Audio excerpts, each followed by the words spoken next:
Welcome to the Nomad Network, your first stop for complete and comprehensive Chicago Bears football coverage. Dive deep into analyses, updates, and all things Bears. Subscribe to our YouTube channel today and never miss a beat.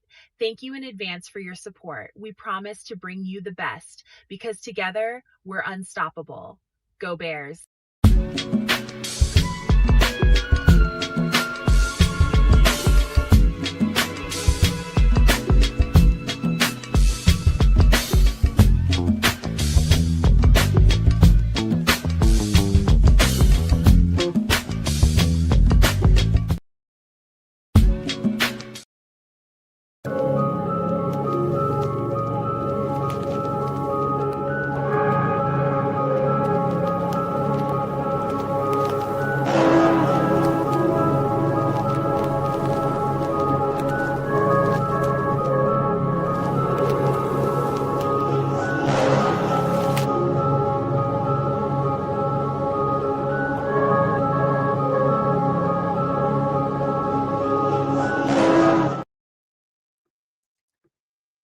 Good evening. Welcome in, No Maniacs. Sorry we're late, but you know it's that time of the year, so we're in that spirit. I know I am. I hope y'all are too, man. Listen, good night. Very good night for me. I feel really good. Got this Bears conversation we got to have early into this thing. We got food and drinks we're going to talk about, of course. We're going to get to some of that, off-cuff stuff, some of that paranormal stuff at the end, maybe getting into some doomsday prepper stuff when I need to get you guys up on. Some of that stuff is coming. And guess what? As it goes to this game against the Ravens, I want to say this right as now. Don't worry about Lamar Jackson. More than likely he's going to play. Number one. Number two, don't worry about their record. Don't worry about that shit at all. You know why? Because it don't matter at this point. This is a playoff game for the Baltimore Ravens, and they're going to act like it. And so if you're talking about the perfect time to bring your best punches to a fight, this is that time. And so it's also the measuring stick right now. We're about a week away from the trade deadline, I do believe. And so this is the absolute litmus test of litmus tests right now. This game coming up, again, do not pay attention to what their record is. That is a dog-ass team. And they're going to come ready to play some football against these Chicago Bears. I'm just telling you that right now. We're going to break down, some of the stuff I saw on film. We're going to talk about, what happened in that game. We're going to look at the injury report pretty quickly. And so there's a lot to be said, man. I'm very anxious for this game, not because I'm nervous about this team, but because the way the Bears are trending right now, I want to see if they can continue to stack, because I think this is a pivotal time for this organization right now. What they do or don't do in the next 7 to 14 days is worth everything. And so let me just stop right there, and before I get carried away, because I can just take over the show right now just talking about that.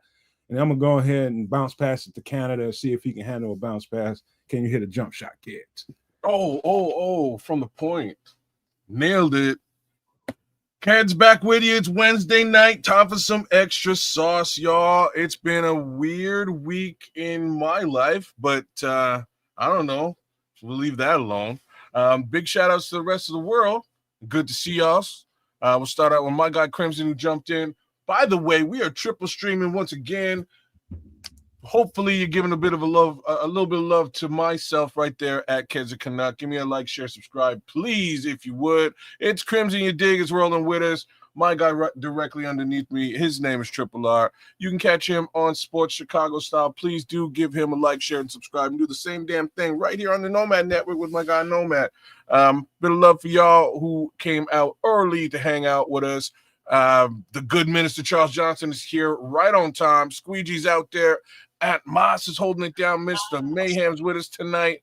Who else we got? Starkey Love is in the building. True Pilgrim 44 just jumped in. Hey, we're going to chop it up, talk some good old Chicago Bears football, as well as all kinds of other madness. But that's what we do on Extra Sauce. Trip, what's going on? Yeah, big up everybody, all the No Maniacs, Super No Maniacs, future Super No Maniacs. Shout out to all the all the content creators at Sports Chicago Style. Shout out Coach Tripping. Shout out Chef Trips. Shout out to Trip.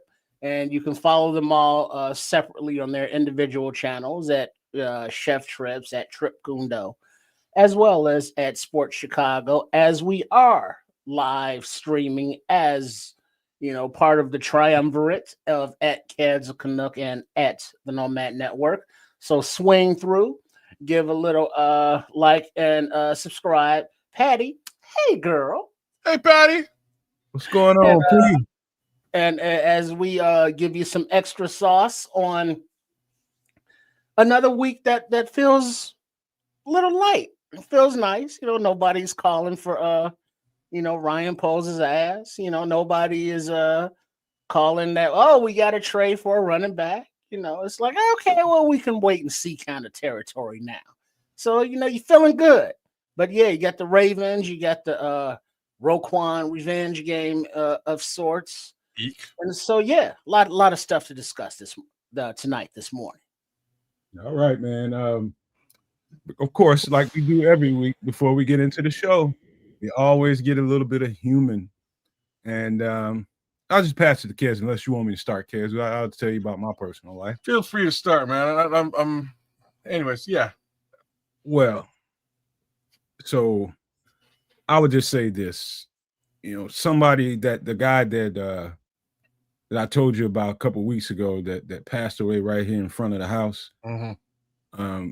That service happened this week, and pretty sad, man. You know how it is when somebody pretty popular around here, just somebody he was a good spirited guy. I just didn't think something like that would happen to him. Him being in his 60s, you definitely don't ever think something like that would happen to a 60-something-year-old man. But it happened, and they had there's flowers out there, candles and everything on the corner and where he was at. And it was just a somber moment. One time I went out there and I saw the tensions were starting to rise. People get really emotional, and I felt like it was one of those moments where I should go out there and, but I just decided, I'm like, you know what, just play this one off to the side and let them, work through to see if somebody else can emerge as that leadership person to try to bring the temperature down. And sure enough, it did. And that was good. Really, really good. Shout out to everybody that just hopped up in here. Minister Charles, True Pilgrim, Starsky Love.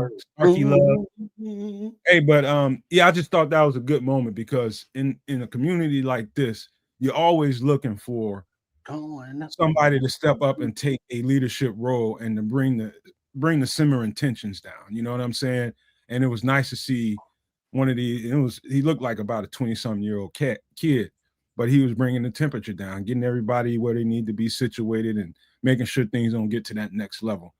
That's the one thing that really, really stuck out in my mind and my heart. I just love to see that because I'm be honest with you, I don't get tired of being that person, but it's nice to know that somebody younger than me is stepping up in that role. So you feel good about that. So I just wanted to point that out. And also, man, we got high school football, and these kids out here are playing some ball, man. People say that football ain't the same. Ever since I'm removed from the game, it's a lot of people in my age group that feels like football ain't the same because we've seen all the rule changes in the NFL. It's gotten softer and all that people but I'm telling you, them kids is out there, they blowing and going, bro. I'm just telling you right now, them boys is out there playing some good high school football out there right now. Just had to throw that out there before I pass it to the Canuck. Again, that was just good to see some community leadership out in front of here in a very, very tumultuous situation. Some leadership was starting to emerge out there. I thought that was really positive. Well, I don't have anything real special to share. I was out there doing a networking conference thing for business, and it was an absolute waste of time. It was a better part of my week, man. I went to a conference, got there to basically realize that all the business was kind of sold up because it was all governmental business that I can't touch. And yeah, man. So I hung out there and talked to big representatives from big auto manufacturers. We had great conversations, cracked a lot of jokes, and I got the hell out of Dodge. The only upside was I got to chop it up with a good old friend of mine. We used to work together about almost, oh God, I'm old. It's actually about 20 years ago we were working together. And we basically spent the whole time kicking it. Wound up kicking it again after the conference. Conference started again today. Went for a second day because that's what they paid me to do, and I'll go, but ain't nothing going on. So a couple of wasted days for me. Nothing good as far as the home front is concerned. Things are pretty standard, My son's making his way through the football season. Season's kind of an up and down situation right now. Hopefully they can make it into the postseason. So fingers crossed there. Outside of that, I'm still in good spirits because the Bears are on a 4-game winning streak. So, things could be much, much worse. I had a great meeting with my new COO, and that was he was like, "Hey, how you doing?" I was like, I could be doing terrible, but the Bears are winning. So you know what? We're gonna have a great conversation, sir. Nice. Yeah, I was in the city over the weekend. Birthday for cousin, who's more like a sister, but was able to hang out and yeah, it was a good time. Always nice, just hanging with the family. Good times. No doubt. So yeah, everything was chill. Everything is everything. Mr. Charles is in the chat saying there's been offers out there for Kyle Manunga. I want to know what that is. I haven't seen any of that. Well, two things to say. First one is, if it's better than a 7, you gotta listen. You gotta listen. But real talk, we can't do anything. We finally get a running back who might be able to run, between the tackles and get 1 or 2 yards north-south in that regard. We need him right now like you wouldn't believe. So guess what, y'all? We got Smash Mouth football in Chicago again. Imagine that. All right. So before we get into all of that, let's just get into something else, Halloweenish, before we get going. And Kid, you do a pretty good job of saying what you think about these things. So we'll just start off with you, man. We'll start off with this drink here, man. This Halloween drink. Let's see what you think about it. This is different than the others. Okay, I'm not a big sangria guy, though. Well, so Halloween, you're a big liquor guy, so I tried to do you a favor. Oh, that looks sweet as hell.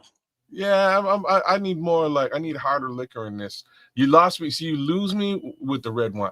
So I said that wrong. Trips is not the big. He's not too much the liquor guy. So I'm trying to, this is a little healthier, man. You talking about wine is always good for you.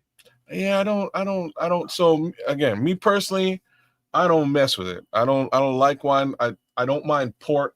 Have you had a good sangria, man? I don't. No. I haven't. I don't mess with it because it's wine. I'll okay.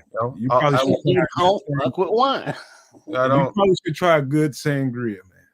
I don't, like I said, don't mess with wine. You might catch me with a champagne if it's like an occasion. I'll shoot it. But here's what we got here. So Halloween sangria: blood orange, apple, cinnamon, red wine, sugar. Like straight up sugar, sparkling cider, and some ginger ale. So yeah, all of that is sugar. You know what I'm saying? This one's gonna be a little bit sweet. If you are diabetic, don't go near a Halloween sangria. Yeah, you may want to dodge that one. Well, number one, some of the ingredients in it, maybe you want to avoid putting the cinnamon and stuff like that, and adding the sugar around the rim. Different things like that, but a sangria by itself is basically wine, and depending on how you want to spruce it up. I like the sparkling cider, so it just gives it a little bit more fizz to it. I like that kind of thing, and so this is a good drink for me. You throw that blood red orange in there. This is a good solid drink.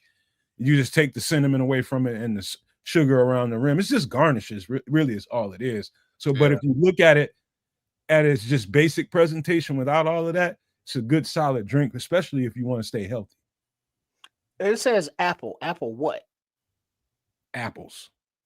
So it's just one of those things you can throw in that drink. So if you had a good sangrias, if it comes in a like if you go to a real Mexican restaurant, sometimes it comes out with a lot of fruit in that in that container. You tell them, it's usually a glass pitcher, and got your ice and your fruits up in there, and then you drink the sangria, and it's like you got to munch on the fruit because it's absorbed all of the alcohol and the flavor up in there. So you can it's like eating a worm in a bottle of tequila. You ain't get to drink none of the tequila, but you eat that worm, you're gonna have those inebriated effects. Man, I got a story to tell you, but we'll leave that alone for another night. Trust me. The night you ate the worm. Oh man.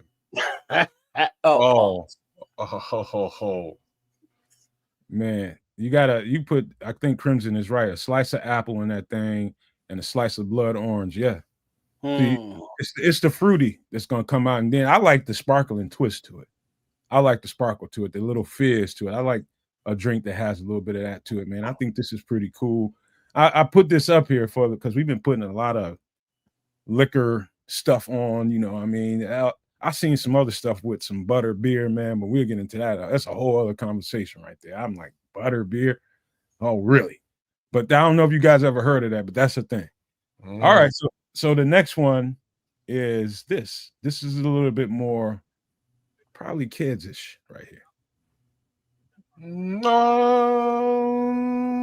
but closer. So drunk ghost, I'm with it. Like I understand the idea. You would think this would be me, but I'll tell you what, it's not in a minute. So cocktail shaker, ice, Malibu rum, which is dope, great stuff. Vanilla vodka. Never had vanilla vodka, but what the hell? Why not? Coconut cream is where you lose me, and you guys are gonna be surprised in a minute. Lemon lime soda. I'm a sucker for lemon lime soda. So this is closer to something I would do. Like this definitely is, man. Malibu rum has a really nice flavor. It really does. And let me pause you right there, because Malibu rum and a nice RC or Coke or Pepsi, whatever, or in a banana milkshake with some vanilla ice cream, and or whatever kind of ice cream, throw you some Malibu rum up in there. And that's some nice flavor too, right there. See, you on your fat boy shit right now.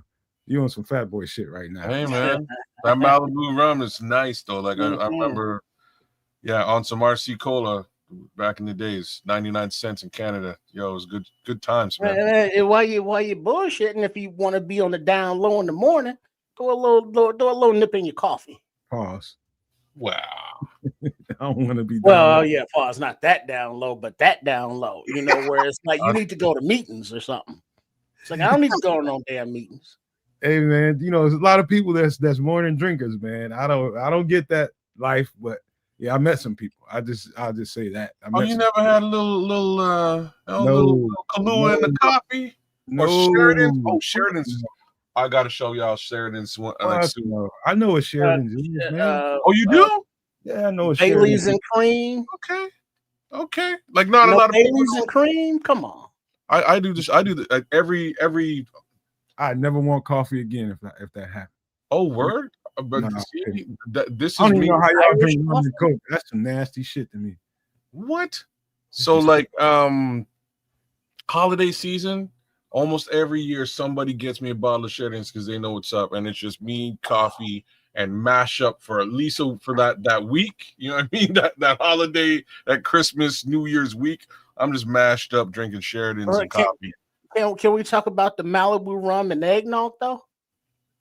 And eggnog, you said now? I'll let your boy. Okay, all right. You know what? My mama in her grave right now. She just got up and was like, "What did you say? What did you say?" Yes, I did. Yes, I did. Mama did. Yes. I used to absolutely love that, man. Oh wow, I've never done it. Malibu rum, Malibu, or any kind of rum. And oh man, look at this. So Crimson hit the nail on the head. Crimson says, "I'm not a fan of coconut. Don't hate me, kids.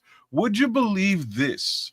2 generations of kids, my daddy and myself, we are not big coconut fans at all. Like most 90, it's mostly the texture. So, but the chewy, stringy. Yeah, never liked the texture, but the flavor for me was not something I appreciated as a child. And one of the funniest things for me growing up was looking in the fridge. Like there was always coconut in the fridge of some kind, whether it's coconut cream, coconut milk. There's always coconut in the fridge. And I just avoid this stuff like the plague.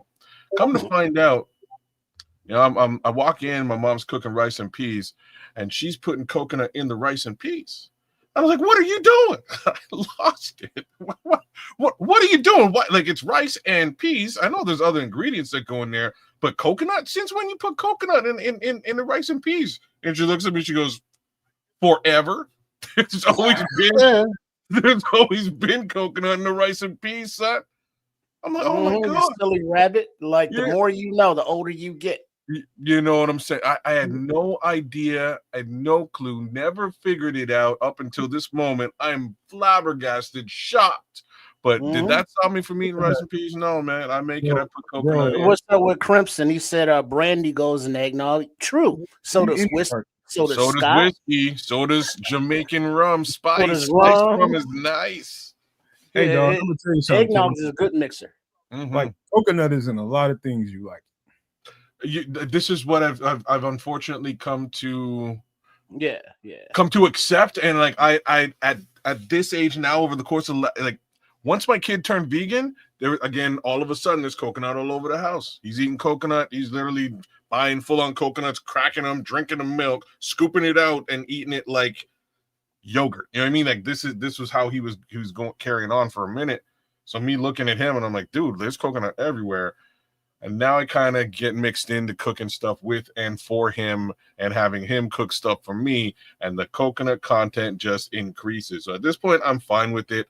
But I won't be eating I won't be eating raw coconut texture because the texture for me still, I'm. But when you cook it, it's a nice natural sweetener. Oh, yeah. The flavor and the sweetness of it, I can stand now. It's taken me a very long time to get over it. I'll tell you one thing, man. Only thing I don't like coconut is in a goddamn candy bar. I won't eat. Same thing. It's the texture for me. Man, Almond Joy? No, sir. Yes, they fucked the whole candy bar up, just putting coconut. Oh, come on. Might have been a good. Feel like a nut. No, might have been a good candy bar before they put the goddamn coconut. All you had to do was slide some damn caramel in there, man. It would have been perfect, man. But I just you're like an O. Henry guy, or anything with caramel, baby Ruth, or anything with caramel nuts. I can eat it. Snickers. Do you guys have Snickers out there? Oh, come on. Yeah. What kind of question is that? Here's the kind of question is because there's a dichotomy in candy bars between Canada and the U.S. You guys got a couple of things we generally don't, and vice versa. So I'm not sure which ones it is. Like Heath bar, Skull. We got those. We don't have. You don't have Heath bar? No, bro. Oh, what do you got English toffee wise? English toffee? It was something I was asking you guys about the other day, and it's called Macintosh, and it's just a straight up buttery ass slab of English toffee. It's dope. It comes in a little like box that's like Scotch colored, like plaid. Dope. I used to kill. I think as a kid, love that. Yeah. My uncle was just telling me a couple months ago about a goddamn candy bar, a Reggie Jackson candy bar that was supposed to be dope as hell back in the day. Reggie Jackson. Yeah, Mr. October. Reggie Jackson had a candy bar. I said it was dope. It was good as shit. So anything caramel, anything with the Crispies or nuts in it, I'm good with it. Anything. Like my favorite candy, Snickers, man, it's probably motherfuckers in a different universe eating Snickers right now. You talking about in Canada and US. I'm just like I said, I'm trying to figure out. So like stuff like you just said Heath, we don't have Heath. Like Butterfinger, not a fan. Okay, so Butterfinger and Baby Ruth, we didn't get until the late 90s. Those two came over. When I would go to the States, it's like, yo, I got to get me a Butterfinger and a Baby Ruth just because I'm in the U.S. I can't get this shit over, back home.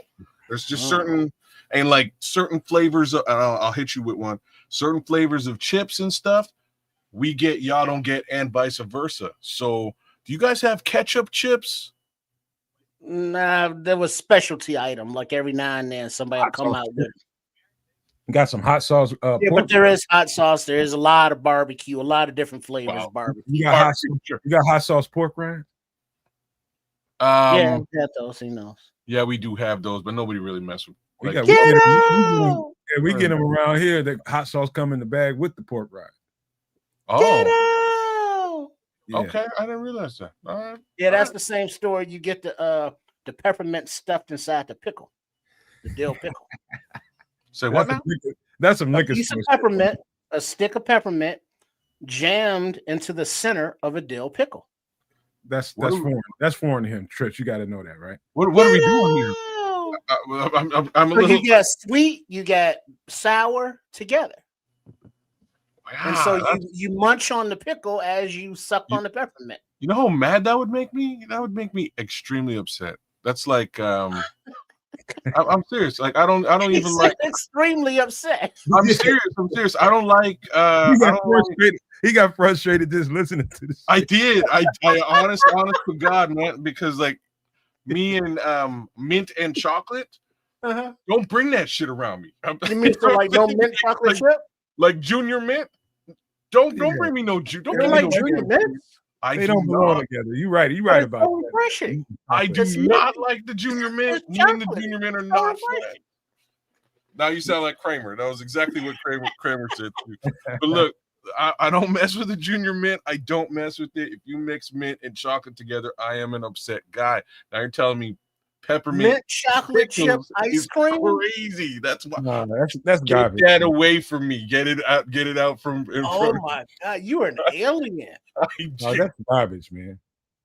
That's garbage, man. Mint and ice cream shouldn't even. This like Frango mint around Christmas. Did you hear that Rihanna? Did you hear that? I think Rihanna's got she's promoting some kind of hot ice cream. Like this shit don't supposed to go together, man. Motherfuckers doing. You talking about like spicy ice cream? Hot ice cream, literally hot ice cream. Like fried ice cream, I've heard of. No. Like that's dope, though. Ice cream, bro. I don't understand. Exactly. It's not supposed to be. Yeah, because hot ice, that's kind of in the title right there. It's an oxymoronic statement, but fried ice cream, if you've had it. Yeah, delish. Dope. County fair item right there. Everything's tastes fried butter, fried cookies, fried Twinkies. No, my man, you never had fried ice cream? Heart Attack Hotel fucking with that shit. You never had fried that's why you only have one at the fair, like once a year. No fried fucking sweets, man. Bruh. Fried ice cream, man. One time. What's your wasabi ice cream? Okay. That was actually good. And I'm not like a wasabi guy either, but I did catch some at a sushi restaurant. I was like, what flavor is this? You know what I mean? Because sometimes when you go to the dessert area in a buffet setting, it's usually shit. Like 90% of the time, it's not good, the dessert. So I was like, you soft serve and you like your generic ass, like gelatin looking desserts. You know what I'm saying? So like fried shit, man. These motherfuckers can convince y'all to eat too many fried. Number two, man. They can convince you to eat fried ice cream. They can fry a pipe wrench and get you to taste it. No, now you're just wrong, man. Like because once you test that deep fried ice cream, you're going, damn it, kids was right again. You know what I mean? Kids was right again. I'm gonna eat that shit, man. Because it has that crispy crunch shell, and then the coolness of the ice cream on the ends. It's like it's kind of like one of those chocolate ice cream sandwiches, but it's fried on the outside. It's like an ice cream sandwich. Now you're gonna fry it. Meets like apple pie and ice cream. Like it's sort of like the. It's. I mean, it's like having apple pie. Yeah. And having ice cream, but then having apple pie and ice cream together. That's a whole I know y'all ate the fried Twinkies and the fried Suzy Q's and all those bullshit ass. I know I'm y'all. trying to stay under 300 pounds. Hell yeah, I ate all that Okay, shit. you shouldn't have ate the fried ice cream then. I've never had the fried. I've never had the fried Suzy Q's or the fried Twinkies, but I would try fried Twinkie. One time, I would definitely. I'd give it a shot. Hell yeah, I try that. I'd give it a shot. But that, like, trust me, if you go to a restaurant and they have fried ice cream on the menu, trust me, Hey, grab dog, it. just take your ass to share it with the lady. You will Just be. try it. Dog, you take will your ass be to Texas. happily You surprised. want to try all that shit? Take your ass to Texas on a vacation one of these days. They'll fry you a fucking cow patty. Fry your cow's nuts too, but I ain't eating either one. The ice cream though, I'm telling you. Right, like Outmaster saying, if you just go to Mickey D's, just get you a hot apple pie and a plain ice cream and combine them and let that ice cream melt over that apple pie a little something. Mm-hmm. It works, man. Ain't nothing Good wrong with exactly that, man. Good old, as American as it can get, apple pie and ice cream is one of the greatest things. I'm more And of an don't mess around and ask for some. Hey, I know I ain't getting no Sunday, but let me get a package of those nuts. Oh, you mean these nuts? Settle down. You got to cool out. You got 4 or 5 pauses already, man. All right, since we talking out here swinging. All right, since we talking about fried, let's do this shit. Happy pre-Thanksgiving to you all. But kids, I'll just let you. I'll just. You want me to read it and then I'll let you color it in, or you can just. Now let me read it and then Kez will take over. All right, love it. All right, so we have a deep fried jerk turkey, which ingredients include a half a cup of jerk seasoning, half a cup of sweet chili sauce, half a cup of greens seasoning, 3 teaspoons of browning marinade mix, 3 tablespoons of all-purpose seasoning, and a few gallons of oil. Go ahead, kids. Oh, where was the oil in this? Because like that is not, but you got to deep fry it. Deep fried turkey, it's oil. This is what I'm about to say. So both y'all's had deep fried turkey before? Yeah, I've had it before, never cooked it. Okay, one of the nicest ways to serve up turkey you could possibly think of, man. And like, I remember I was walking into my job, and one of the directors at the organization I was working for at the time, he's just walking around. We play fantasy football together. Here we are, Thanksgiving. He's like, "Hey man, you ever had deep fried turkey?" I'm like, "Deep fried turkey? Who does that? Like, you're talking like a 10-pound bird, and what are you going to deep fry that in?" He's like, "Oh, I got a machine." And like the homie was so legit about this. He's like, "You know what?" And he went around the office and talked to everybody. Like, anybody have deep fried turkey before? Everyone was like, "No." Like, is this like a thing? He's like, "It's a thing." Damn it! I'm bringing my machine tomorrow. So he brought his machine to the office. Brought his machine. Cooked that turkey up, man, and was just handing out pieces of turkey to people. It was spectacular. Now, as far as the seasoning piece on this, I would probably do it a little bit differently. I don't use jerk seasoning anymore. I make my own. All it is pimento and allspice. That's all. There's your jerk seasoning. So as opposed to pimento and allspice. There's your jerk. That's it, man. That's it. You can just shave up the pimento. The allspice is the all-purpose seasoning. Yeah. No. Those are two different. No, I got. It's the same thing. No, it's not. It's two. I got them both. I got them both, kids. Oh, you have them both. So Yeah. So one. Yeah, all right. So allspice is one thing.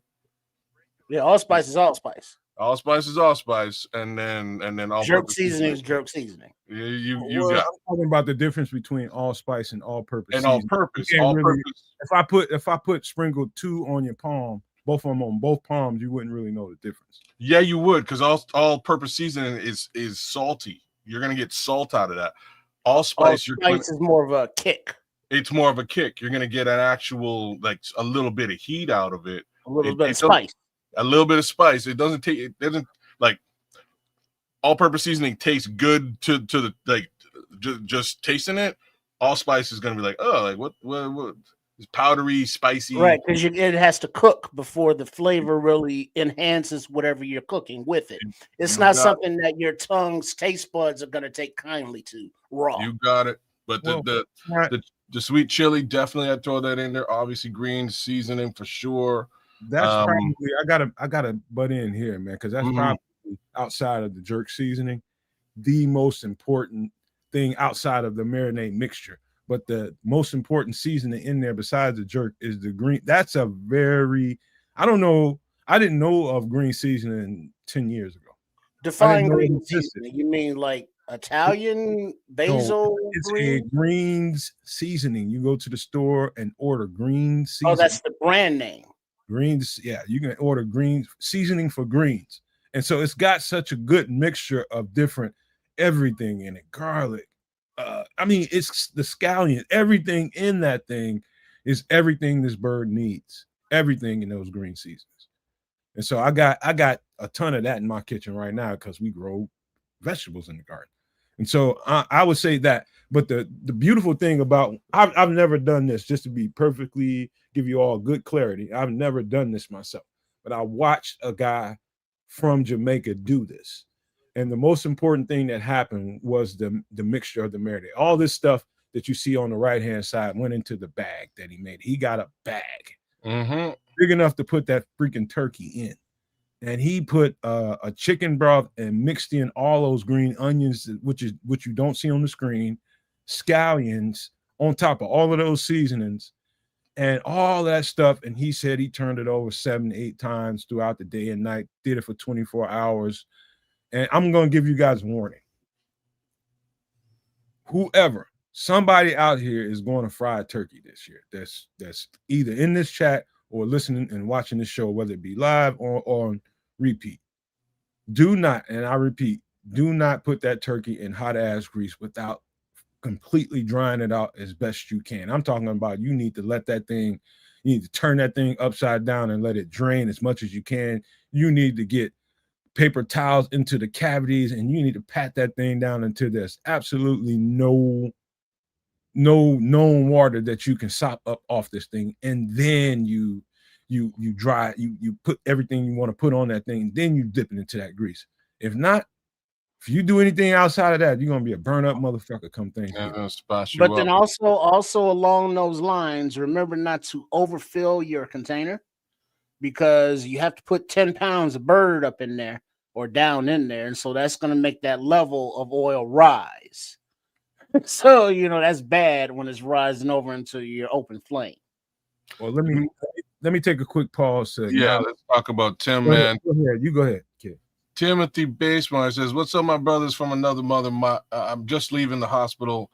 My mom's had an ulcer in her stomach, and it's been a rough couple of weeks. Oh, damn. Y'all leave me and my family in prayers, please. Amen." You got it, bro. Absolutely, right, Tim. Prayers up to you and your family, your mom's. Hopefully, she takes care of herself and comes out the other end of all this better. Yeah, because it's something that when family members, excuse me, are in a hospital or, especially for this long, we as their loved ones feel bad because it drains us because we can't take away their pain. We can't fix it. And we're seeing them go through the physical hell and rigors as well as the mental, hell and rigors of it all. And so, you got to be there strong for her, but we, hopefully can be strong for you to recharge your batteries. So now you can deal with, her again tomorrow. So, I mean, this is part of, what talking things out, being with the community is all about. And so here at the Nomad Network, we're real people. We empathize, we sympathize, we feel your pain because we've been there, we will be there. And we want you to be there for us. So we're going to all be there for you. So no maniacs, make sure y'all send Timothy and any and everybody else who may be going through it or have family members going through it as well. Send them some love, y'all. Yeah, you already getting it. The energy is already headed that way, Tim. Just know that now, just by way of our discussion right now. The fact that you said it openly and open it up for people to give that energy to her. You just did all you needed to do was just what you just did. And that energy is already in that path towards her. Just know that. And wasn't that you, Timothy, that was like the Bears ain't beat the Saints since 2008 or some shit? Yeah, I think it might have been Tim. Might have been Tim. I think it was Tim. Yeah, right on, Tim. I see you. All right, go ahead, no man. No, that's hey, Tim. We got you, man. Just speaking it into existence, man. You just made it happen. You just triggered us to give it, and it's already floating that way. It's already floating. So jerk turkey. Again, the warning I want to give you, it's a lot of people, like my life was changed the day I ate this turkey. It was that good, huh? Yeah, man, he put that thing in a bucket and then he put it in a bag. Weirdly, you would think that this thing is going to swell up and with all that water in it, he wouldn't be able to fit it in a Ziploc bag. But he got that thing in a Ziploc bag, a big Ziploc bag. Yeah, that's a good. It's holding a 10-pound turkey. That's one hell of a Ziploc. Right, it's not a sandwich. A Ziploc bag. You just imagine, because he dunked that thing in all that broth and scallions and green onions and garlic and all kinds of herbs in that thing, and that was a key to it. He left that thing in there. He brought it to. See, he was the owner of the place I managed. I was managing a temporary agency, putting people to work. He owned the place, him and his wife, and he brought it in there because he knew that I had never experienced anything like that, and he brought it and let me see how he did it, and the preparation was everything. By the time he put that bird in that grease, it was all said and done. Oh, it was just time after that. And when that thing came out, like kids, I'll tell you, Trips, you can eat a good roasted turkey. Roasted turkey is still fine no matter who is cooking it. Depending on who's cooking it, you can overdo that, you can underdo that. You can cook that thing too fast and it's going to be dry. You can it's just ways to mess up a turkey. Real people that know how to really, really cook this is a big, dense piece of meat. And you got to really know what you're doing. This right here, the seasoning and the flavor to this thing was different. And I had never, ever, I didn't even know I can eat fried turkey at that point because I had never experienced that. But then a jerk turkey, man, that thing was so gone by the time it was all said and done. He did it the night before Thanksgiving. So he had everybody come over to the house and, he did that thing. And the next day it was a whole other thing. He had other turkeys and different shit like that. But he just wanted people that didn't have that experience to have the experience of a deep fried jerk turkey. And I'm telling you, it was special. It is like the white meat comes out. You know how turkey is kind of like the white meat comes out dry, like it's just sort of how a turkey works. I don't like white meat, kids, but I ate that white meat, brother. This is what I'm trying. Bruh. I would even on a regular turkey. I'm kind of the guy who's like, you know what, like I'll eat the white meat in a sandwich, but I will opt for the dark meat.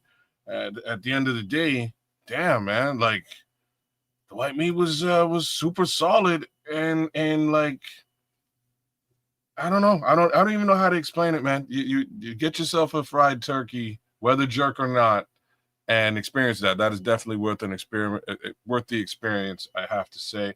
Shout out to AK in the chat, man. Alan Kennedy just jumped in. What up, Alan? Hey, listen, you see the points on those elbows? Like, fool, I was eating the bones. Oh, you were okay. It was like that, eh? Okay. I was eating the bones. Dog, I didn't have that kind of access. You know what I mean? It was a director's chick. It was a director's turkey. So when he gave me a couple of pieces, I was mad because he gave me a couple of white meat pieces, and I was like, oh, like real talk, I gotta go back. I need some dark meat. And he's like, oh, no problem. There's tons of dark meat. Ain't enough junk in this trunk. You know what I mean? Nobody's got a problem with dark. Nobody really wants the dark meat. You can have some dark meat. But as soon as I ate the white meat, I was like, holy smokes, this is like flavor is baked right. It's fried right into the white meat now, and you don't really get that from turkey under normal pretenses. So it was delicious, bro. It was really good. Dog, the elbows on this thing and the crisp on the elbows. when I got the wing, you talking about from the shoulder on over on this bird. I got all of that. And I broke that thing down like you're supposed to bust down a wing. And I got right on that flat part. And those elbows, that points where the bone is ending. Oh man, dog, that shit was so good and crispy. It was so good, man. Yeah, I've only had it the one time, man, but I would not be mad if I stumbled across it again. Just gotta say, You got that was a dope. Just imagine how much you enjoyed this fried turkey, Nomad. Imagine if you replace that turkey with some ice cream. Yeah. Imagine you got a tub of ice cream in the freezer. He's just waiting to get into. Imagine you have to send that at home and can't be 15 feet away from your bathroom for 24 hours. That's what I imagine when I think about ice cream. That's what's gonna happen to me. Oh, you got that lactose. You need that lactose-free ice cream. You'll be all right. We don't produce enough lactate, bro. We just don't. It makes for good clam bake fuel for the night for the missus. Which leads me to something that I really, really love, and I think it's one of the best inventions. Clam bakes? No. Something totally different y'all said earlier when I had drinks up there. Y'all we just kind of glossed over it. But I think eggnog is one of the best inventions ever. Mm-hmm. That shit is delicious to me. So I just cannot enjoy it. I can have a little bitty itty bitty ass small portion of it, but I cannot drink a glass of eggnog and rum. I cannot. It's gonna fuck me up. What do you mean it's gonna fuck you up? It's gonna fuck me. It's dairy, bro. How many times? Oh, so like it's so funny you say that. The rum and liquor. The rum counteracts it for me. I can drink rum and eggnog and be okay. You know what I mean? And be all right the next day. I tend not to like a White Russian and stuff. I tend not to go heavy with the lactose heavy liquor mixes. I try to avoid that under normal pretenses. You're gonna do that with a White Russian. That's all lactose. That's what I'm saying. I don't do White Russians. I can't do it. But some eggnog, man, I'm in, man. I don't care. Sometimes I'll just do it and deal with the pain the next day. Forget about it. Let's go. Right. Trips. You got it. Next time you see the chef, man, you should tell the chef. Maybe you should whip up some homemade eggnog, man. That's an idea. Mm-hmm. You know what? Halloween month, the day we do the Halloween show when Trips is cooking, that's next week. There's going to be some Halloween drinks in there. There's going to be some punches in there. And I'm not sure if any of them have eggnog. I don't think so. But. Well, hey, let's not conflate things now. Wait for the holiday season. You know what I mean? Do your You got me thinking though. I'm just trying to do your Halloween thing, right? And then because eggnog don't start till after Halloween. You know what I'm saying? Yeah. So maybe I've seen some Halloween punches, and you got me thinking of whether I've seen some kind of nog or something in it. I don't think so. All right. And don't forget the nutmeg. Mm-hmm. Good. Nutmeg is good. Nutmeg is good. Good. It spices up. Yeah. Nutmeg. Mm-hmm. Maybe a little whipped cream if you're fancy. Oh, all right. No. Y'all want to do one more quick funny thing before we get into the Bears conversation? All y'all here for the Bears conversation, just hang on one more minute. Gonna do something real funny real quick. Have a good time with this, man. And this is all right. Here's the rules, kids. Trips. Oh. I'm gonna put up an image. I hate rules, by the way, but continue. Okay, it's simple, man. I'm gonna give you the image, and you're gonna give me one word that comes to your mind. And once we all give our one word, we're gonna come back around and color it in. So it's gonna come right back to you. So just don't worry about it. One word when you see it, and we'll pass it around and do. You'll see. This is kind of funny. This is some mug shots. Halloween mug shots. Ugly. One word, kids. And no maniacs out there. Give me one word. Forehead. Okay, Trips. That might be two words. Yo, that's a good word, though. I'm gonna say mosquito. Okay. I like Beavis. You kids. I gotta go again. I'm still on the Beavis though. Cornholio. This is a Really mugshot. like This is uncle. a very ugly Halloween, ugly ass mugshot. Well, on the cell block, I'm sure he's known as Beavis. Guaranteed, he is Beavis. On A block, it's like, hey man, don't be messing with that dude Beavis. He ain't right. No, that motherfucker look don't like he mess got with his something on TP his, either, man. He wants all the TP for his. he like he got something on his mind, don't he, kid? I'm worried. He look a Cornholio. little bit like a white Klingon. Cornholio.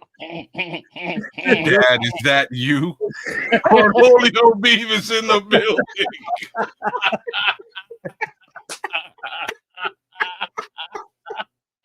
Fucking no maniacs, I swear to God. Shit, man. You know how good that is, though? Because in the movie, they kind of bumped into their dads and stuff. There was like a, anyways, that's funny, Cornholio Beavis. That's funny shit. That's hilarious. Somebody tripping that night. Look at all them cuts and shit on this motherfucker forehead, man. Wow. I thought that was like the alien map for the galaxy or something. That motherfucker look like he got his ass beat with some barbed wire. So you're saying this is a mugshot, but how come the clown from It's hanging out at the It's a Halloween mugshot, man. It's Halloween. Okay, just checking. I had to ask. This motherfucker Pennywise are creeping up at the somebody just say A Bug's Life, because that's exactly what this looks like. Damn. This motherfucker look like a bug. Yeah, a bad day out in the woods, man. This guy. Yeah. All right. Are we ready for the next one? Okay. One word now. Just one word, kids. And I know there's gonna be some discipline, but I just need one.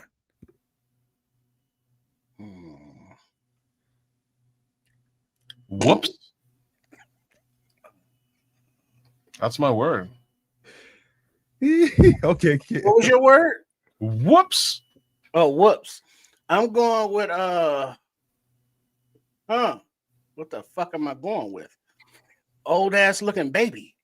Nah, it's like that's 3 words. I don't know. This one's got me a little flabbergasted. That's a good word.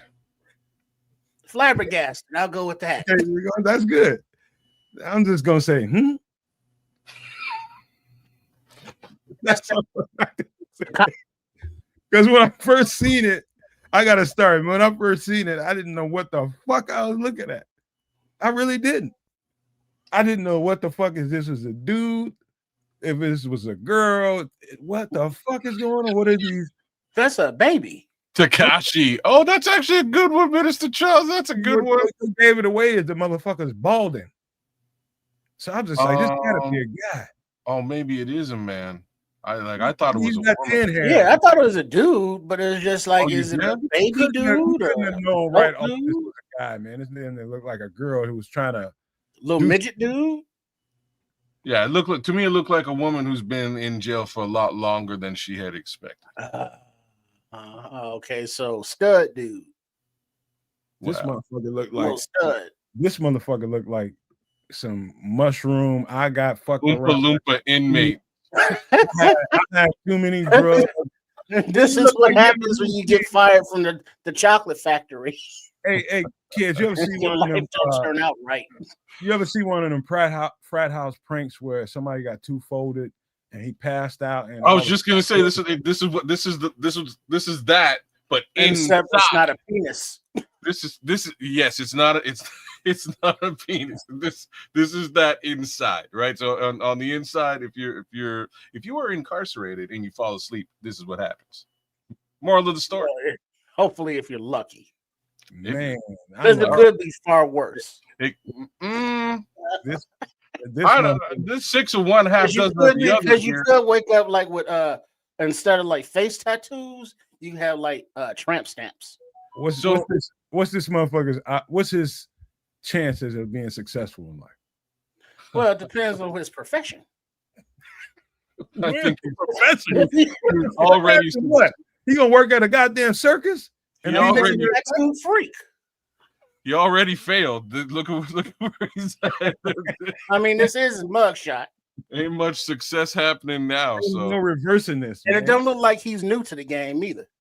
There's no reversing this. He's No, got. this is not his first mugshot. I'm willing to wager. They Like, hiring at the traveling circus, man. Get your damn job. I gotta, yeah. Well, but his traveling, he got papers on him. He can't be going across state lines all willy nilly. He's not. He can only do one city, one town. On the He got to tour. stay within range of his PO. He's not a traveling carney. He's a guaranteed stationary carney. Guaranteed people gonna be throwing shit at him. I guarantee you. People gonna be throwing something at this. I want to throw shit at him right now, but unfortunately, I mean, if you throw something at him and then he looks at you and be like, "And I'm gonna visit you in your dreams because I'm small enough to fit under your mattress when you're asleep." See, I'm just not really one for the facial tattoos, though. Oh, no. I'm not your flavor. Not like he's an amateur rodeo. There's some gangster ass rodeo clowns out there. I'm not so sure this guy is, man. I don't know. I personally, Crimson, I think that is a holistic disrespect. Hey, to the rodeo clowns out there trying to get it done. You know what I mean? He's gonna get a raise if he takes that job over the damn circus. He's getting a raise. That's success, right? Like, the traveling circus, man. You on one fucking salary. You're gonna get the same no matter what town, city you go in. At least on a rodeo clown, you get bucked off that motherfucker, you get fucked up. They might throw you a raise for doing it again. You ever see that? There's a video of just one little Mexican guy, man. He's on that bull going, little Mexican rodeo clown. He's smoking a cigarette. Dog. He held on for dear life, bro. He was on there for like 15, might have been 15 minutes in my opinion, but only need 8 seconds, but okay.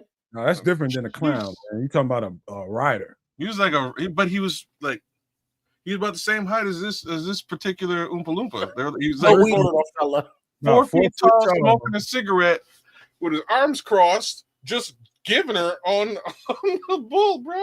Did the bull even know it was on his back? Bull was going wild. My boy was just like, whatever. You know what I mean?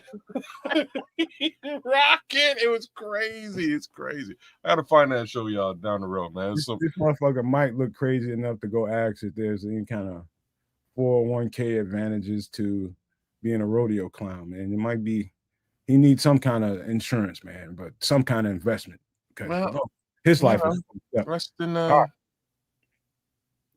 right, we got a couple more. Okay, let's get to them. One word, kids. I thought old dirty bastard died. I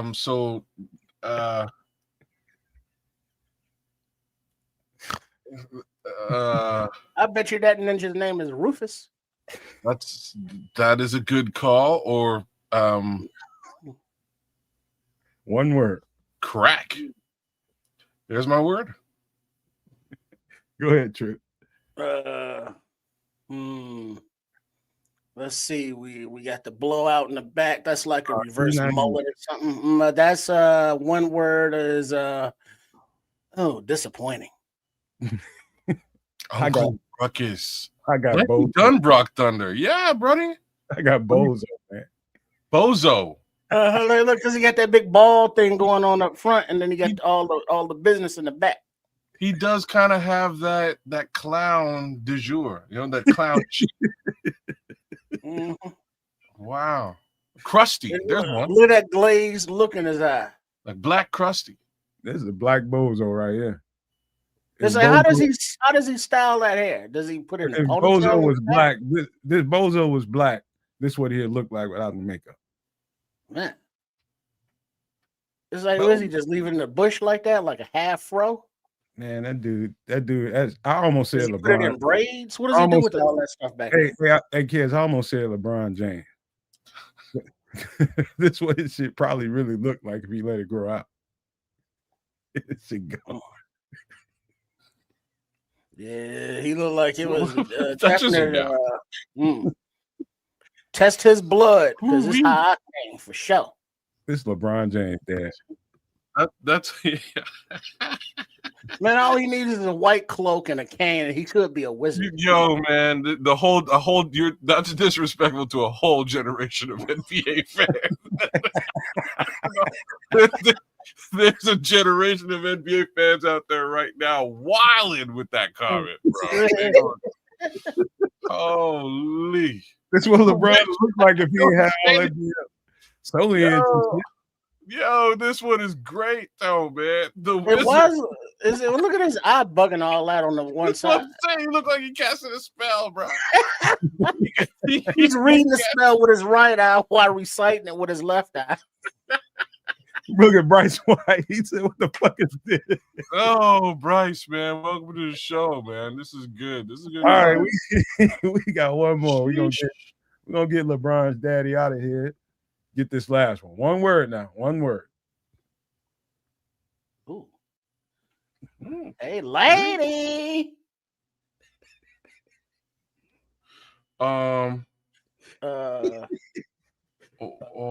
David Kaplan. Prison misses. David Kaplan. Okay, you just 2 words. Kaplan. Just say Kaplan. The Kaplan. Cap. I'm sorry, Cap. Let's see. Hey, Alan talking about that other picture. Okay, all right. Yeah, it does good. Look at little Mr. Glass. The little Mr. Glass. Little Mr. Glass. Okay. Yeah, so what's going on in this game right here with the one word out the Pips. I need one word. One word. Lady man. That's 2, man. No, that's a compound. Or hyphen. I got a real one worder for you. I start thinking bodies. This motherfucker you got to search his whole property. He got motherfucking shit all around that motherfucker buried. He done did some shit. Dude, this motherfucker is scary. Like that is a beautiful color of green, though. What is that? Bluish green, greenish blue. I like his blouse. This motherfucker. His motherfucker got caught dirty, didn't he? He got caught real dirty. I mean, yeah, because look at me between the bags under the eyes and the evil look. It's somebody's granddaddy, man. Well, he still got bags under his eyes and the evil look. I don't think he has. That don't change nothing. Definitely somebody's granddaddy. I don't think he has kids, bro. Yeah, I wouldn't. I don't think he would have a natural spawn. You know what I'm saying? He looked like because I mean, he looked like he got some game. He can back down a little something. Be like, let me put a baby in you, girl. No, he looks more like the type that gets the baby put in him.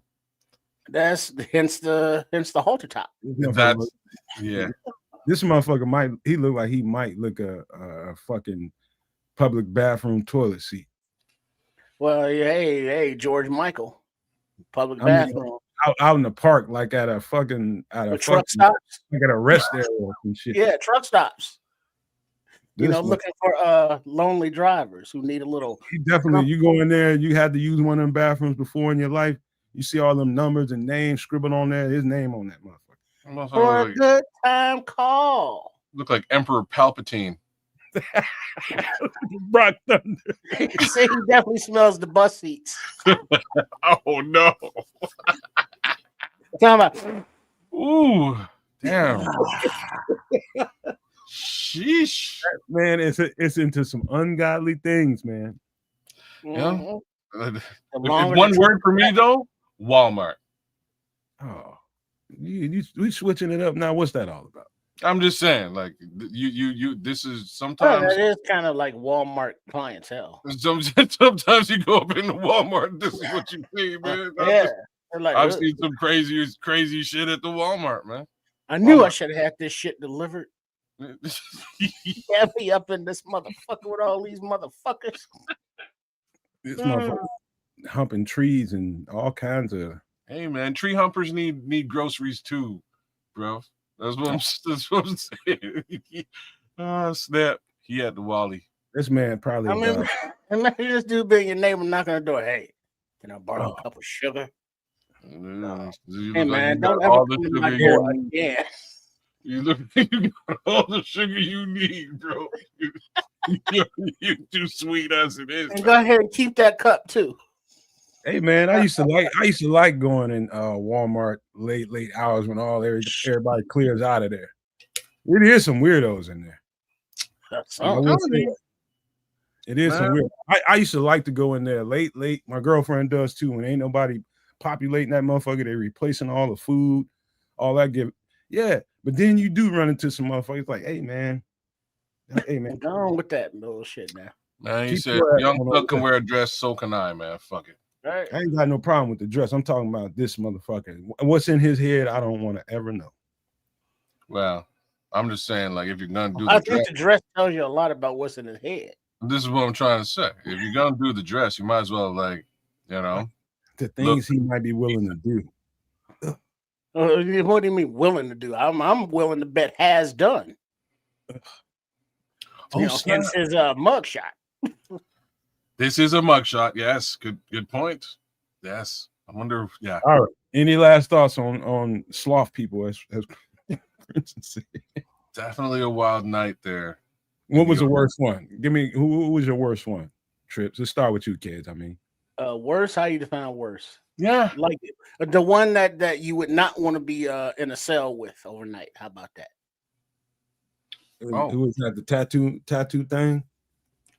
I don't know. I think I could punt that tattoo motherfucker, but this dude, I don't know.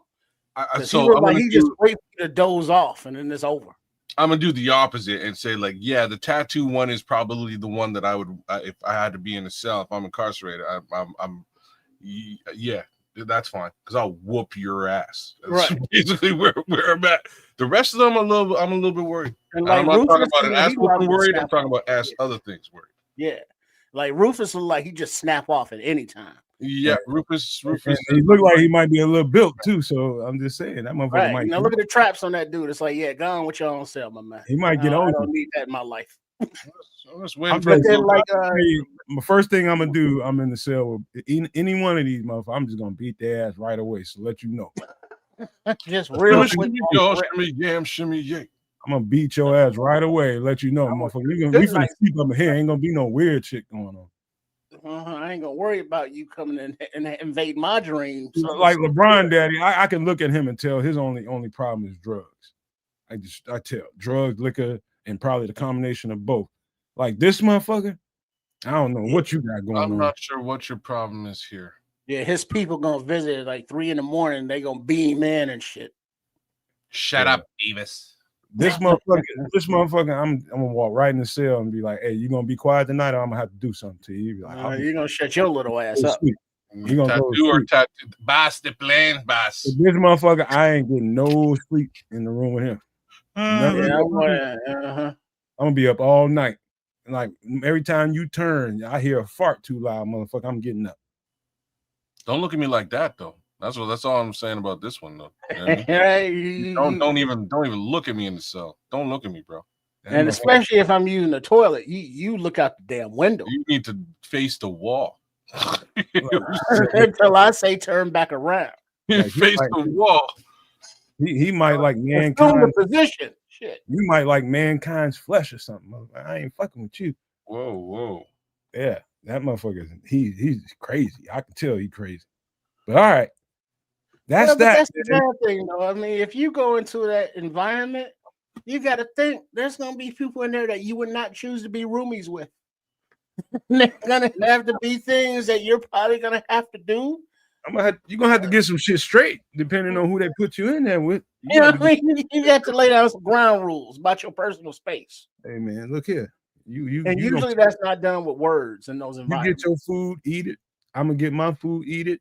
You're going to dream about your family. I'm going to dream about mine. But don't you say a motherfucking word to me. The entire time you in here, don't you say nothing. We just share this space. Say nothing. I'll get up and hop on your ass, boy. But dog, them motherfuckers, that's crazy. That's Halloween. You might fuck around in life and find out and find yourself next to one of them guys. One of those motherfuckers knocking your door talking about trick or treat. He gonna get bust in the face. I mean, what do you do? Hey, LeBron Senior, I know he just wants some crack. He's straight. And there's his treat. Let's give him $5, man. Go on down the street, man. But like the little dude, you might confuse, be like, that's a little motherfucker, must be a kid with makeup. That's a nice ass costume, little dude. And it's like, that's a grown motherfucker. You know, with a record longer than your arm. You can just stiff arm and hold him at bay, man. I'm not worried about that one. Yeah, punt him like a Corey Taylor. Shit, punt his ass like a 4th round pick. Shit. Oh, like Jack Black in Anchorman. All right. One of the greatest scenes of all time. Before we get into a movie, you know what, kids?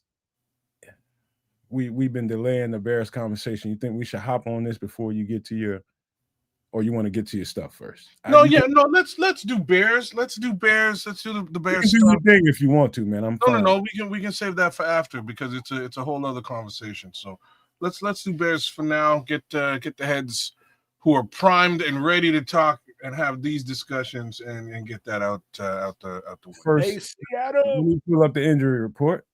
Oh Lord. And let's start with that. Sheesh. All right. So today is Wednesday.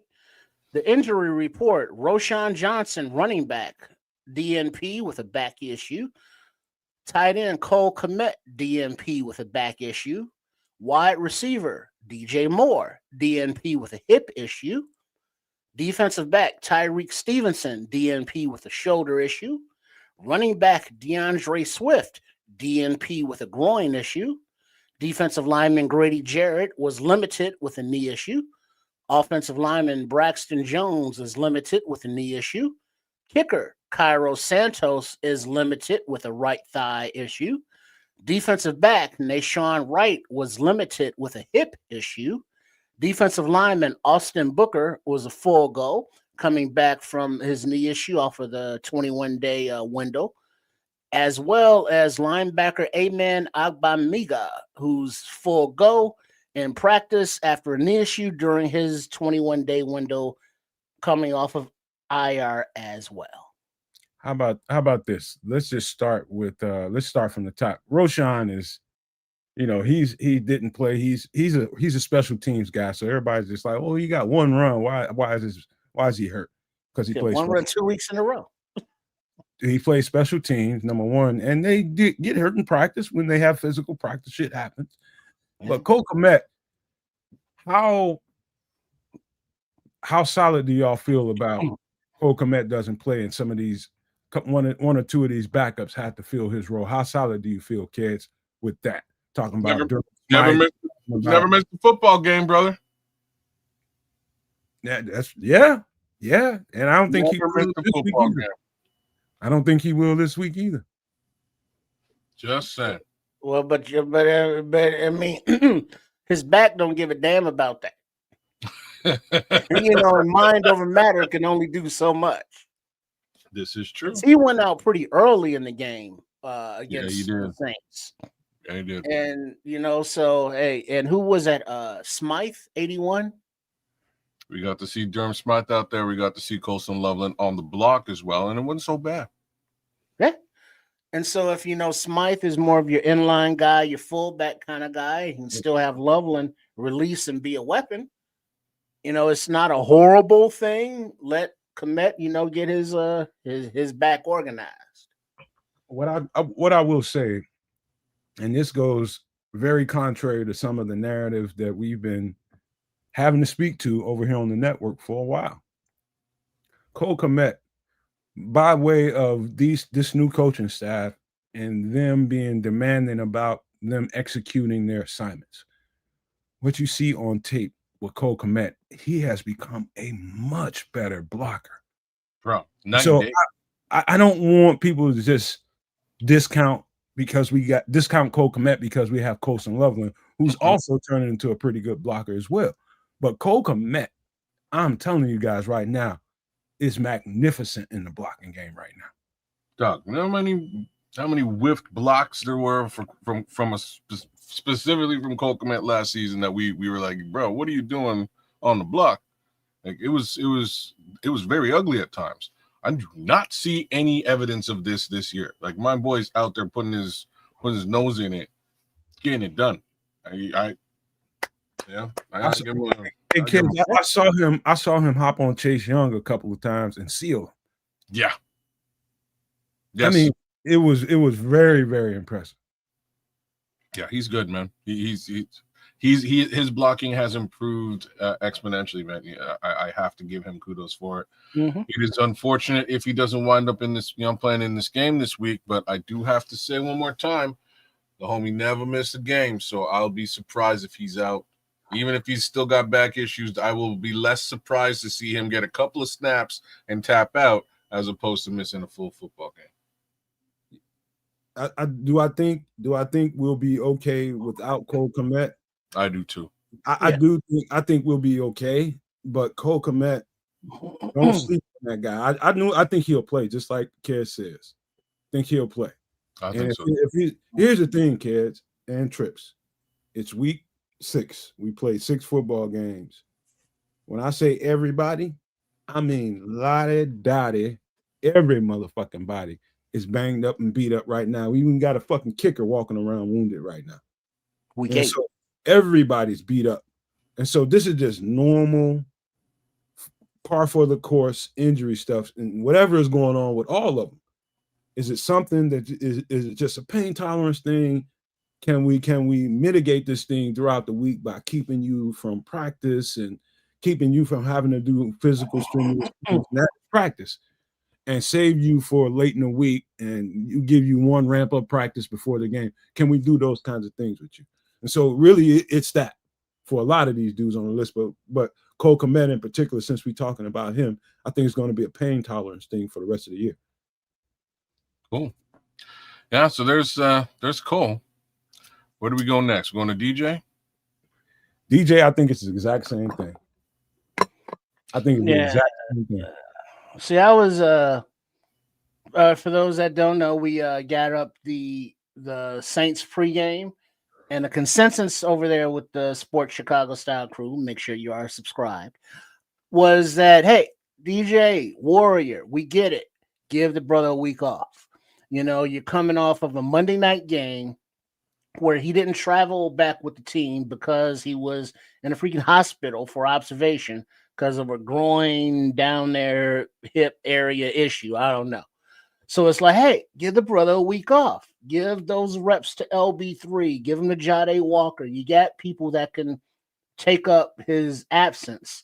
Let him heal up so he can come back for the rest of the season stronger. But guess what? He played, being the guy he is, and he went off gimpy. And so now he's back on the damn injury report with a DNP with a hip issue. So it's like, did we really need to overextend him for that Saints game? I mean, I would love to have him on the field as healthy as possible, but he was limited. He was hurt. He was not suitable to be on that field. I get it. It's week 8, week 7 at the time. Guys are dinged up, but give the man at least a week to heal and not a short week after, observation time. And so hopefully going forward, this is just he's a veteran. So just give him the, Wednesday, Thursday off, get him the walkthrough on Friday. He'll be good to go on Sunday. Now we got a limited DJ, and that irritates me. All right, let me jump on this AC Adam question. He says, are the strength and conditioning coaches to blame? I'm gonna give you my answer to that. I would just say no, not whatsoever. I just say most of the strength and conditioning coaches really know what they're doing. They go to school, they have to get a degree in this field, and that whole thing is you can go to school and become a strength and conditioning coach in the NFL right now if you want to, AC Adam. But trust me, I've seen some of their curriculum because I've seen some of the guys, some of the GAs, graduate assistants when you're in college that were going through it to become a trainer. It's a good, solid, serviceable field to enter in if you want good, long-lasting work, because those guys get work. You don't have to be on an NFL team. You can be on a college team, but that skill set translates. Those guys, most of them are really good, AC Adam. It's just body maintenance. You only get certain amount of hours with the strength and conditioning coaches to begin with before you got to be out the building. They got to be out the building. And so, I think a lot of it is just wear and tear of an NFL season. And some of it is, when you get away from the facility, how you taking care of your body? Are you going home and just saying, I just did 6 hours of training with just all kinds of rehab training with these guys, getting my body right, and I'm gonna go home and eat Twinkies and shit. Some of that is that. But it's just really the bottom line is just wear and tear. Everybody's going to be beat up at this point in the season. So I'll give my little 2 cents on that. I'm not sure if I would blame the strength and conditioning staff, but at the same time, did they change it with the new head coaching staff? I don't know. Maybe there's a bit of a differential there, or maybe they kept it the same with the new coaching staff, which again might be also questionable. Why I say that is because this new coaching staff came in coaching hard AF, right? So considering how hard they've been coaching, I'm not surprised that folks are as injured as they have been early into this season. So unfortunately, is what it is. Upside is expect that next year these guys are probably going to be a heck of a lot more healthy because they're used to getting beat up early on and then had then been rested. So I'm fine with it. You know what? Play a football game a week for 6 weeks, full throttle, hauling ass, and see what happened to your body. You're gonna wear down. It's gonna eventually hit you. You're right. And it's gonna come down to how well you can take care of your body in between time. The time you spend trying to get your body the replenishments that it needs.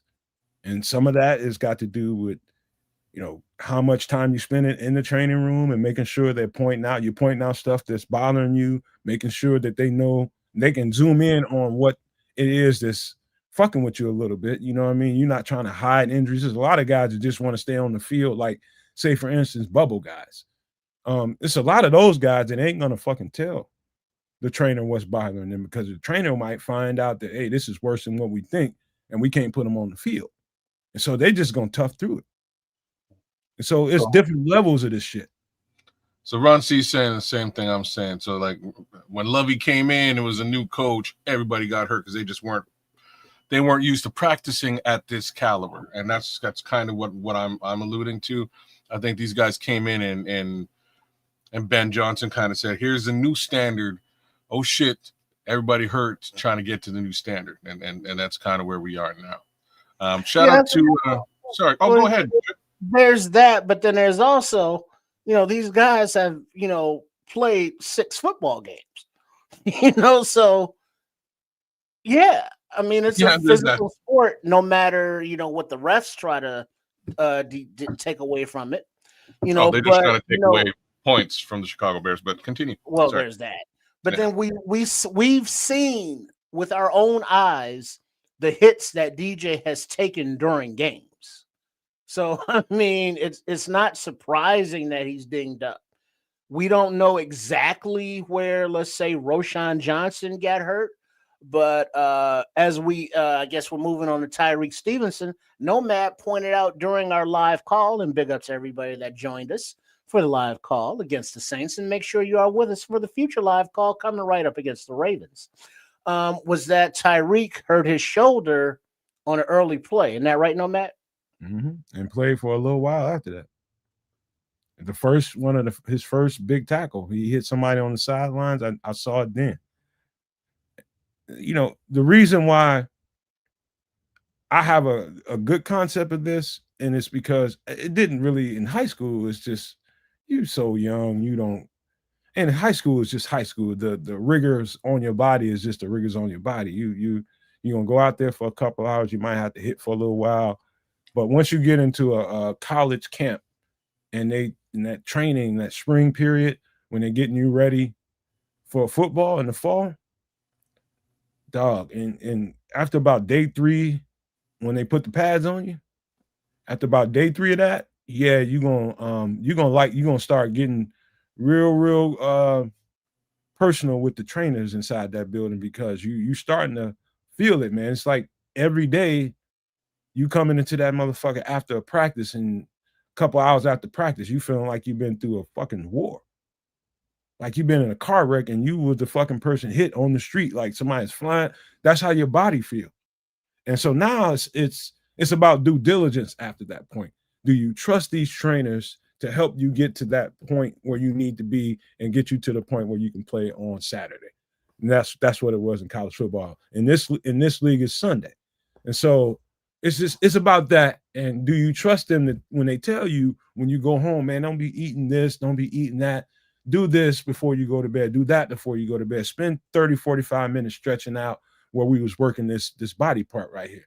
Do you trust them enough to take that home with you?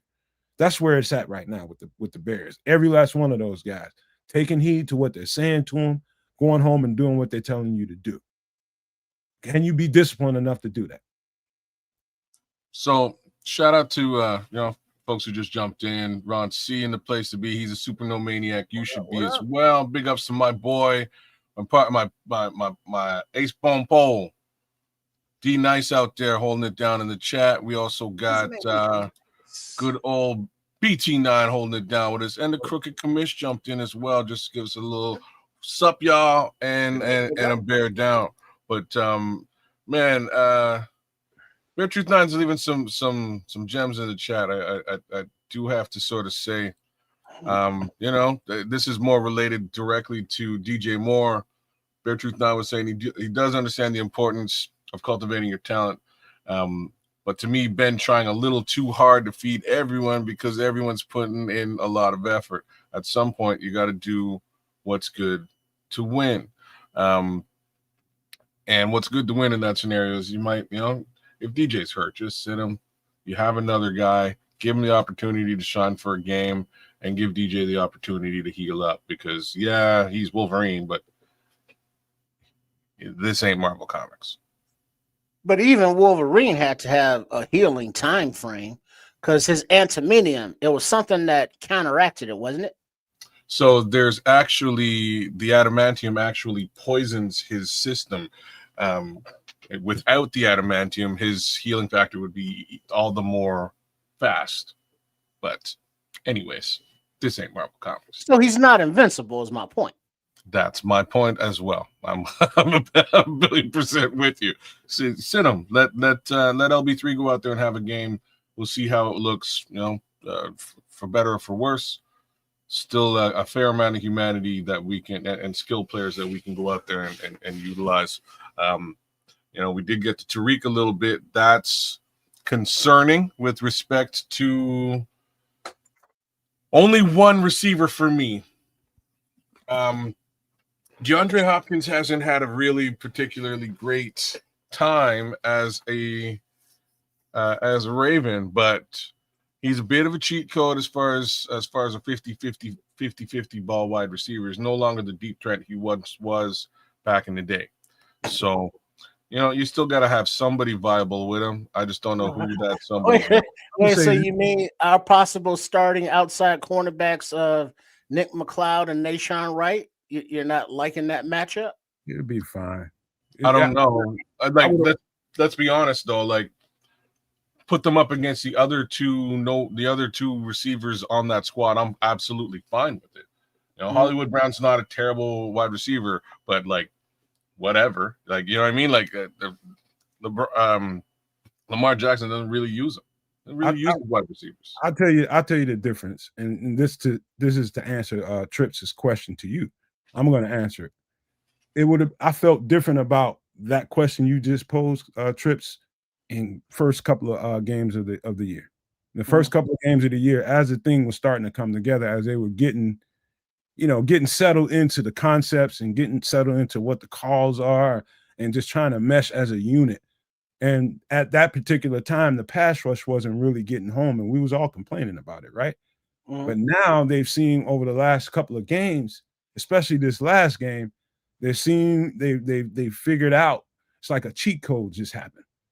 And in as opposed to those first couple of weeks, now I'm not as worried about, say Tyree Stevenson not playing. I hope he plays because he's in a contract year and he needs to play.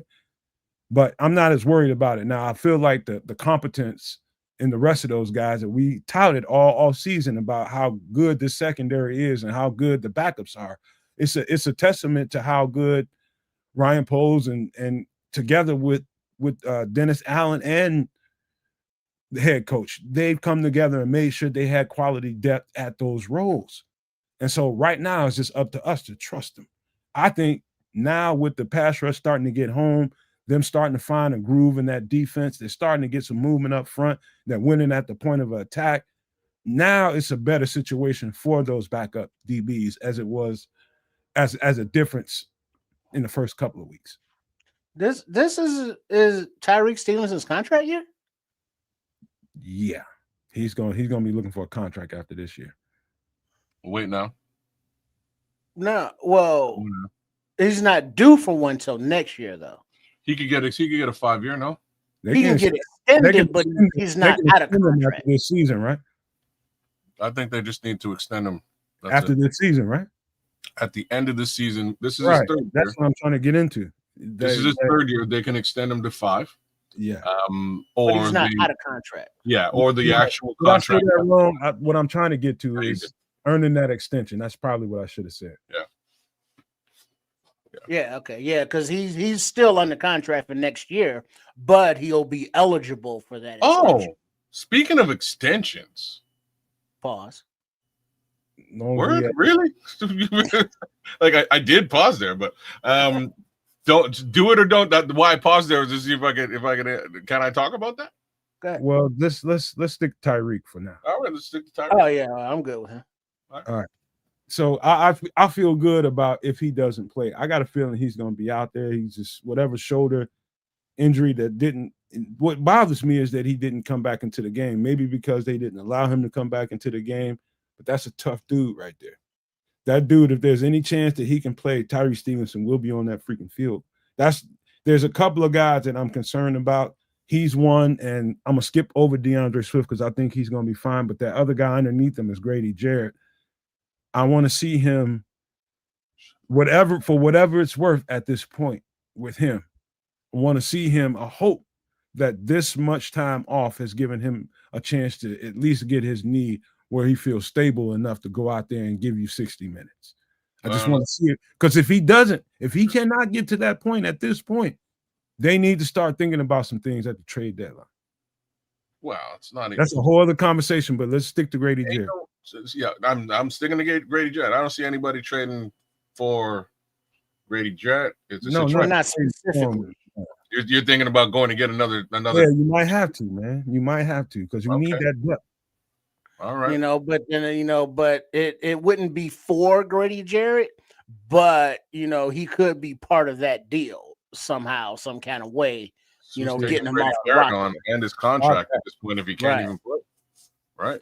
Like if you can't play it does not. Well, who knows? Yeah, but who knows? I mean, but to that point, for the value on the field, we've gotten shit out of that contract, out of that signing. Locker room wise, I think he has been a difference. He has been a voice of maturity and guidance for the locker room there. Yeah. So, I mean, there has been that aspect of his veteran presence and leadership for the defensive side of the ball. But on the field, yeah, bupkis. He's not on the field. He's been hurt, and like I'm just gonna be as real as I can here. If he's not playing, he ain't playing. Nothing we can do about that. The man's hurt. I'm not gonna hold the fact that he's hurt against him at all. Wish he could get out there and show his be influential. He can't. So on to the next guy. I don't want to never be one of them fans that's just sitting around. Gimme. We paid this much for this guy. I want some results. I want this. I want. Gimme. Motherfucker, this football.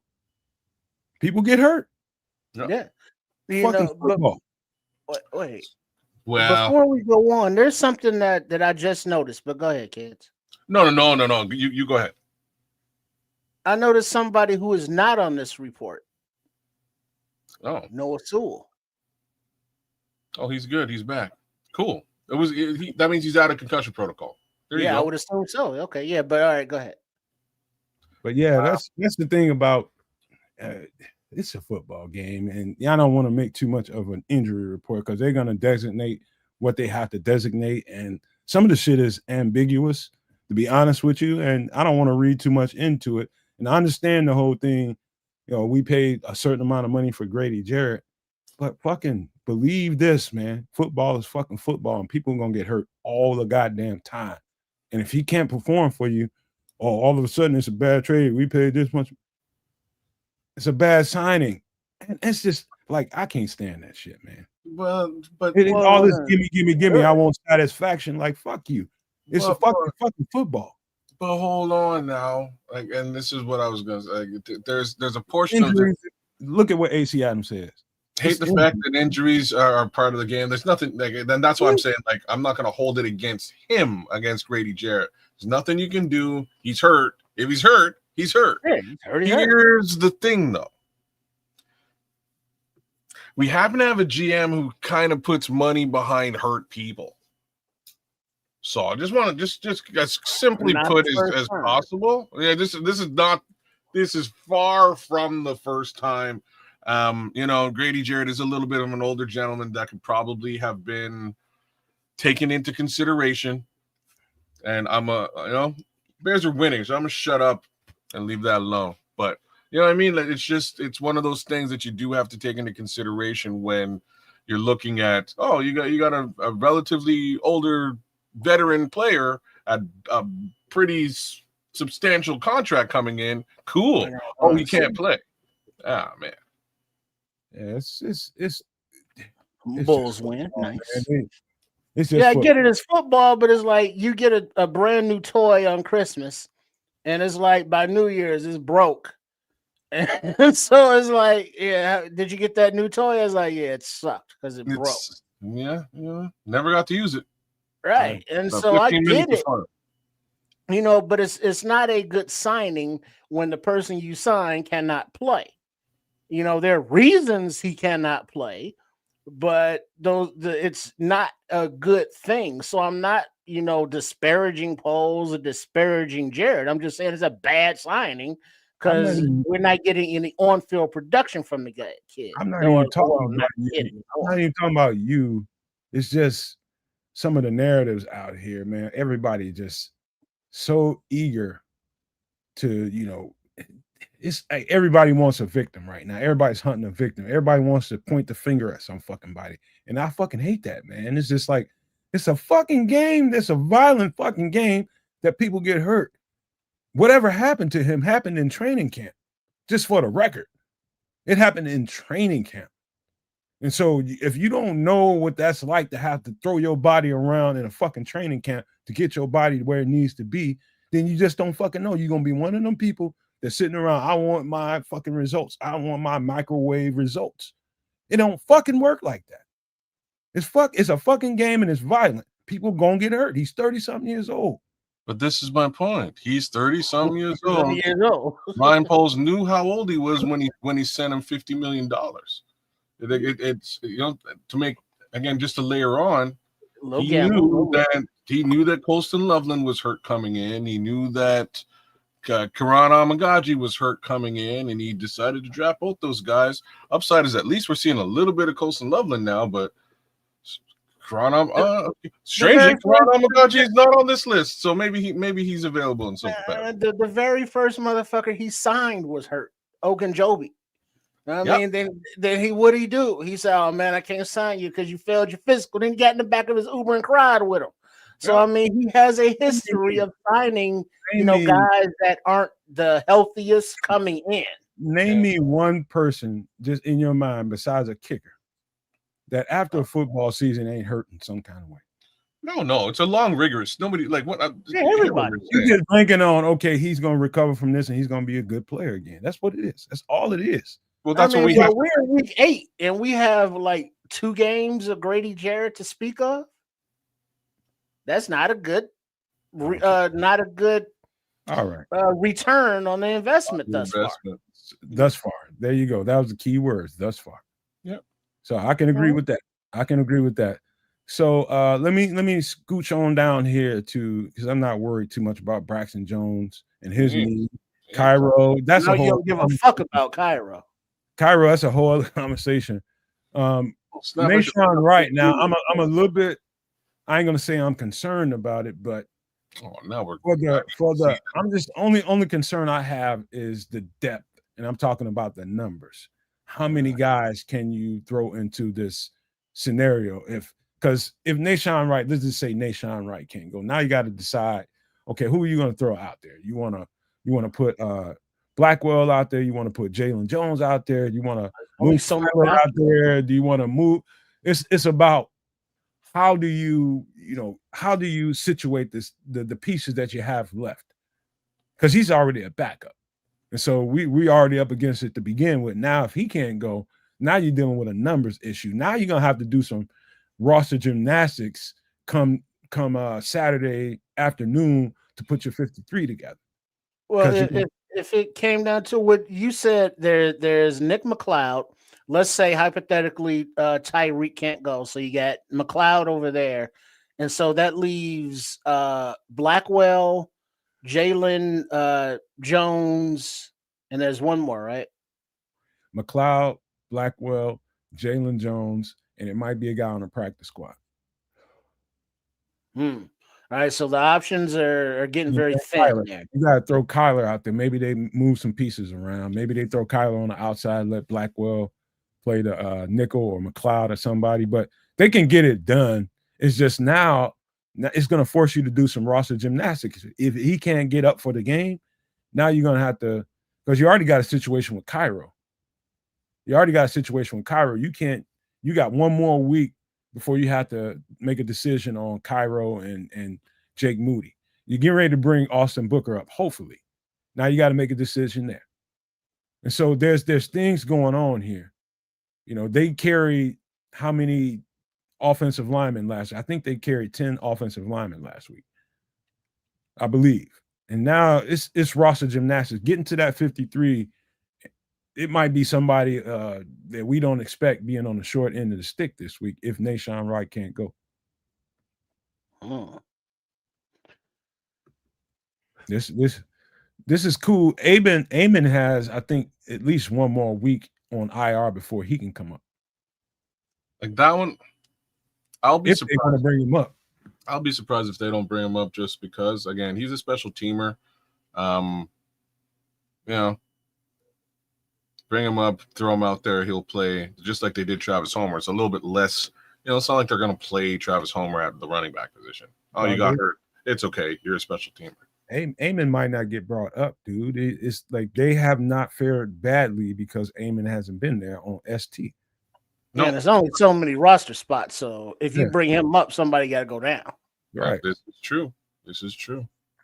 They got some decisions to make. So I could see Braxton Jones just say, hey, his knee, he's limited, he's unavailable. So, he's not going to be suited up. He's out for the game. So that takes that roster spot away and leaves it open. You could say Grady Jarrett. I don't know if he's still limited or old man time. Cairo Santos, it's like, hey, if his thigh's still hurting him, he's still limited. He gets another week out of there because, Moody has been, reliable thus far. So if Santos can't go with his kicking leg, you can't just put him out there. I also think that the possibility come a trade deadline, Braxton Jones is a starting left tackle. What caliber of starting left tackle he is for this team or the next team is anybody's guess. He's still a starting left tackle to a lot of people that need a starting left tackle. True. And so them not playing Braxton Jones or keeping him on the if they didn't, I'd be surprised. No, they would not put him on the practice squad. They wouldn't. No, because then he would get signed away. Yeah, somebody pick him immediately, they'd lose. They get nothing for him. They don't have to do shit, and then so he could be on the trading block, possibly. Now, the way Theo Benedict played last week makes you want to, because he started to regress a little bit, to be honest with you, kids. You saw some regression going on. I started to see some of those bad habits that he was up against one of the better pass rushers last week. So, I kind of expected a little bit of regression. And don't think the Ravens come with less fortitude, dog. They're gonna they got the same at the edge, energy, bro. Yeah, bro. Yeah, they got some motherfuckers, dude. Okay. They ain't been one of the best teams on defense for years and years. Bro, you say that? They've been shit on defense these past 6 weeks, though. That's because Matabike ain't been there. Okay. Whatever it is. We talking about the interior. We talking about the interior of their front. Now on the edge, they can still bring it. Telling you Okay. now. They're telling you now. Now, looking at the game and watching, what they would want to see if I'm the Bears. I want to see another good week for Theo. I want to see him rebound and have another good week. And that puts the Braxton Jones conversation to bed. You can literally put him on the trading block after that. But if Theo struggles again, Braxton Jones might have to come back into the conversation, depending on how bad the struggle is. If he starts regressing, I'm just telling it you. It wasn't that bad, though, last week. Yeah, at times it was, man. At times it was, and times it wasn't. It was just up and down. It was effective enough, and you could say, well, it's like, yeah, he had his hands full with Chase Young, because those little damn bubble screens out to the left, yeah, none of that shit was working, because Chase Young is right in that lane, and that's not really Theo's fault. So those are plays that looked bad because Young made the play. But as far as the pass protection, that is still a work in progress. But his run blocking was really nice. Why are you trashing me in the chat, man? This ain't got shit to do with I'm me. trashing About Braxton Jones, man. It's freaking hilarious. That's not me saying that. That's Crimson saying that. No Braxton Jones. That's Crimson. That's what he said. Why are you feeding into it, trashing me? I don't give a fuck about Braxton Jones. I'm telling you about the quality of play. You're not, bro. You missed the first comment. So D Nice is saying, please tell me what the hell is Travis Homer's value to this team? And my answer was, he's no man's favorite player besides Velvet Jones. That was my answer. I'm just joking. Either way, Crimson is sort of down here saying something different. He's saying, I know you like Braxton, Nomad, but since he was benched, the O-line has been so much better, even with the UDFA. Jones is just a player on the team. I don't favor him no more than the other ones. But when he's doing well, I say he's doing well. When he's doing bad, I say he's doing bad. Like, I spent the whole offseason telling the whole world that we need to get a starting left tackle. And Braxton Jones took that shit personal and came out and started playing some good football at the early part of the season. He started regressing, and I had to speak on that. He regressed. I don't see this coaching staff, though. I don't see a world to where it's like, oh, well, we gave Theo a couple games. Yeah, let's go back to Braxton. I think that ship has sailed. They've seen what they needed to see from Braxton. It's like, yeah, we're good here. The ship has sailed so far that DeAndre Swift put up about 300 plus yards on the ground 2 weeks in a row, like two weeks total, and Kamanungai taking off too. That ship is in Europe. You know what I'm saying? Like, the run game suddenly works. Yeah, that ship gone. Carnival Cruise. Crimson said, when was he talking about Bryson? When was he doing well? I say his first couple of games of the season was not bad at all. Matter of fact, they were. You realize we got blown out by 60 points. Just because we got blown out, just because we got blown out, not a good game either. Doesn't mean the all 22 on Braxton's side of things wasn't good. It was so good that Ben Johnson decided to bench his ass following the game after the second game. Right. Not long after. It's like, hey, all right, hey, Theo, get your ass in there at left tackle. Yeah. And Braxton looked around like, hey, that's my spot. It's like, oh, no, it used to be. It was. Either way it goes, he played very well in the first couple of games. All 22 reveals that. I'm just saying, well. I know y'all don't like me talking about all 22, but no. You can have that. You can have that opinion, and I'm not going to repeat that. My opinion is what I saw. That's what an opinion. Like, he still got replaced, so it wasn't good enough. Well, the bottom line is the bottom line. Theo's a starting left tackle. This is what I'm saying. They saw something else. They saw something else. And so now, with that said, with the Theo and left tackle, the run game and opening up more. Now you build in some consistency with the passing game, and this offense is still, despite the lack of execution, despite the penalties, what's the number? 21, 27 points per game. What's the number this offense is putting up? I don't know, man, but it's enough points to win football games. It's somewhere Yeah, between I know it's enough, but I think it's like 24, 27. Let's just call it 24 points a game, which is a you know, great, that's a good number. All right. I'll tell and you as what. long as it can keep going, north of that as they make the personnel upgrades, it's all good. All right, let's just talk about the offense overall before we flip to the other side of the ball. Crimson saying it's 21 plus. I gotta just, I don't know. To be honest with you, I don't know No, what it is. every game is the team has scored that many. Now it wasn't always offense, it was like defensive scores in there too. But every game that this team has put up at least 21 points during the Van Johnson regime. How they got them, is a whole conversation which we're about to dive into. But just talking about structurally on the offensive side of the ball, let's just start with Caleb Williams. That's what everybody wants to talk about.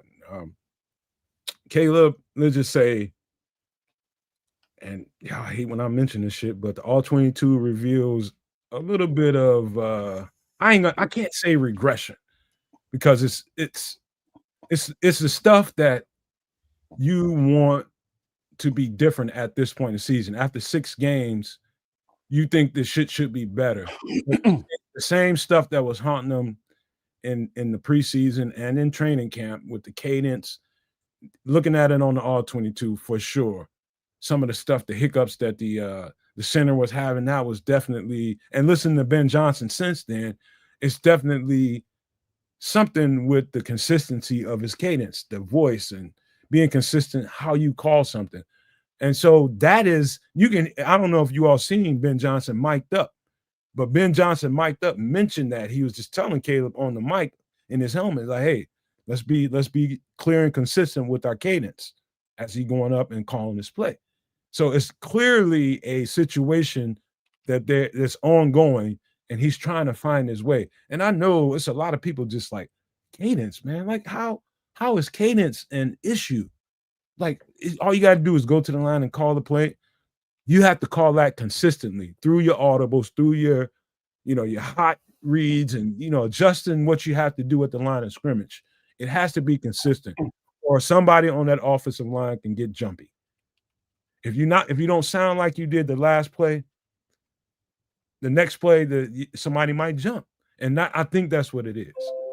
Other than that, Caleb, I'd say a little inconsistent in his accuracy down the field a little bit further, but in that 25-yard radius and in, pretty accurate as he's been all year. But down the field a little bit is just a little rocky. But I think the cadence is the bigger thing, man. Once they get that shit streamlined, and once that shit becomes like, okay, this is how it's supposed to be, this is regular, this offense is going to take the fuck off. I know they can get to that point. It's just right now they're just struggling with it right now. I'll just say that. Yeah, he's just jittery in my opinion. And not to refute what you're saying about cadence. There's a lot to be understood there, and he can definitely clean that up. It would avoid a lot of the issues we're seeing. But my 2 cents is just he's remember how he came out when, hey, like, do you get nervous at times? And he's like, no, I've never been nervous. I don't ever get nervous. Yo, bro, you're nervous, bro. He's nervous out there. He's rushing passes. He is, it's just nerves. And what's really funny and interesting is usually like when it gets to the fourth quarter, like the nerves kind of start to dissipate, and he kind of gets locked in late in the game, which is cool. But let's try to get that thing locked in early and consistently keep it with you throughout the entire game, right? That's what I'm seeing from Caleb Williams. All right, walk with me, kids. I get a call in my helmet. Okay, I'm knowing this call just in case. I look on my wrist to make sure. All right, I rattle this call off in the huddle. All right, sounds good. Snap, get out the huddle, get to the line of scrimmage. Say you got 15 seconds. And what Alan Kennedy, my guy in there, said, identifiers. What he's trying to say is Basically, now you're reading. Now you got a couple of plays you just call in the huddle. And so the built-in strategy is to give you a couple plays to rattle off in the huddle. So this is what we're going to run primarily, but this is what we might plan B to. And now you get at the line of scrimmage, you might have to shift some guys around, move some guys around to help you in protection while you're trying to read what the defense is doing. They're constantly moving around, trying to keep you all kinds of fucked up in your decision making. They're disguising things. And so now you got a few seconds left and you need to make a decision and you don't want to put your back against the wall. He's struggling with getting that first part, getting the rattling off the play in the huddle with confidence and making sure everybody understands what we call it. Get to the line of scrimmage. Now I got to identify what they're doing with a little bit of help from the center along the front. Sliding, one way or the other, the center will be able to identify the Mike who was all this kind of stuff needs to happen in seconds. He's just struggling with the totality of all of that and getting consistent with it. He hasn't figured out how to read it, identify where the heat's coming from, and making sure that he's in the right play situation to counter whatever they're doing on the defense. That sounds like a lot, but that's not a lot. It's just what happens at the line of scrimmage, and that's what happens in a football game. You got to be able to attack them where you think the weakness is going to be. If you think they're going to come hot off the left side, call a play and audible this play, get a hot read to attack them on the other side of where they're coming hot. So if there's an edge rusher and a linebacker coming off the left side, attack them with a tight end over there.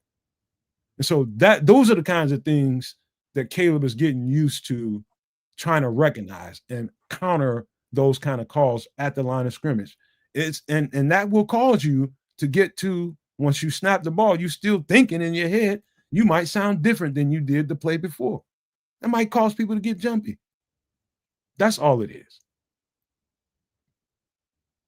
Oh, okay. Well, sounds okay. Alan Kennedy's basically saying it was probably more likely Caleb than it was Drew Dahlman. Shout out to Drew Dahlman for not dropping that damn football, letting that thing go. Because it could have been a whole other situation if he did. But, like I say, this offense is a work in progress. They're going to continue to work at all that. Eventually, things will start to come together.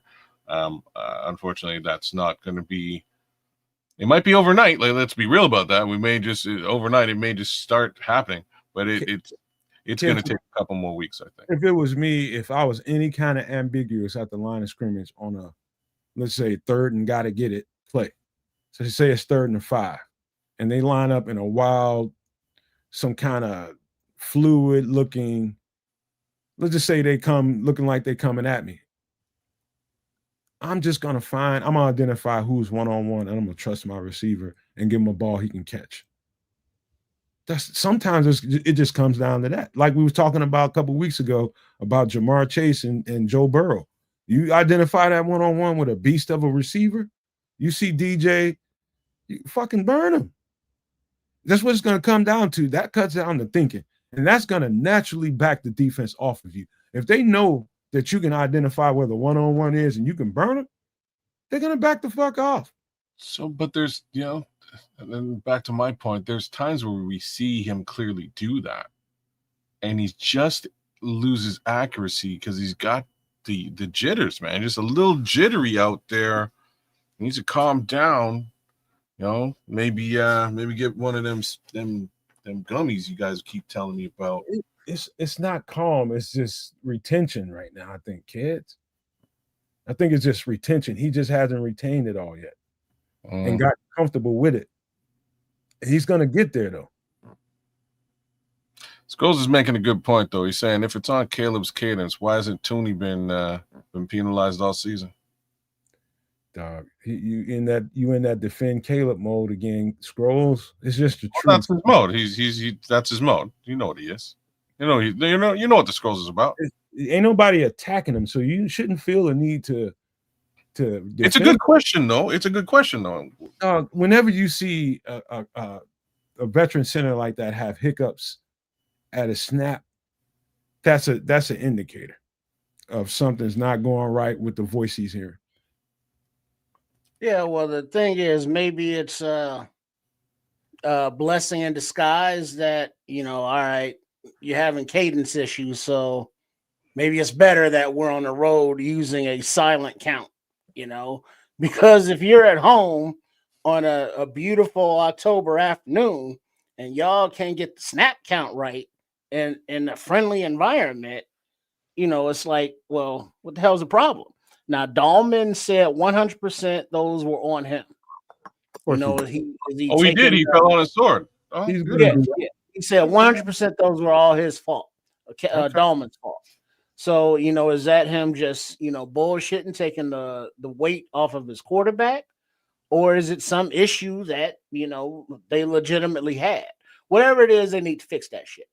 But I do trust that Ben Johnson will get the lessons across, to where it's like, hey, Caleb, we get it. You want to hit the deep guys, but these check downs right here, hit the goddamn check downs.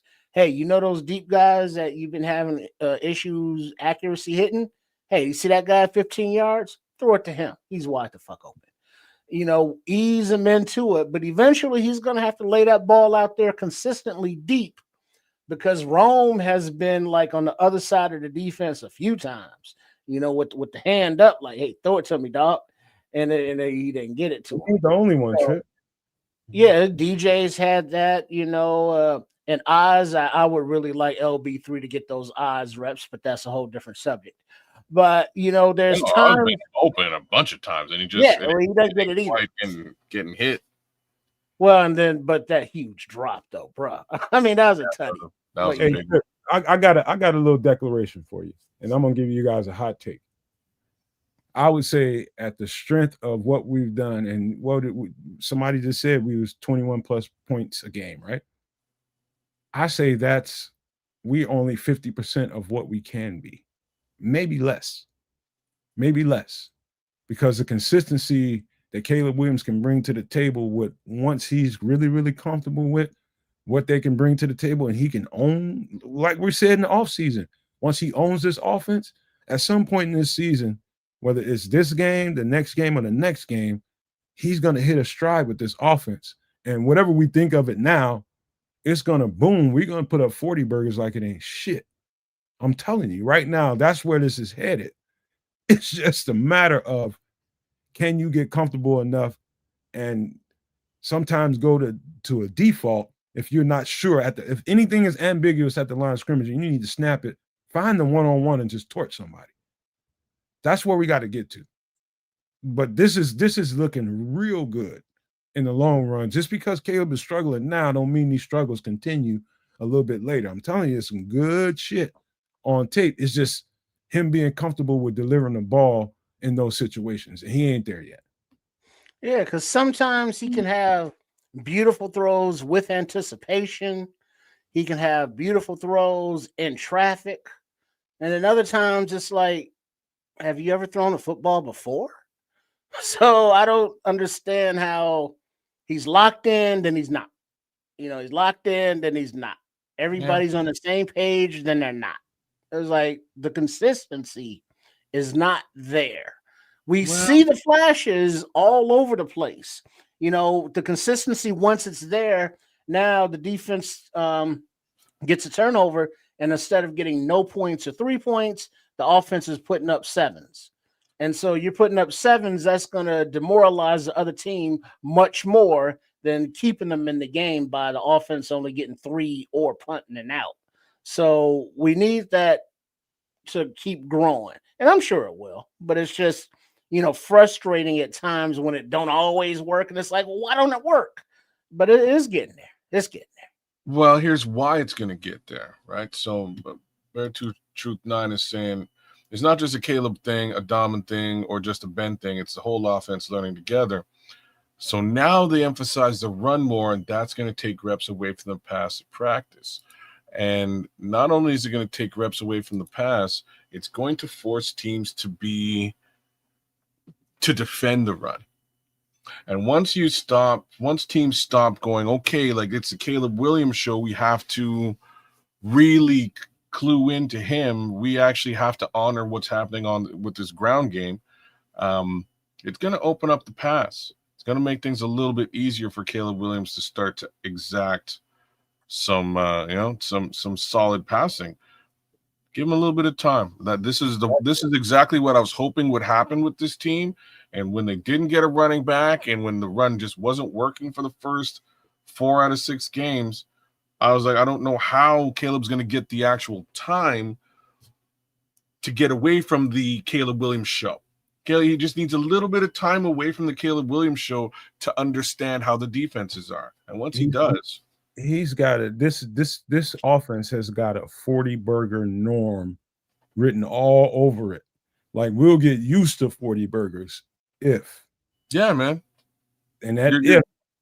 Go ahead, kids. No, you're nailing it. Once this run game is married to the passing game that Ben has been showing us, once those two things are married together, 40 points a game will be let's say a good 33 to 30 to 33 points on a regular basis average should be something we can aspire to. Should be regular Bears football. We just got to get there. Now that we got the running backs hitting holes with conviction, and the offensive line are handling their blocking assignments with conviction, the running backs are sure the holes are going to be there, and they're hitting that motherfucker too, and you can see that. Now the other side of that is you just talked about it, kids, talking about marrying up the run game with the passing attack, and the play action comes with that. Him being able to take advantage and hitting them deep shots and hitting them with accuracy. That is the conundrum for Caleb Williams right now, outside of the cadence issue. It's about when those opportunities present themselves, exact all kinds of damage on these motherfuckers every fucking chance you get. And right now, he hasn't been able to do that. Once that shit comes into fruition, it's a 40 burger norm. I'm telling you, 40 burger norm. And that's a lot, but that one there is going to be a tough one for him to learn. I think it's good. I don't think we're going to see that until much later in the season, if at all. If we do see it late in the season, oh boy, the P word can begin to be uttered. Poontang? I like that one. That's a good P word.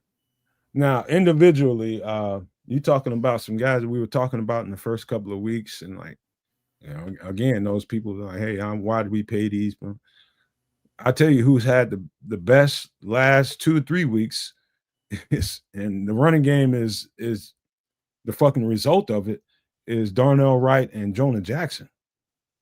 Those dudes together over there they crushing it, bro. That's the best thing I can tell you outside of really layering it on thick. These dudes over there on that right side, those dudes are tearing the shit up, man. I'm talking about handling, blocking assignments. Any call to the right side, I'm sure Kyle Monunga and DeAndre Swift are like, hell yeah. Hell yeah. These motherfuckers are tearing it up. And it's times I have to give some credit to Drew Dahlman. He's in the pool game when they're doing power concepts, when they got to pull the center and they got to, pull a guard or a tight end, he's tearing it up. He is tearing it up in movement concepts. He's tearing it up, bro. And so the offensive line probably doesn't get as much credit as they should, but I'm giving them their shit right now. They are probably more responsible to all of the success outside of how well the defense has been playing. But all the offensive success in the running game, don't forget those offensive linemen have to make that happen.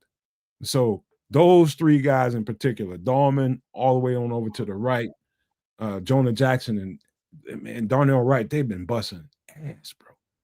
I'm telling you. It's they win at the line of scrimmage, bro. They are winning at the line of scrimmage. It's also the other side too, man. These guys have figured out that they can utilize DeAndre Swift in an outside zone rushing scheme, and it's working. Whether it's left or right. Last week left was a bit of a problem because you got Chase Young and he plays very well. So for the most part, we saw most of it on the right hand side. Tearing it up in power too. Yeah. And now, because we had given them a lot of shit early in the season because they looked like shit. But, Darnell Wright was hurt. coming back from injury and not playing together. Now that they've had a few weeks, on task together, they're starting to understand where they need to be, where their partners are, and they're much, much more cohesive as a unit. And, we like to think that going forward, it's only going to get better. But, looking at some of those holes just from the end zone angle where you can see behind the line, it's like, geez, that's a huge hole. And you see Darnell right out there moving the crowd.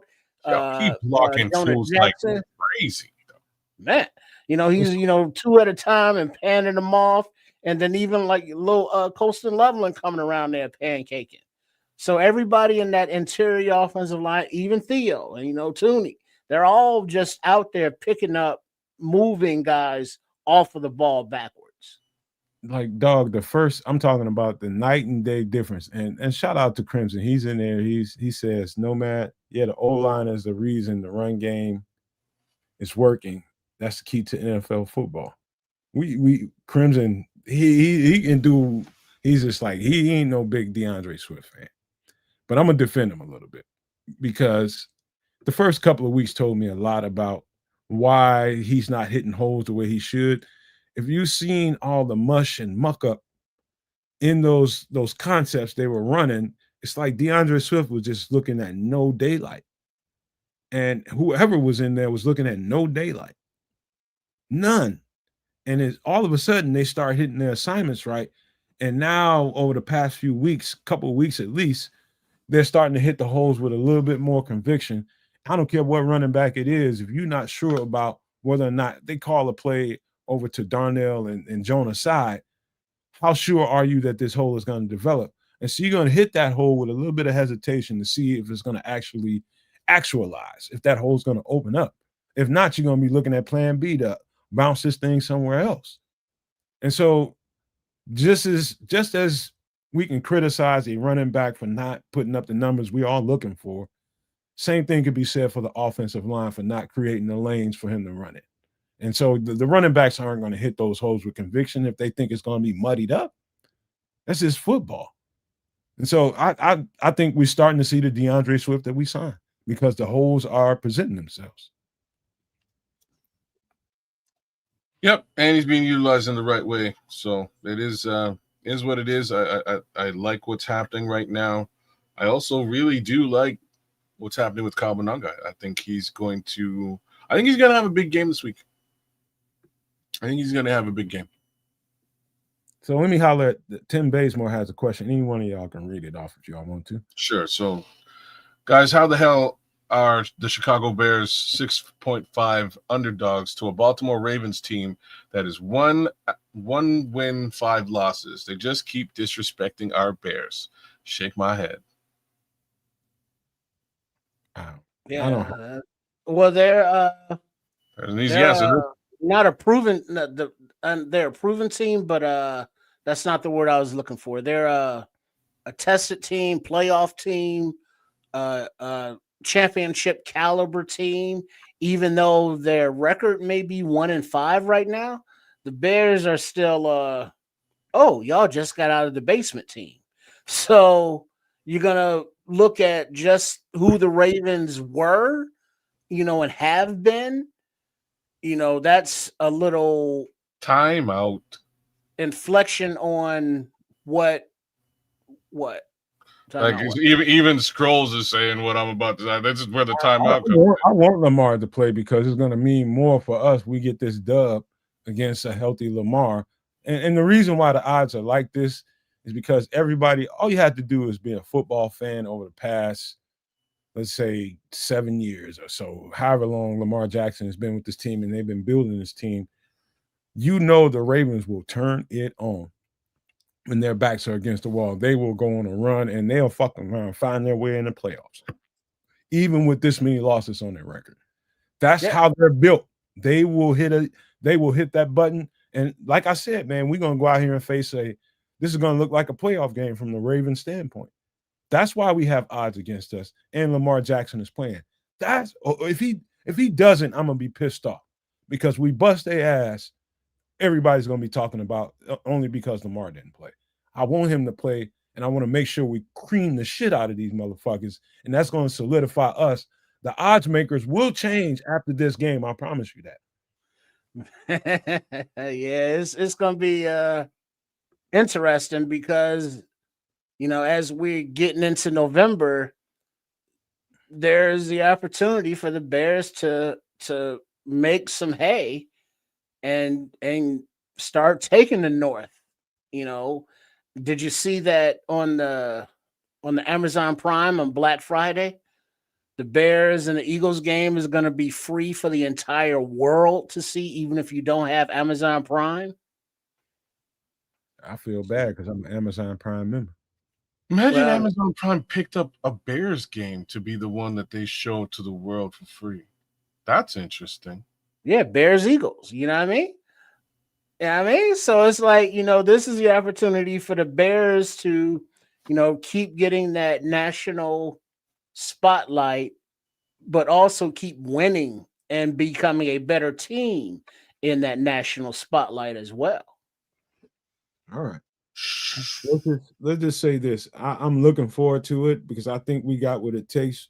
They're meeting us at the this is a good time for us. I know we're a little nicked up in the secondary. I'm not so much worried about that.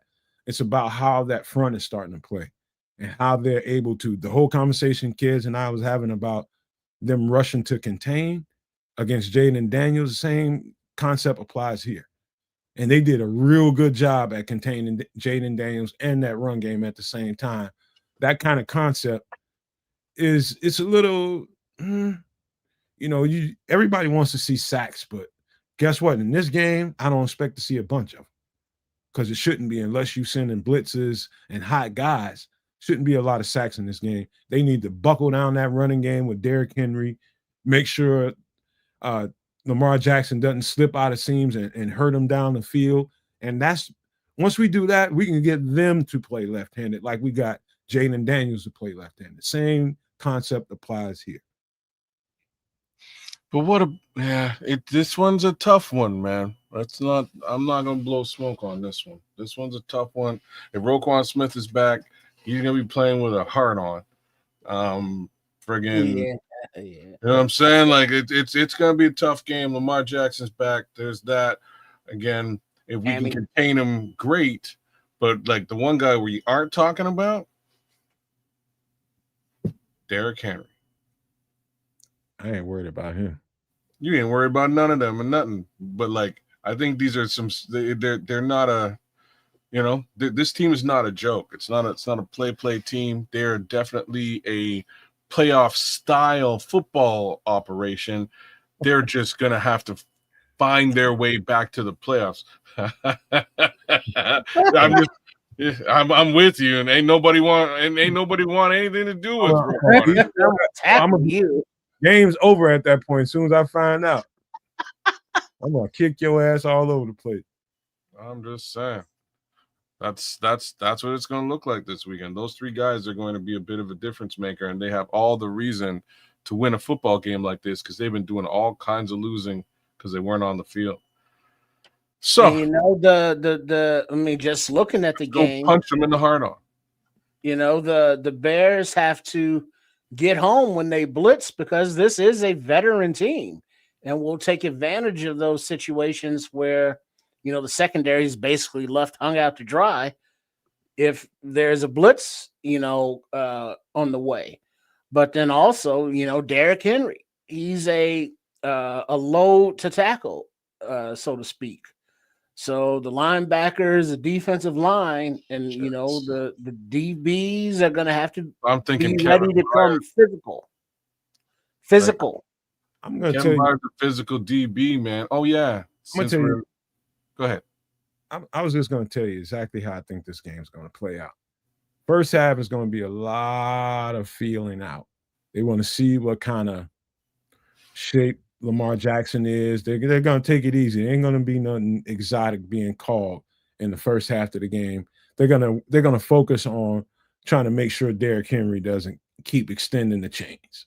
So they're going to really gang up on the running game, run blitzes and in the passing game, they will rush to contain Lamar Jackson, like I said before, and they will match up man to man and see if he can hit one-on-one guys. If he sees a guy matched up with, they'll try to find a weakness. If McLeod is playing out there, one of the starting spots or something like that, or if it's Nashawn Wright, equally they'll attack either one of them. They'll try to find whoever they're matched up against and try to throw the ball that way. But if they can stop Derrick Henry and really, really be sticky in coverage, they can make the Baltimore Ravens play left-handed. I'm telling you, the way this defense is trending, the Baltimore Ravens ain't really an obstacle to them. Even though they're going to see the best of the Baltimore Ravens in this game, I don't see them being a real challenge. I'm talking about when the play breaks down and Lamar Jackson starts to, if he gets out of a coverage, out of a sack or something, starts sliding away, I think those guys are really good when it comes to matchup coverage down the field. I really do. And anything he dumps off underneath with Tremaine and TJ, I feel real good about this matchup, man. I don't feel the same as I did at the start of the season when I seen those guys on the schedule. I think this is a winnable game in a serious way. It's going to be a dogfight, but I think we can beat it. It was winnable without those two guys on the field. I thought we would have run ruckshot over them. But both of them, and I'm mostly worried about, I think it's got a lot less to do with Lamar Jackson. I doesn't really use his wide receivers in a capacity that scares me. So even though we've got a little bit of pain in our secondary, I think we can handle that. I think we can handle it. I also think TJ and Tremaine are going to play very well against the guys he does use, which is Mark Jackson and Isaiah Likely. And I think Isaiah Likely's out. But they'll match up very well against the tight end situation, which is what Lamar uses. So cool there. Big problem is King Henry running ruckshot over this defense. I don't know if this defense, this is the one, and this is going to be the challenge. I don't know if this defense can really square up against what he does out there on the field in the run game. He's a bit of a different thing. I don't think we've seen anything like that.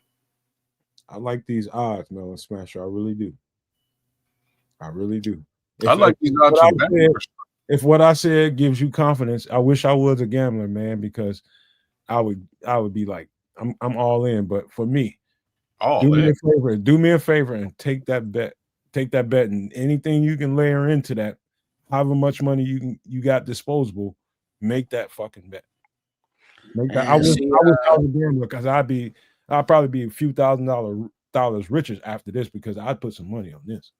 This is worth the money, to be honest with you, from a betting perspective. It's worth a couple of bucks to put down and see what happens. I'll put a couple $1,000. You put what? I put a couple $1,000 on this. Yeah, and you're crazy. Okay, call me crazy. I would have put some. I'm just telling you, man. Sometimes I can see some shit. Don't need to pay the rent on the first. No, I'm not a gambler, man. I don't want to go down that rabbit hole. But if y'all want to do it, feel free to do it and throw me some. I'm talking like 20, 50 bucks. You know what I'm saying? A couple thousand. No heck going all in. Yeah, there's some things about this matchup. And I'm telling you, I said this name and kind of glossed over it, but Justin Madubuike, you just don't understand how much of a force of nature this cat is. We talking about this dude he changes games just like Justin Simmons does in Tennessee. He's that kind of player, and he gets them in situations on the football field to help Lamar Jackson be Lamar Jackson and all those guys he has on offense, Derrick Henry. That guy not being there, they ain't been the same team since he got hurt. Justin Madubuike. So he's hurt. He's not playing, you're saying? I don't know. I don't know if he's back from his injury. I didn't hear anything about it. That's why their defense has been like shitty. When we win, Scroll, just remember I told you. Oh, and then what's up with the Lamar Jackson been sacked damn near 30 times already this season? The offensive line is struggling too. They provide pretty good pockets for him, but sometimes I don't know, something's off there. Something's off there, and it's obvious. I can't really put my finger on it, but in the passing game, it's like Lamar ain't really. It's like he's eyeballing guys. I took a look at him on all 22 just to see what we're dealing with. Yo, you know who's gonna come in and ruin the whole? Oh, sorry, my bad. Keep going. Wrong, John Jenkins.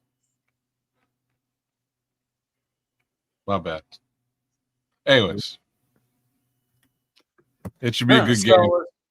So it sounds like the running game with Derrick Henry is the main focus, right? That's it. I'm not worried about Derrick Henry. I think Derrick Henry, as long as you can stop him from once he picks up momentum, then I'll worry about Derrick Henry. If you can get him, you can That's get like 3 yards. And more like 5. But once you get him at the line of scrimmage and get him to slow down, he's not hitting that hole with conviction, and they're not opening up big lanes, and he's getting 7 to 8 yards of chunks. That's once he gets it going, that's how he rolls. He's getting like 7 to 8 yards a chunk. And so they can stop him from being that. You're talking about Big Bill and Dex to really plug up them holes and not let them get going. Once they start doing the outside zone and power, once they can stay assignment sound and prove to the Ravens that you're not going to run over us with this guy, I think we finna go off to the races, bro. Yeah, that's Big Dex, Dollar Bill, Chris Williams, and Ford. Get your big teammate injuring ass in there and clog up that middle. And he said he's been sacked 15 times, on pace for 30. Lamar Jackson is okay. If we don't give that game away by way of turnovers and fucking miscues, we'll win this game. You can say I told you. Tony, we're gonna beat these motherfuckers. Derek been giving up the ball too?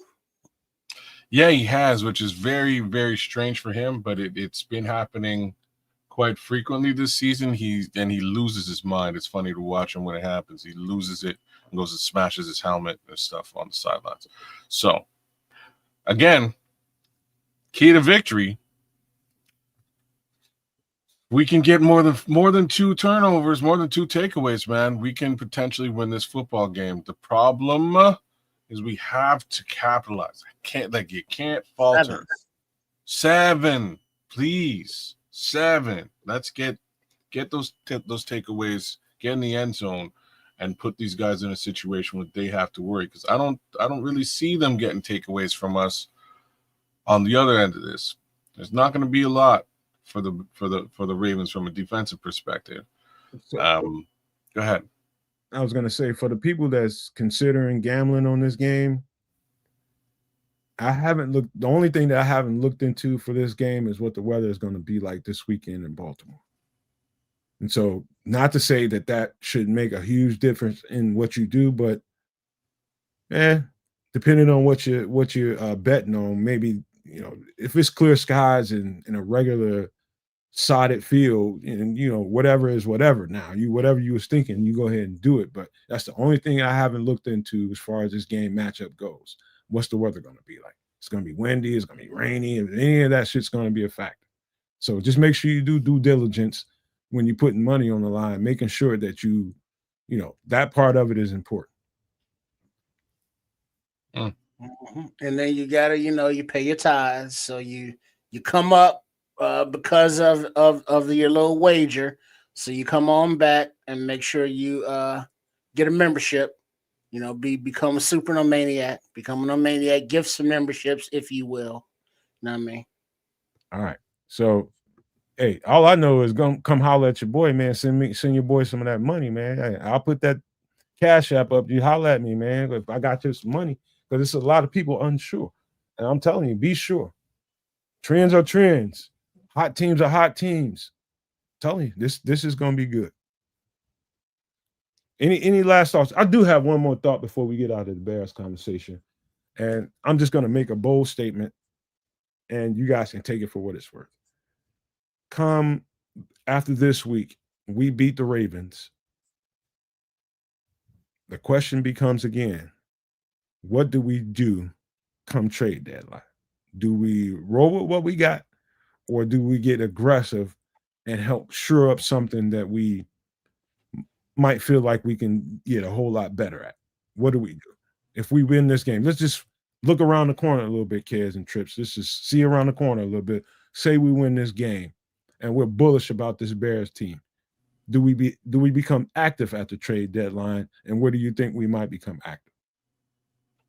So for me, it's all about the cost to be the boss. So if you're depending on what the dollars and cents is, what the capital requirement is to make a move, you make your decisions. So in my opinion, I'll baseline it like this: if you can trade a first rounder to get a linchpin defensive end, you do it. Once you start into, okay, well, we want a second round or two and a third, or we want two firsts. And once you get into that type of capital conversation, I'm less interested. You know what I mean? I'm much less interested. Here's the other way to look at it. If you can then package a Braxton Jones or package somebody in with a first round pick, somebody that's worth something that you know you're not going to utilize in the future, now you got to move. So personally, I would say Braxton Jones, first round pick for Max Crosby. Well, the I could see the Bears there too, being buyers and sellers, selling guys like a Braxton Jones who may not be a part of the team going forward, or packaging him and being buyers. I think it's the Giants or the Jets keep coming up with their defensive linemen. Some top end guys, or some like the one guy coming off of an Achilles injury that he had last year or something, coming back first round pick, defensive end. So, I mean, it also depends on what position is needed. I mean, we've gone this far into the season with just DeAndre Swift at running back. Roschon Johnson's gotten 2 or 3 reps, and Monanga's gotten a few. But so does that mean that, we need to go out and get a running back? No. Or defensive end or defensive tackle? What position? Is cornerback going to become a thing of need because of injury? So, I mean, that will have a bearing as well. So it's not all just about, well, this team could win and we have to go all in for the Super Bowl this year. It could be, well, it's like, we need to make moves. So we want this guy from that team because Dennis Allen and Al Harris could use him going forward, or Coach Garrett can work with this defensive lineman who will be on this roster for more than 1 year. So, not just a rental player, but trading for players that they can see fitting the system's offense or defense. I'm going to dial it in a little bit and say this to you. I'm just talking about what I see now versus what I saw at the beginning. Yeah, I was heavy on the running back. I still feel like all you got is 1, 2. Maybe you need to go 1, 2, 3. You feel like Kyle Monangai is the way he performed the last couple of weeks. You feel like you got something there for sure. And how confident are you? I would just say, based on the last couple of weeks, and if this continues into this next week against the Ravens, then you probably feel pretty secure in the running back room, right? And so I would look in other places. And where I'm going now is probably going to be a little different than what you guys might be thinking.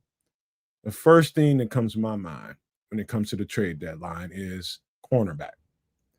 And if Jaelan Johnson, if he's going to be available at all for the rest of the season, number one, is it a guy out there now? And I don't want to put down Nahshon Wright by no means. I think Nahshon Wright plays some pretty good damn football for us, real good football under the circumstances, and he's widely considered by a lot of people as a backup. Getting cut from teams and being on practice squads. That's how people see him.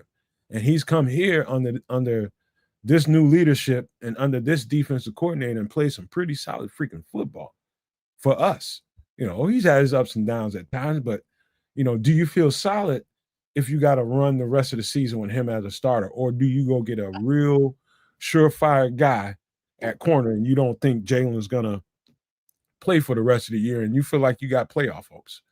And so that I would circle that conversation because I think it's real.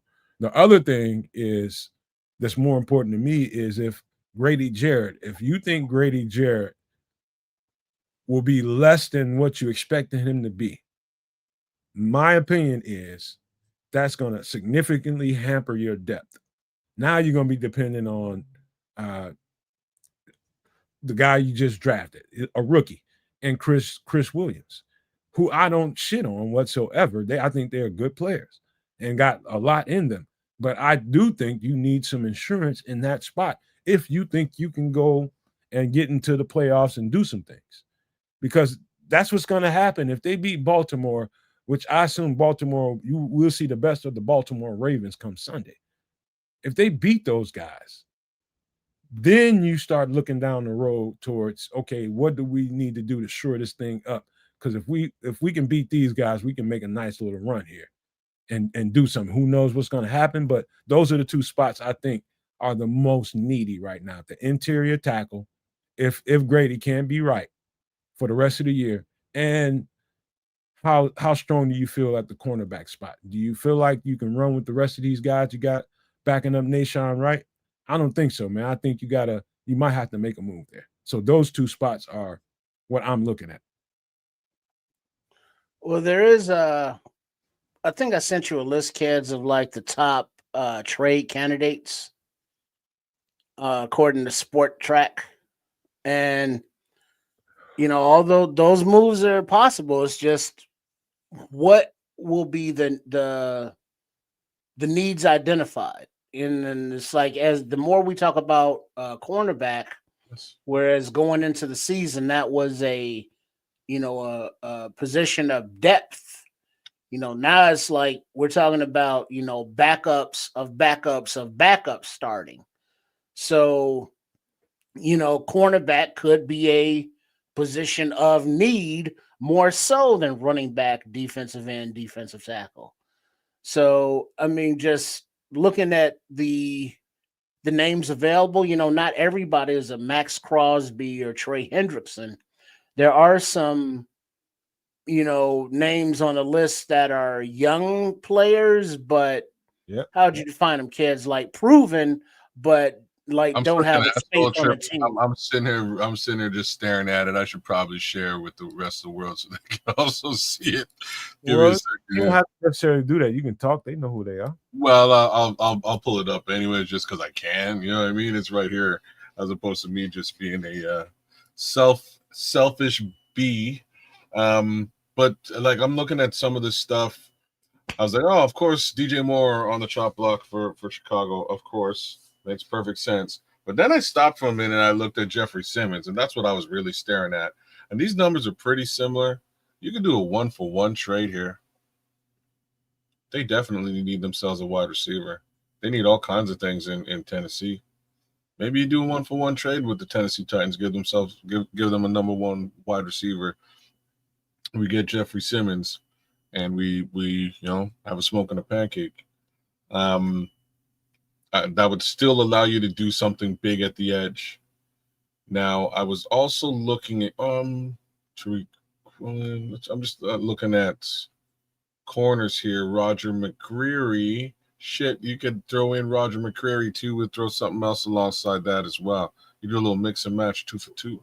First thing to know is pay no attention to the teams that feel like they have a chance. The teams that are winning. Like I wouldn't pay any attention to Tariq Woolen with the Seattle Seahawks playing some real good football right now. Pay attention to the teams that don't really like. Miami is a team that I would look at, number one. Number two is the Tennessee Titans. You just got through talking about one guy, Roger McCreary, and he's a slot corner. We don't need a slot corner.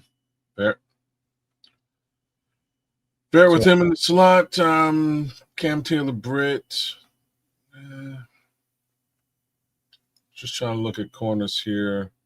Alontae Taylor is interesting because Dennis Allen really liked him. He's a slot corner, but with Kyler here, you have options. What about Bradley Chubb? Nah. I don't think he brings anything to the table that, in my opinion, that's going to change anything that we have going on, in my opinion. I'm not saying he's not a good enough player, but that doesn't. All right, Nah. let's get down to somebody a little bit better. What about What are you gonna do to trade him? Everybody knows that the Miami Dolphins are looking like a fire sale right now, and so they're receiving calls like a motherfucker, right? So it's like they want to make sure they tax the shit out of everybody that's calling them trying to get their players. They don't want to give them up. But hey, what you gonna offer me? To If be you ain't frank, offer me a boatload, I'm hanging up the fucking phone on you. well, no. Man, who giving them a boatload? Somebody might, but That's a foolish somebody. Is really what I'm saying. Because they're not winning, you should be able to be a little bit chintzy and say, "Hey, look, you know what I'm saying? I could be having a conversation about Max Crosby right now. I'm talking about Bradley Chubb. What did Bradley Chubb get done this season? Oh shit, you guys lost a bunch of games. Yeah. So let me give you a third for Bradley Chubb. You know what I mean? Just negotiate. You're the funniest motherfucker on the planet. As soon as somebody gets into like a negotiation, go here, man. Gets into a negotiation posture. Go here, bro. Where you're trying to actually like win the negotiation. He's like, damn, no, man, pay all the money. Give him every dollar you can. Give him every dollar. You're trying to. It's a business. Whole fantasy GM shit. I don't like it. I'm just saying, I'll give you a fourth. It's a business. It is a business. Well, I don't like it. But you have to. And why you have to is because this team that we love here so much has been the victim of exactly what I'm describing. Oh shit, y'all team losing? Oh, you want to trade somebody? We're gonna give you nothing for it. All this does is set you up for disappointment because you got all these crazy ass fantasies in your head. No, I'm not disappointed at all. I don't think gonna do none of this shit, man. I don't think none of these things are actually gonna happen. I think in this real world case scenario, guys that I think might wind up on this team, Dameon Pierce on the cheap. Wait, what you know what I mean? Like, I don't think they're going to running back. You know what I'm saying? Running back. Who's on the cheap here? Quandre Diggs at safety. If we really think we need to back up on the safety, I don't think we do. But do we have a cheap corner here? I don't think they're spending big money in free agency. There's Jaquan McMillan, $1 million. You know what I'm saying? Like, we'll give you some sort of low wallet share capital, or they go super deep and they get a real guy like Max. I don't see them doing it. Kids, I think the better exercise, instead of being in dreamland with what we can do, it's a ton of, man, you can be doing this shit for the next 2 hours talking about what we could and couldn't do with all these different fucking players, is looking at the practice squad. And so let's just say we're sellers, right? Let's just say Braxton Jones is going to wherever. Let's say he goes to the Raiders for whatever trade. I don't think it's going to be a player for player trade. It's going to be a trade for compensation. And for whatever that compensation is, if it happens, it'll probably go down that way. Let's see. I think Roschon Johnson is on that list. You know, if you trade those particular players, who do we have on the practice squad that you think that is viable to come up and elevate on this roster to be some piece that we can use? That's the better exercise than this fantasy shit. Well, shit, Brent Brown can do Roschon Johnson's job. Hold on a second. Why is that? I don't understand how that's the better. I just got shit to do, kids, and we're gonna get lost in this conversation for the next 2 hours because I don't think they're gonna make a move. So this is not a 2-hour conversation for me. I don't understand how the practice squad is the better side of the conversation. Because if let's say we're sellers at the trade deadline, there's guys like I just mentioned, Braxton or Roschon, who's on this list. If they do go, who gets elevated in their placement? So we got to start talking about Kieran Amagaji. We got to start talking about, if we're going to keep Britton Brown, do we keep Britton Brown or do we get a replacement for him? Somebody like a Dameon Pierce or something like that. You know, if we want to let him go somewhere, what do you get for a Roschon Johnson? I don't think you get shit for him. I don't think he's tradable. Roschon Johnson is probably not tradable. You're right. And this is kind of along the lines of what I was talking about before. If you ain't winning with the guy, who's giving you anything for the guy? Braxton Jones on the flip side, you might wind up getting something for him just because of the position he plays and how many snaps he's played at it. 6th round pick at best.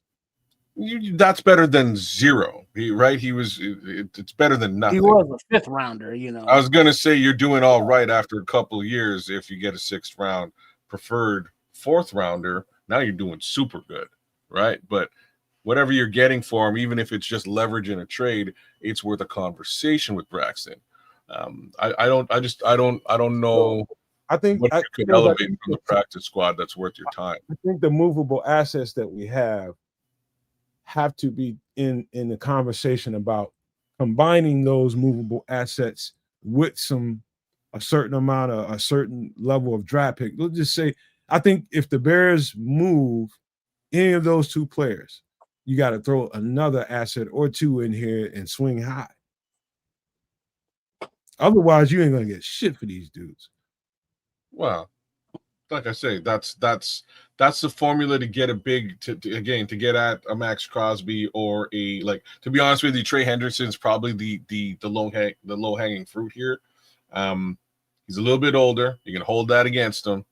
He's they do need O-line help, bro. This is where I'm going. He's working with a situation where Joey B's getting hurt.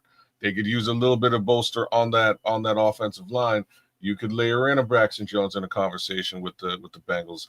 That might actually fly. Might save you on the overall Trey Hendrickson trade case scenario. What it do, Notch? That's my take there. I like I say, I don't see the practice squad helping us at all. I would be backfilling with guys here who are on this potentially on this list or just available free agents. I'm like Melon Smasher. You gotta get depth in the trenches right now because we're playing some pretty good football in the trenches. Like this is, since we're talking about Braxton Jones, you talking about eliminating the probably 2nd to 3rd best tackle you have on the team. 2nd to 3rd best tackle on the team. We don't know exactly what Ozzie is on the left side in an NFL game. We don't really know. And so now you have to lean on Kieran Amagaji if there's no Braxton Jones. If something happens with Theo, something goes wrong. I don't think, to be honest with you, I don't think either Roschon or Braxton Jones is going anywhere. I'm not sure if I give a shit anymore. You know what I mean? None of us do. They don't reality of it. We're gonna hurt ourselves if we let go of Braxton Jones at this point. That's just the truth. I disagree with that. We're not gonna play the guy anymore. He's not starting on this team. We don't need him. There's no future for Braxton Jones with the Chicago Bears. Why would you hurt your team when we're a contender right now? I'm just saying because that doesn't hurt your team. He does hurt. If he's gone, it hurts. It doesn't. It doesn't hurt at all. He's not playing. There's no smoking some. I do sometimes. I do sometimes. Tell me what you've seen at left tackle with Ozzie Trapillo and Kieran Amagaji that gives you confidence to tell you that Braxton Jones not being on this team ain't gonna hurt us. Well, I've seen Braxton play his entire career. We know what he is. And going forward, you have to flip the resources to keep the resources flowing to your team. So if you know that Braxton has had his opportunity, I've heard that too. Canadian Eagle took his job. It's like, all right, this is a contract year. We're not going to re-sign him. So we have to get an asset going forward for him. You just don't let guys walk for nothing. Dog, you might have to. Period.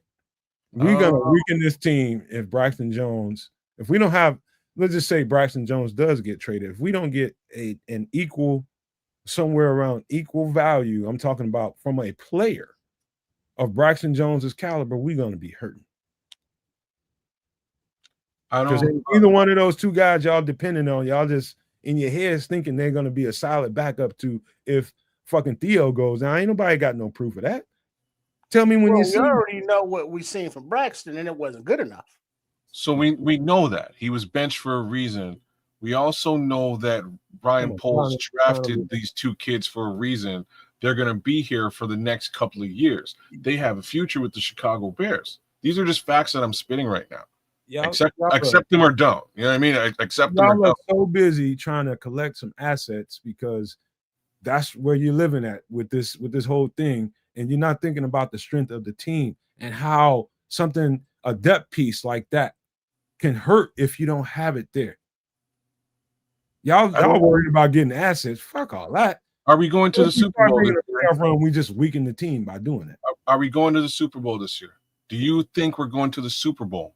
Do you think we're going to the Super Bowl? I do not. I can answer that. I don't know because we haven't played enough football. I can answer that holistically. I do not think we're going to the Super Bowl. That's what you think. I think we can make it to the playoffs. I think we can get to the playoffs. Even if you think we can get to the playoffs, what you just said, what both of y'all just said, makes zero sense.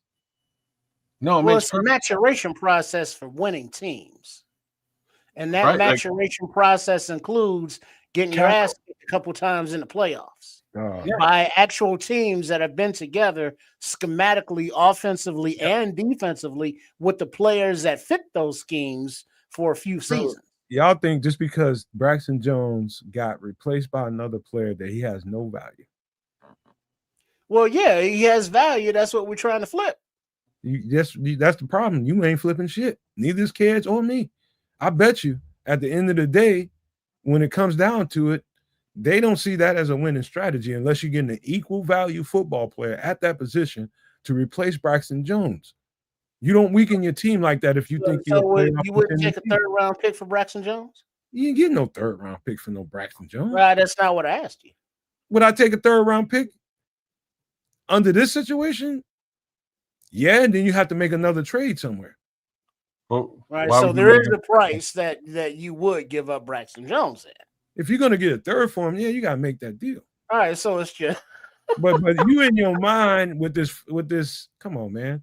I'm trying to tell you, Braxton Jones is valuable to this team right now. If they're a contender, like you said, Trips, if you think they're playoff, you think they can make it into the playoffs, he's a very valuable piece, bro. I don't think there's value. He wasn't part of that equation. I don't think there's any value there at all. I think the value in Braxton Jones in your fucking head. No, I'm not. It's because there's more value in additional capital to get a viable player to replace Braxton Jones in next year's draft. That's valuable. Right now, he's sitting on a bench. We have two pieces that we could play and get snaps. Need snaps. I can't even quantify how ridiculous this shit sounds right now. Understand that if we're ready to go on a Super Bowl run, everything that you're saying here makes perfect sense. I don't think we're there. You keep layering that into it, like because it's you're trying to get me that it should be that the Bears can make the Super Bowl. That's what you're trying to get me to say. So you're saying unless either prepare for that or don't. We need to trade Braxton Jones. Yes, that's bullshit. It's not. That's bullshit. It's not. The guys behind Braxton Jones. You're not thinking well, bro. We've drafted guys behind them. They're not getting snaps. That good. Or still be on so fuck them. You think undrafted Theo Benedict would guys we drafted? You think Theo Benedict would be on the field if Ozzie was good enough to play on the left? Well, Theo's better than Braxton, so what point is that? The point is that Braxton's got no future here. There's no future for him here. What? So it's a future for him now with this team? That's not a future. That's the present. These are tenses we're talking about. Either you keep him here for future use, pay him, or you get him out of here while you can get something for him. You can keep him on the bench because it helps you in depth, but you also have two more tackles behind him that could potentially serve as that depth. Give them a chance, get them some snaps. That is a mock draft fantasy football thinking ass way of. So Karan Amagaji should never get snaps. Well, he's on IR though still. Jesus Christ, that kid's hurt every fucking. What you thinking? What you think? You can't walk without tripping. What you're thinking is all fantasy, all mock draft. It's not. It's not reality, bro. If it's gonna weaken the team, team building, brother. Unless you get a equal value from a player player to player, if you get another football player that can play his position equally as well as Braxton Jones, we got somebody that plays his position, make the fucking trade. It's going to weaken the team. Nobody's going to make a trade for a left tackle and give away their left tackle. That's just right. Nobody's trading away. There's no better left tackle than Braxton. That's not how trades work. Keep stuck in what the fuck? Yeah, let me give you Braxton Jones for your left tackle, and we'll just do the switcheroo. Maybe he'll be better on your team, and maybe yours will be better on mine. So, who does the Bears are going to the Super Bowl. Mm-hmm. In your mind, that's the only reason you keep Braxton Jones. As a general manager, you should be preparing your team for a run for the fucking Super Bowl. That's what a general manager does. Are they going this year? No. If that's your assessment, then you continue to prepare your team to go on their Super Bowl run. Like, that's how it works. What's up, Ryan? What's going on, my guy? North Dakota. Yeah, they in here talking crazy. He's in from ND. Jeez. You came at the right time. They talking crazy as a motherfucker. Right? No. Don't make no sense. None. They just trying to. It's like realistically, we got this drive picks. That shit don't mean nothing, dude. I'm just saying, bro. I'm just saying that's what a GM don't does. Mean nothing. Y'all talking crazy. All right. Okay. How about this, man? Are we done with Bears conversation, or we got more to talk about? Because I'm. We have one more thing with respect to the Bears to talk. Go ahead. Kevin Byard got an extension, I heard. Is that true? What? When did that happen? I'm pretty sure he got an extension this week. Check. I told you it would. I told you it would. Remember y'all like about that. Well, you keep coming up with interceptions. Hell yeah. I ain't heard about it. I heard he got. Yeah, I didn't hear about that either. Show me something. Let me verify. He deserved that shit. Remember I talked about that at the beginning of the season, kids, before the season started? Remember that? We had a huge call because Samuel came to visit, and Samuel ain't having no Kevin Byard. So we had a conversation with Sam about, I think maybe you extend him for a couple years on a semi team friendly situation. You go and you draft your new safety anyways. Kevin Byard to help school him up. You make a nice smooth transition. He moves off into the sunset. He's had a great career with the team, and away we go. Before you go, I remember hold on before you go there. Before you press that button, I want to say this about the Braxton Jones conversation. Let's just say, and this is just straight, I'm just throwing shit out there. The Detroit Lions have had a struggle at left tackle. Taylor Decker. I think they've been dealing with Dan Skipper. I think Taylor Decker came back the last game, but he's hurt and he's gonna be fucked up for the rest of the year. And he's going through some pain tolerance, and he's gonna be up, he's gonna be down for certain games. They might be dealing with Dan Skipper. Let's just say the Detroit Lions reached out to us and offered us, say, a 6th-round pick for Braxton Jones. Do you make that move? No. You do absolutely nothing within the division. See what I'm saying? But I would. It's got nothing to do with Braxton. No, the two different things. Kids is not a fan of trading within a division. Trading with the kiddies. Me, I'm holding out for more. Because I looked at how Detroit traded TJ Hawkinson to Minnesota in the division. Hurt the Vikings by taking some of their draft resources and gave them a player that is like not really doing anything on their squad. So if we were to trade Braxton Jones to Detroit, it's like, hey, defense, it's time to have golf burgers every time we play them. And we taking their draft pick. So yeah, that might actually be a beneficial trade in the end of the day. That might actually work out very well. I said he ain't helping them Lions ever. I'm with you, but there's the homie. There's the homie KB, man. This must have happened before we did the show. Yeah, is there a new Spot Rack update on this shit? So because I didn't know what did the terms, like 2 years, a year. So he got a 2-year, $15 million deal. There's some bonuses there. He's already at 7, so it winds up being somewhere closer to like a 9.5, 9.5. Wait, run that back here. Tell me again. Sure. 2 years, 15 mil is what the conversation is, but there's some bonuses involved that make things a little bit larger and more worth his while. So a little bit of an extension. He's going to be here for a while. He's having a amazing season, top notch, mad picks. Shout out to PlayStation enthusiasts. I'm going to say something that I said probably. Is that how it works, PlayStation enthusiasts? Probably 2 years ago. Probably 2 years ago, Samuel was still on the show. And when I said it, I think everybody came against me. And I'm going to say it now. And I'm going to mean it now. And I meant it when I said it then. I think Kevin Byard is the best safety in football. Period. I don't hear no arguments now. Yeah, well, I don't know how to categorize best, worst. I don't know the competition. I don't know, but it's like I'm not opposed. Like even at the time you were proposing that he get an extension, I was more like, well, let's see how he plays first. You know, I'm not opposed to it because yeah, he is older and I'm an ageist. I'll be that.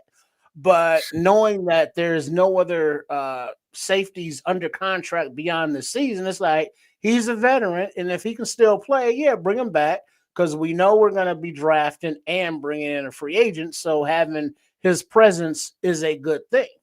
And then we've seen how he's been Johnny on the spot. He would have had another interception.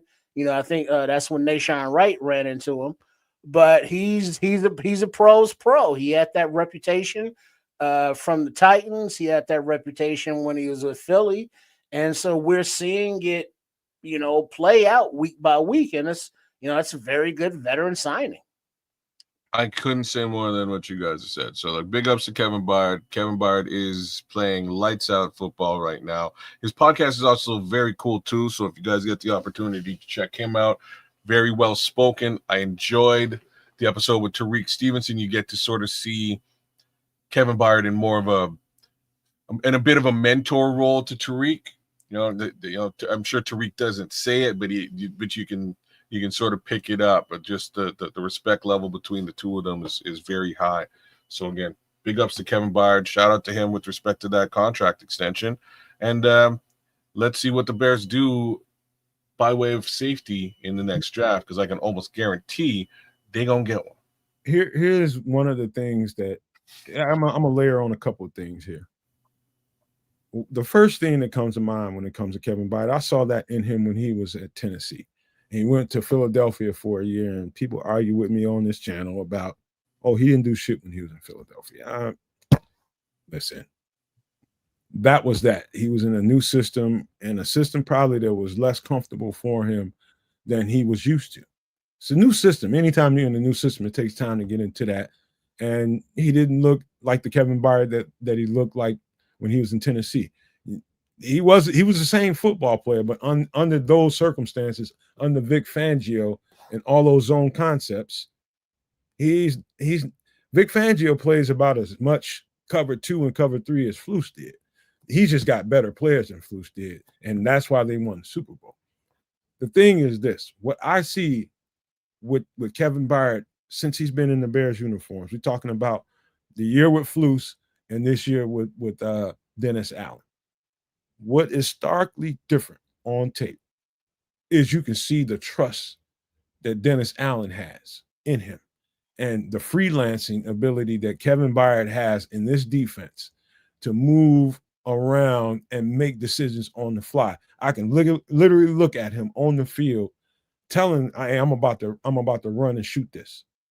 I can literally see that. You can see that Dennis Allen, the veteran coach that he is, and I'm telling y'all some real shit. The veteran coach that Dennis Allen is, knowing the veteran safety that he has in Kevin Byard, that he's seen it, done it, experienced it. Trust me, man, I'm going to make good decisions out here.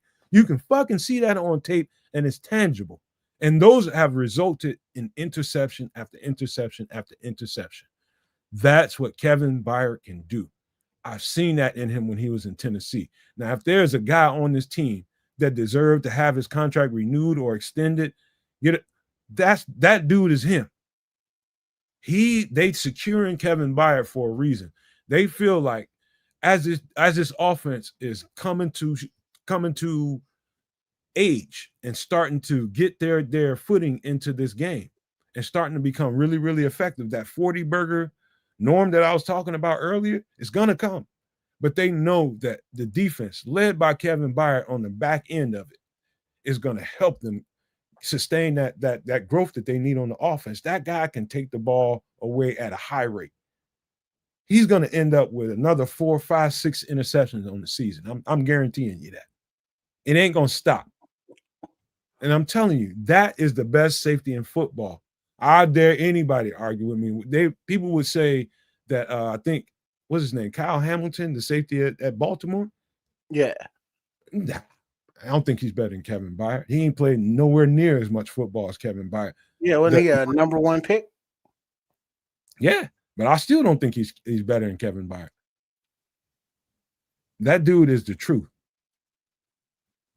What Melon Smash are talking about?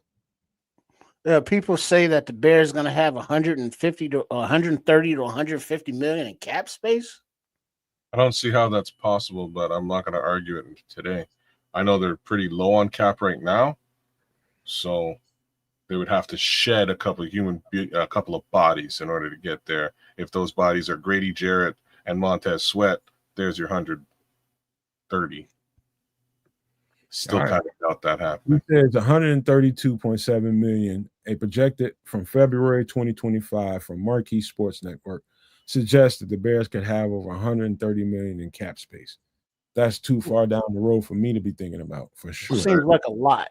It does. I'm like way too much. It's kind of shocking to me. But all right, I'll tell you what, kids, you had something interesting that when you got into the StreamYard, but before we went live, you had a conversation about a movie that you saw recently. But you know what? Before we do that, let me do this because we haven't done this the whole show, and we should do it now. Anybody that wants to, make sure I got the wrong. Make sure you use the right. Tied it up. There you go. Go ahead, kids. Hey, man, I'm just saying, become a member. Thank you for your support. We appreciate it. By all means, continue to support us, and we will continue to provide additional stuff for you guys. So, first tier of membership is a No Maniac tier at $1. Second tier is at $5. Become a Super No Maniac. Scan the QR code, grab your phone. It'll take you to the join area where you can do the darn thing and also become a Super or a No Maniac. We appreciate all the love. Like, share, and subscribe on all 3 of the channels. Kev's a Canuck, Sports Chicago Style, Nomad Network. And thanks, guys. We appreciate your support. And don't be a tight ass, man. It's only 99 cents. Don't be tight like that. Don't do us like that just because you can. Be good just because you can. Don't be the opposite person. Oh, I'm not going to do it. But I ain't giving them shit. I'm not going to hit the like. I'm not going to hit the subscribe button. Don't be that guy. Don't be that gal. It's easy to deny somebody something, but it's much, much great. We would be grateful for you to just take the road that says help them out, because I do believe we create very good content. Sometimes it's testy and contentious, but that's what a good content shows that create good content is supposed to be like that. Everybody ain't going to agree on everything. So that's just the way it should be. And it's authentic. To me, that's how you know it's good. It's authentic, man, because ain't nobody sitting here and stroking everybody about everything somebody says. People will fight you back. And that's the point. So that's why it's good content. And we're here at this hour, at 3 hours into it, giving you content.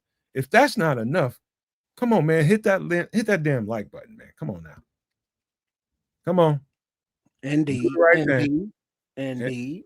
And don't forget, and do not forget, next week we have this. Hello, this is Chef Trips. Please join us on the last Wednesday of every month on the Nomad Network for the show Some Extra Sauce for my live cooking segment, An Effort in the Kitchen, where we make inexpensive but tasty foods that will be beautiful.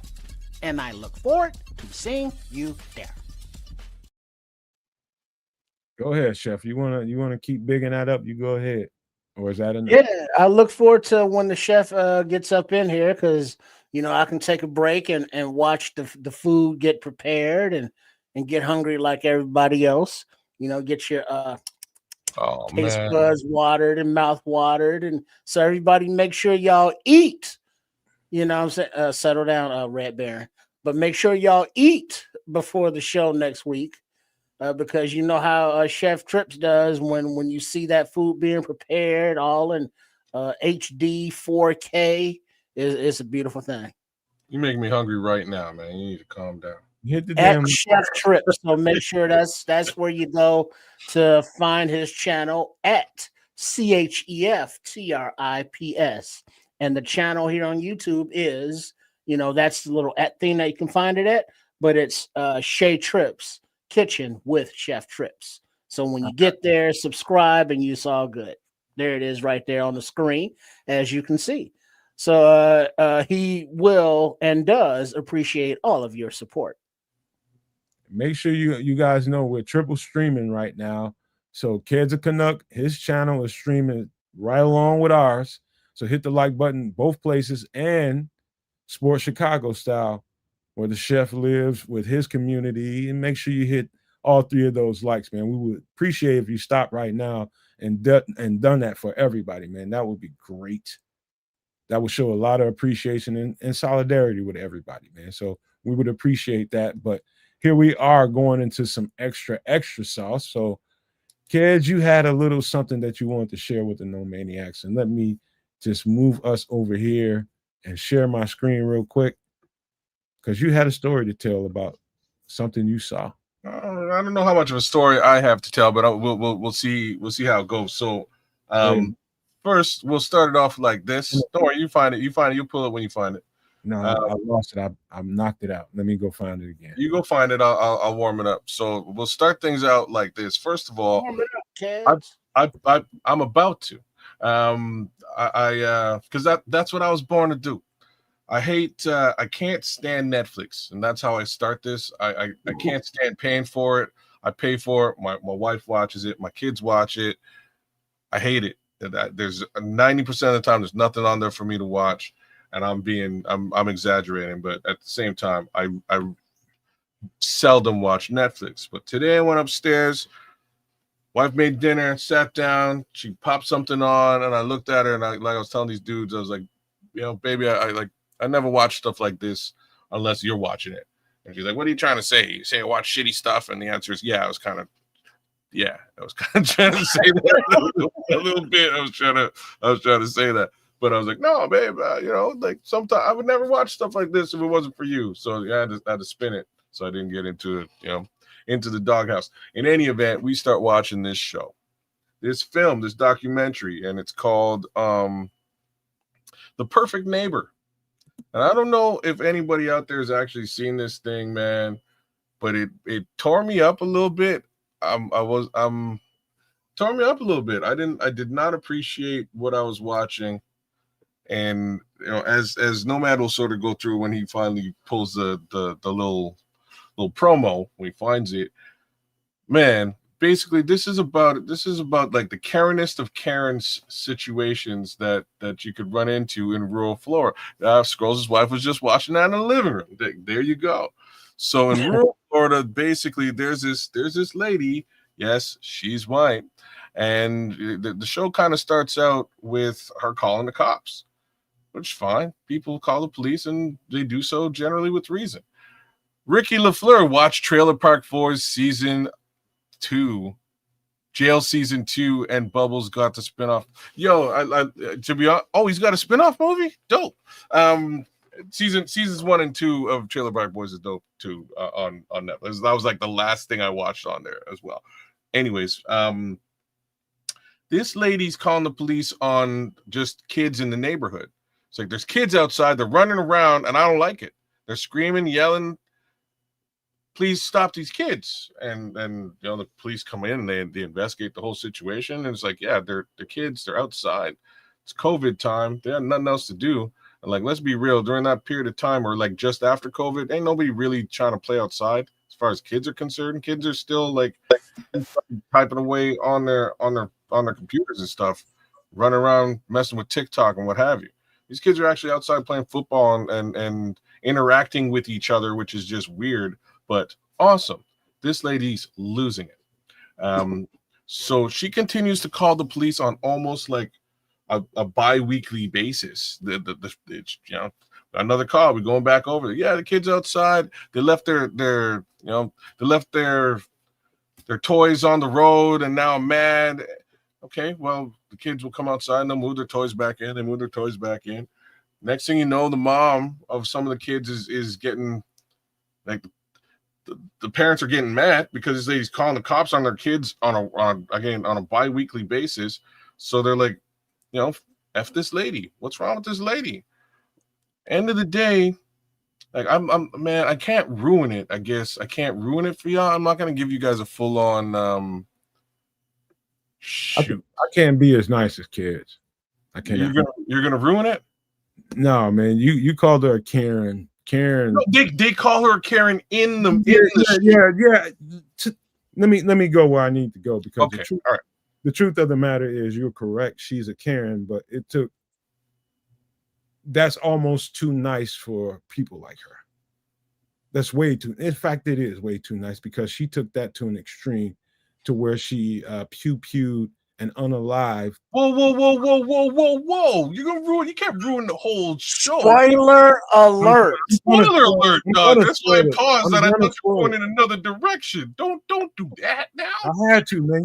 You coloring it up and making it seem a little too. Well, that's just because in the thing, she's already we can tell she's incarcerated in the picture. So just kind of leave it teasing at that. You know what I'm saying? We can kind of leave it there. I'm glad you brought it. But I didn't want to ruin it for y'all. But the homie kind of threw some stuff. I ain't gonna lie. Emotionally, it did something to me, bro. It did something to me. And calling her a Karen, I know they did call her that during the kids were calling her a Karen. The kids did all the little videos on Instagram. There's a better word. There's a better word. There's a better word, and I'm gonna fucking use it. She's a racist. Oh, well, that's not even the better word, man. She's a racist and she's evil. Those aren't the better words. There's a better one than that. Just don't remember. This is YouTube.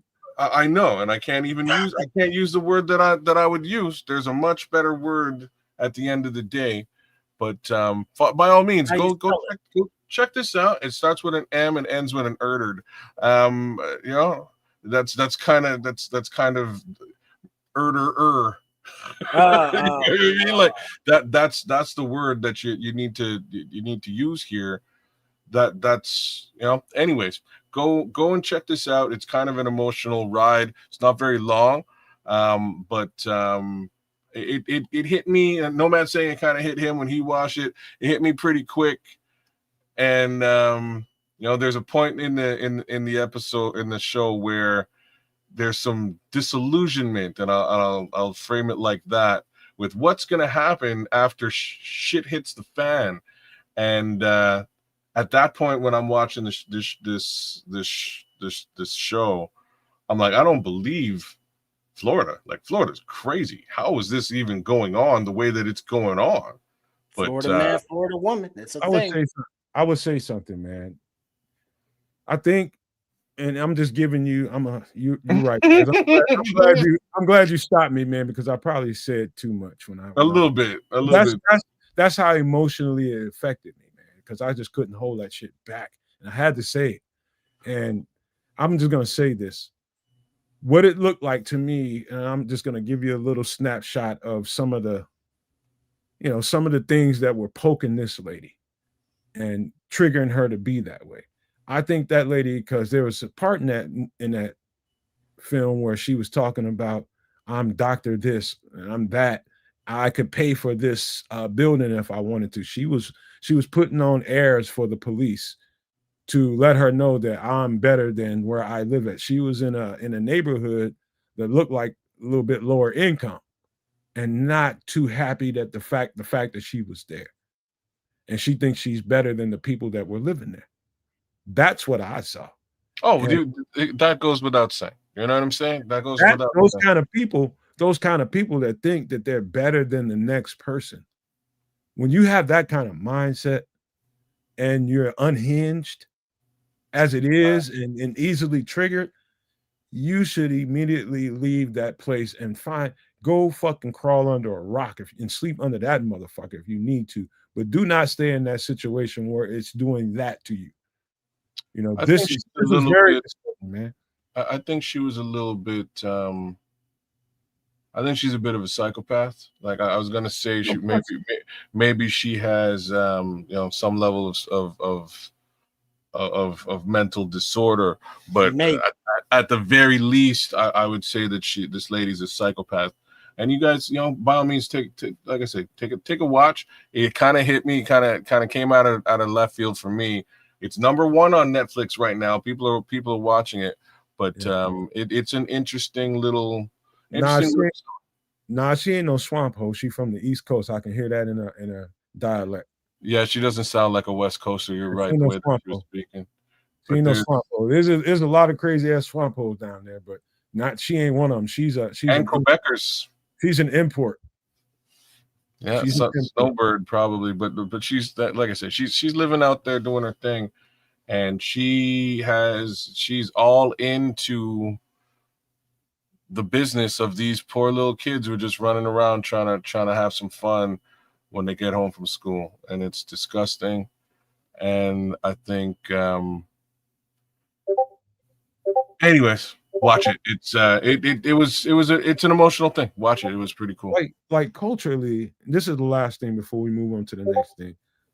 Culturally, I just was watching that, and I'm just like, she cannot stand the fact that children are out there having a good time, and like in any neighborhood where you're gonna have a lot of children around, you can guarantee from when they get out of school, if they just come straight home and come home from school, they're gonna go right in the house, get their favorite thing to do. They're gonna go outside, find their friends, and they're gonna play pretty much until at least 9 o'clock at night. When the sun starts going down, their parents gonna make them come in and eat, and they're gonna start getting ready for whatever the next day has to bring. And she could not keep it together between 3 and 9. She couldn't keep it together. It disgusts me. Like I'll be straight up. I don't. People who don't, if you can't enjoy children playing, there's something wrong with you. Like children's laughing, just all innocent and shit. Something desperately wrong with you. You need psychological evaluation. If you don't find some sort of enjoyment or it's not heartwarming for you to see kids play and smile and laugh, you're a fucked up person. Severely. Yeah. She just, kids are gonna be on skates, scooters, skateboards, fucking around throwing balls, and they're gonna be doing all kind of crazy shit. You might have, hey, goddamn it, now let him up. Now you might have to go out there and intervene. Y'all stop all that wrestling. So I've been in a community like that a few times in different places I've lived. You know how I integrated myself into it? When I see a bunch of them out there running around playing, I just fire up the grill, throw some burgers and some dogs on the grill, and I say, hey, y'all don't mind if the kids come over here and get something? Yeah, that's fine. And that's how you ingratiate yourself. And they don't look at you as somebody they should target, because kids are evil too sometimes. They'll fucking get on your ass and treat you bad. But that wasn't the case here. But sometimes I'm just saying, at some point the kids must have been like, I even me, you know what I mean? Like at some point the kids must have been like, yeah, you know what? Like, F this lady. You know what I'm saying? Like at some point, and I couldn't even blame. But those parents were active, kids. You can tell those parents were involved. They wasn't gonna let them kids do too much. It's not the kids. Remember, like, people like this are so miserable in their own lives.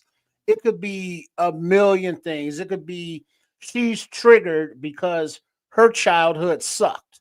Mm-hmm. And, she didn't get to laugh and play like those kids. So she's pissed at them from, baggage she's been carrying for decades. Yeah. It could just pain her to see other people happy because she's not happy in her own life. And misery loves company. So I see you out here happy. I'm calling the goddamn police. Because what is this happiness bullshit going on out here? So it's just the shortcomings in individuals' lives are usually projected onto, those people that ain't even fucking with them. You know what I mean? Those kids wasn't, messing with her. They were just out doing their thing. And the ambient noise, it's like you getting mad at birds for chirping. Because, well, you getting mad at dogs for barking. It's kind of like, well, that's what they do. Kids, they play. Your psychological shortcomings ain't our problem until you make it our problem. I'm gonna read Crimson's comment, and the first part I'm pretty sure he's referring to something tangible that I can read or something. He's saying Hanlon's razor. Never attribute to evil what can be adequately explained by stupidity. Most people aren't cruel; they're just dumb. I don't think that's the case here. Not all. This bitch is evil. Yeah, there's a lot of that going on too. Well, this is six and 1/2 dozen of the other. She could be also stupid. So, 6 and 1/2 dozen of the other. And evil. I've heard of Occam's razor. It was more evil than stupid. It was more evil than stupid. There's definite evil involved here, and like I can't wait till more of you guys watch this. Maybe we'll bring it up again, so we can have a bit more of a spoiler alert conversation about it. Because in my opinion, when it all shakes out, and like I'll leave it with you guys. When it all shakes out, the question is like, was this situation a premeditated situation or not? That's really my line of questioning. I believe it was 1,000,000,000% premeditated. Just the way that it kind of shook out. I don't remember saying no kids were evil. I don't remember that, but kids are evil. Yeah, sometimes they're just black-hearted little so-and-sos. I don't know. I mean, evil adults, got to come from someplace. No. If evil did come out of my mouth in reference to those kids, I didn't mean it like they're evil. Like not those kids. Kids will do some awful shit sometimes. I ain't gonna lie. Do some bad. Don't talk about them. I knew some rotten ass kids, but I wouldn't go. That's probably what I meant. So do some rotten. I wouldn't go as far as calling them evil, right? Rotten shit. Yeah. They will do some rotten shit to trigger people.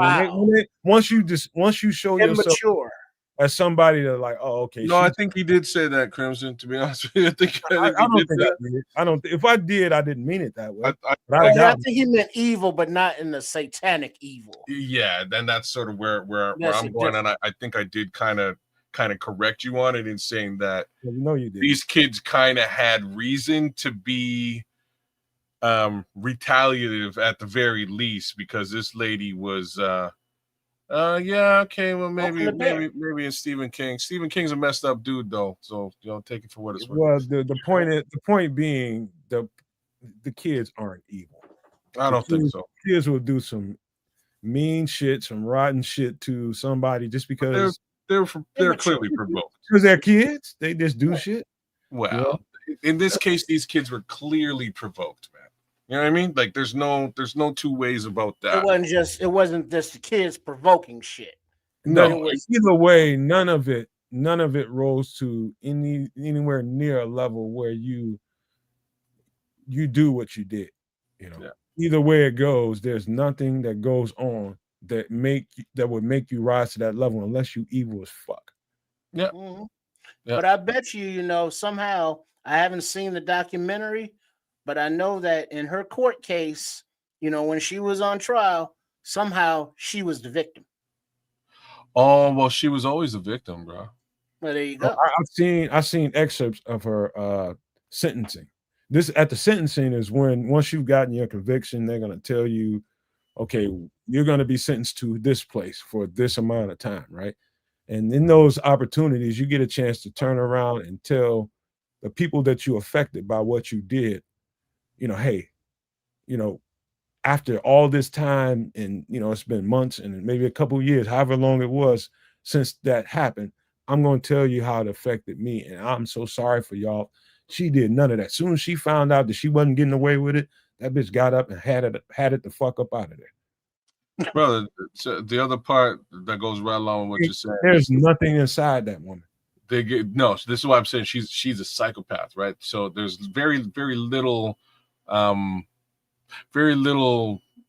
remorse of any kind shown by her. In the when she gets arrested and they're going to process her now, the cops give her a pen and a piece of paper, and they're like, look, you can't communicate with the family, obviously we're going to put you in jail, like things are going to happen, but here's a piece of paper, write something on it. If you want to, if you want to leave a message, we'll read it to them, we'll let them know what the message is. Y'all, her message was the most victim-ridden thing it could possibly be. I mean, it ain't my no, it ain't my fault. You know what I mean? It's basically what. Did I do that? That's basically what she wrote on the notepad. There's no such thing as remorse when it came to this woman. No. I don't. And I'm gonna say this to you all, and I'm ashamed of my language. I'm ashamed of my language during this show because I never used the B word when it comes to a female, ever. But I know I've used the B word 5 or 6 times in reference to this. And I think depending on who that individual is and what that individual did, I'm still ashamed of my language. And I'm not going to make that a regular thing for me. I won't be using the B word on this channel, and I don't expect nobody else will either. But this is how this affected me. In a real way, I was literally, I had a visceral reaction to this, man. And it's coming out of me during this show. This is how upset it made me. And I don't feel no need to show teeth and be laughing about none of this. It's not that to me. She took somebody's mama away from. Oh man, people. What the hell, man? I had to say it again. Spoiler alert. Trust me, they've already Googled this shit. Trust me. What the hell? I'm just letting you know there's no excuse for the action, and there's no excuse for my language. You ever wanted to get a Netflix sponsor? Through the whole thing. I apologize for my language, man. I apologize for that. This ain't nothing to be laughing about. No, I'm laughing at you. Spoiler alert. 2 words. Yes. Because you got to say that, because now people are going to watch it and go like, fuck. Damn it, no, man. That's too bad. Yeah, it was just too, it just brings the emotions they're too strong right now. And you see, but that's the thing though, like this doesn't interest me. Because guess what? I know people are crazy. I know people do bad things to other people every day, all day. Watching this does nothing for me. All it does is reinforce those not even thoughts, those facts. So it's just, I get nothing out of watching something like this. It doesn't. Did you watch The Wire, Trips? Watch who? The Wire.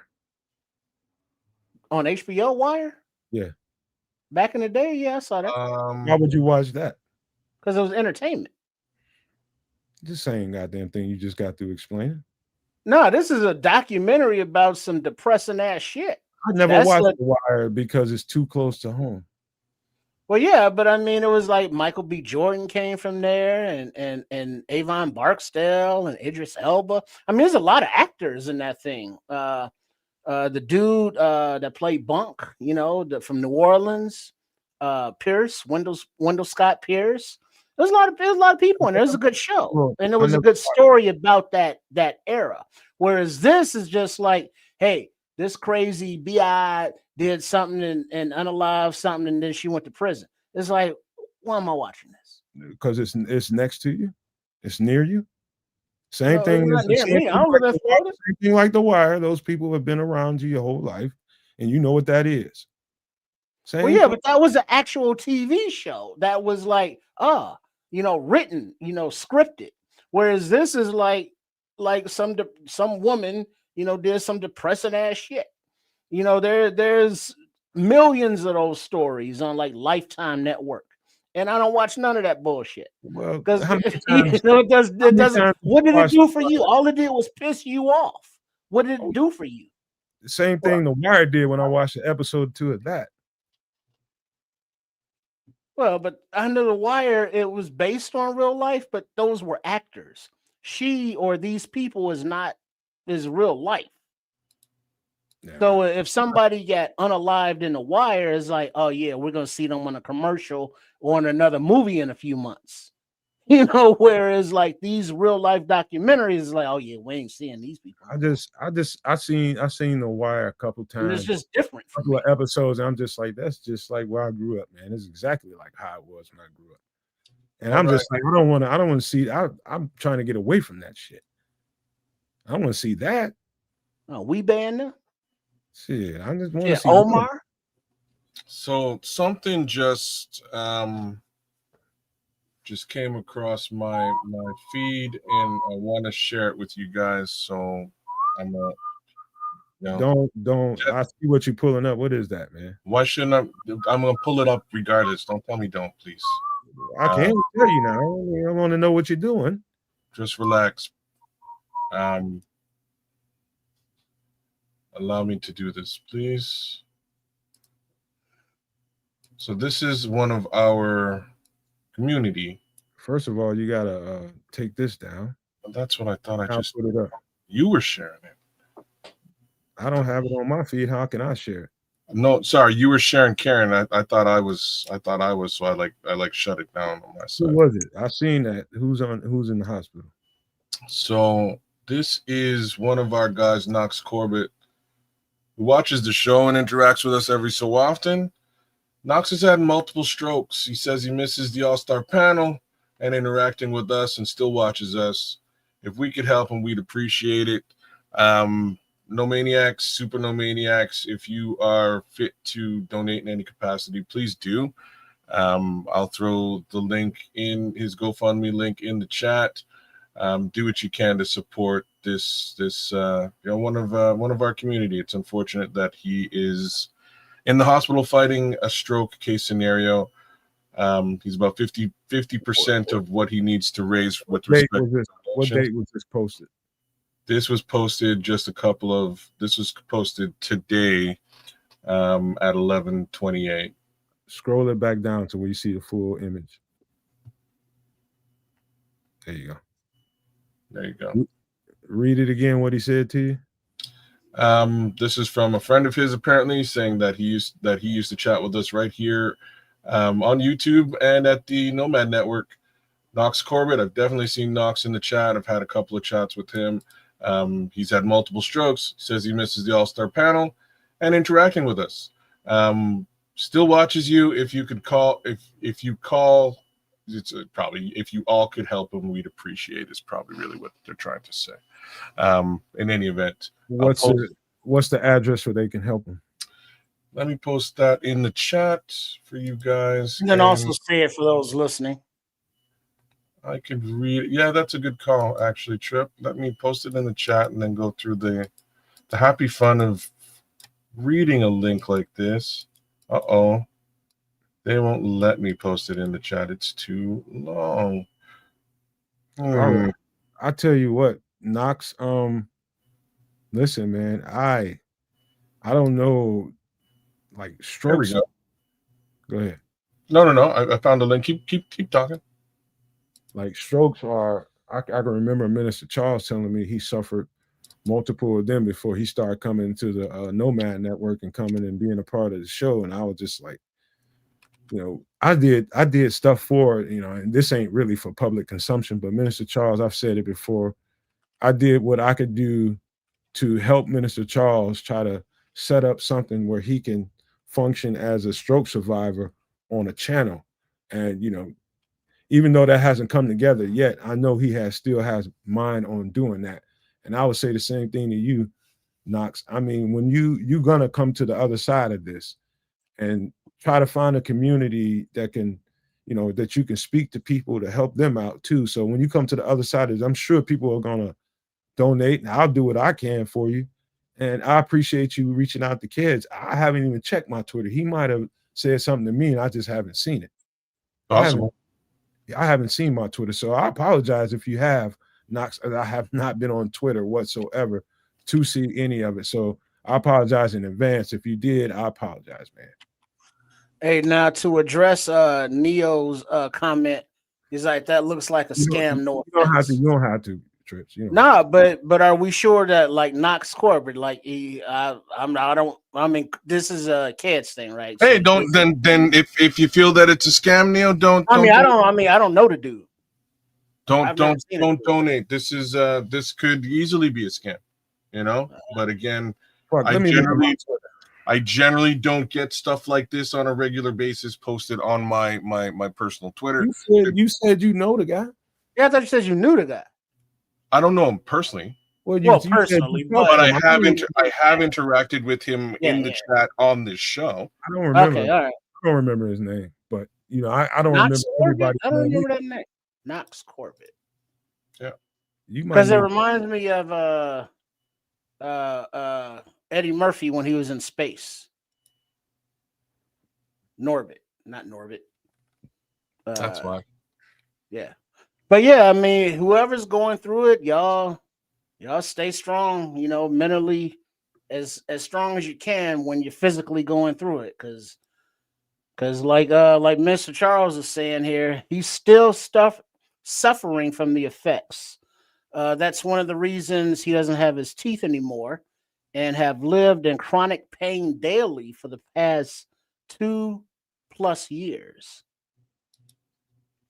Man. You know, it's like, you know, that because that's the thing where you have one side of the brain affected and then the opposite side of the body goes like dead in some, you know, cases. So you don't have full use. So it's like, yeah, that's some Pluto Nash. Thank you, Neo. Either way, I don't know what to really think of that because his name definitely doesn't strike a chord with me, but I don't know. I can't tell you that I remember every single person that I've seen come through here. And I just don't, man. He could actually be a person that is, but you just never know, man. You just never know. Kids, I would caution you to be careful with that kind of shit. You know what? Well, maybe it is a scam, so just keep your eyes peeled at it. Damn it, Canada. But you was about ready to get mad at me because I told you don't. Hey, let me see what you're doing. You never know. You never know. True. You never know. But this is our pessimistic. I'm not saying it is a scam. I'm just saying Pluto Nash. But you did not source it out, and you decided to put it on the screen. That's why I didn't want you to do it because you don't know shit about it. I don't know shit about it. Wow. So that's why. This literally just came and hit me. And don't just be hauling off, man. It's a show. I don't get shit like that on the top. Yeah, a soft touch. All the time. Man, listen. All right, we got time for just a little bit more. We got time for just a little bit more. So let's do this because I thought about this and I thought about you all, and we in some tough times, and there ain't no fucking doubt about it. And I just want to do this before we get into it. Just got to do it.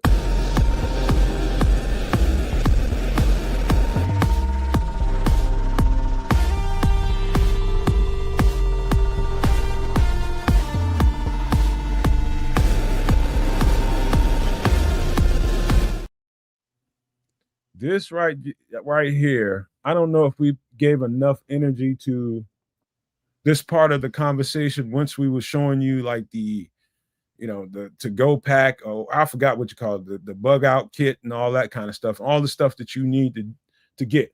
Let's just say, for instance, stuff does shut down, and nobody right now can really imagine it because it hasn't happened. But if things was to really go left and people were to do without, you're in a situation now where you need communication is the most important thing you can have. And this is a long distance two-way radio set. This is a set of 3. Now, this individual set that you see on the screen, that model in particular is a model that each one of those go for about $50, $60 a piece. So you can get a pair of those in a good deal for like Amazon deal or something, Amazon, whatever sale they have going on. You can get a pair of those for like $60, $50, $60. And that's a really good deal. You can get a third one for about $25, $30, maybe $40 if you don't catch it on sale. But that's like a trio of them. And you know what? Let me stop talking. Anybody want to read the features to this? Because the truth is, if you don't have a way to communicate, if the systems go down, if phone lines go down and your cell phone ain't freaking working, you don't have that thing is worth nothing. How do you communicate? How do you communicate? Anybody want to read this? Go ahead. If not, I'll read it and do it myself. I can read. Long distance two-way radio portable features multiple channels, 8 to 96 hours battery. Yeah, hold on, and we'll get to that in a second. 3 to 15 miles range. NOAA radio. Some models. National Oceanic Atmospheric. So, like, you get the weather. Okay, cool. Oh, well, like, yeah. Privacy equipped, security alarm, emergency light. Cool stuff. That would be good for yeah, Scrolls. I'm taking a closer look at some of this stuff here now, and it might have been a bad vet by Man, about to get mad at me because I ain't want him to put it up. Oh, Jesus Christ, man. If I'm sitting here swallowing my sword saying it's a problem, I might have made a mistake. Let me do that. Don't fucking rub it in. Fuck, man. Jesus. Keep going, man. Fuck it. You go. Now you mad because I'm saying this shit? Huh? Man, that was a bad look, man. Hey, man, maybe it's a bad look, but all of a sudden I got a guy who's dying on my fucking page, and he's asking me for some help. I have a community. I can have a conversation with them. You know for sure you don't want to put it on the live show. It's a bad look. So you know for sure you don't put it on the live show, man. All right. NOAA radio capable. Some models, not this particular model I know of. This has NOAA radio capabilities to it. But some models, depending on what brand you get, may or may not have NOAA radio capability. So NOAA, you want to explain what NOAA is, Trips? I think you lightly started to already. Yeah, it's basically the weather channel on your radio for weather alerts, updates, warnings. It's just a radio channel that broadcasts on whatever frequency it is. Yeah, I have a NOAA radio in my house that is live every single day. So any weather pattern that might be developing anywhere near here will alert me to, hey, you need to be aware of this. I think every home should have one. If you don't have NOAA radio capable, you probably should at least upload it an app on your phone. I have a singular device inside my house that I don't need to be plugged in. It has battery capability underneath it. So if power goes out, that NOAA radio will work for me. And so if you get a NOAA radio system, make sure that you put batteries in that. Make sure that you don't have that plug dependent, outlet dependent. Make sure you get a NOAA radio that has batteries that you can put in it. So no matter what, that thing will perform when you need it. And so go ahead. Privacy equipped. What does that mean? That means on channels that you need to keep private. So say kids, me and Trip needed to communicate within a 3 to 15 mile radius, but we're not sure that we want people in on this conversation. Some of these models will help you privatize it with codes so that only you and the members that you give that code to can receive those calls in or out. So that's one of the cool features about some of these things. And I believe some of the newer models are even stronger than this is I would just say a fairly old model compared to some of the new ones out there. Some better technology out here than this one, but this one is still plenty capable.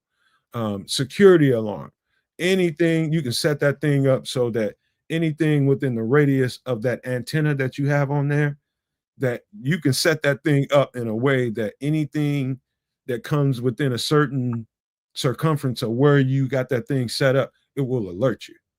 It will alert you to it. So, and also it's got an emergency flashlight too, in case you need to use it at night, going from A to B. I think these things, I got a couple of these in the basement right now. I think I got 4. I got 2 of one kind and 2 of another, but all of them function together. So I think these are really good things to have. Any comments on this? How do you charge it if shit hits the fan? That's a whole other conversation that I did not have time to set up. So you can get at the very low end. You ever seen a chargeable? So you can get a charger. Look at this, kids. See, Look up, kids. See this thing right here? Let me show you. Let me pull that off the screen so you can see it. Let me pull this off the screen. Show them, Trips. So you go see that right there? You got a little hand crank at the bottom, and then at the top you got a solar panel, and then what it is, it's a lantern. You know what it is. And so basically the radios can do the same thing. This just happens to be a lantern of this technology. But you got the winding joints that cranks it up like the old school joint, and then you got the solar panel for the daytime charging.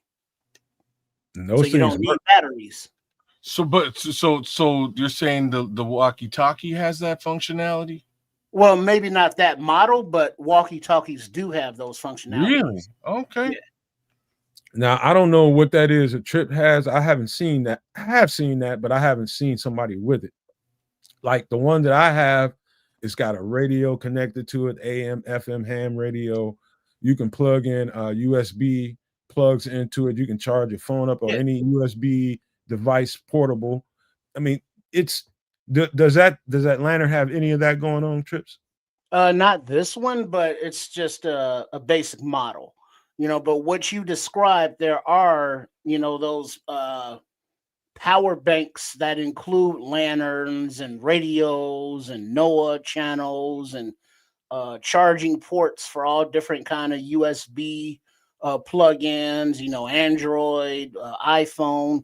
So it just depends on how much you want to spend and what upgrades and features the device has, because this field, this area of planning and prepping, it's a huge industry. So there are many items that have many different features, and it just depends on what you want and what you get. And every year, that tech is being upgraded. I can wind that thing for about 60 seconds, maybe a couple of minutes if I wanted to really, really give it some juice. And I can really charge my phone up. And that's the point. Once if things go down and there's no, let's just say lights start going off in Canada in different regions, kids, and no power nowhere in the middle of the winter, the first thing you're going to want to do is make sure you have a live phone, right? So that if you don't have anything to plug that thing into, then you're going to be on the outside looking in. Now you're going to have to get out and go find somewhere to go plug your shit in, and you can have that shit right at your. I got that thing for probably $25, $30, and it's a monster.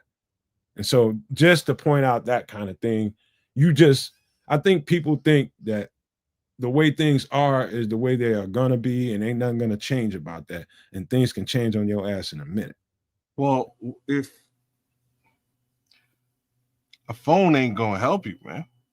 A phone will help you at times. What if the network's down?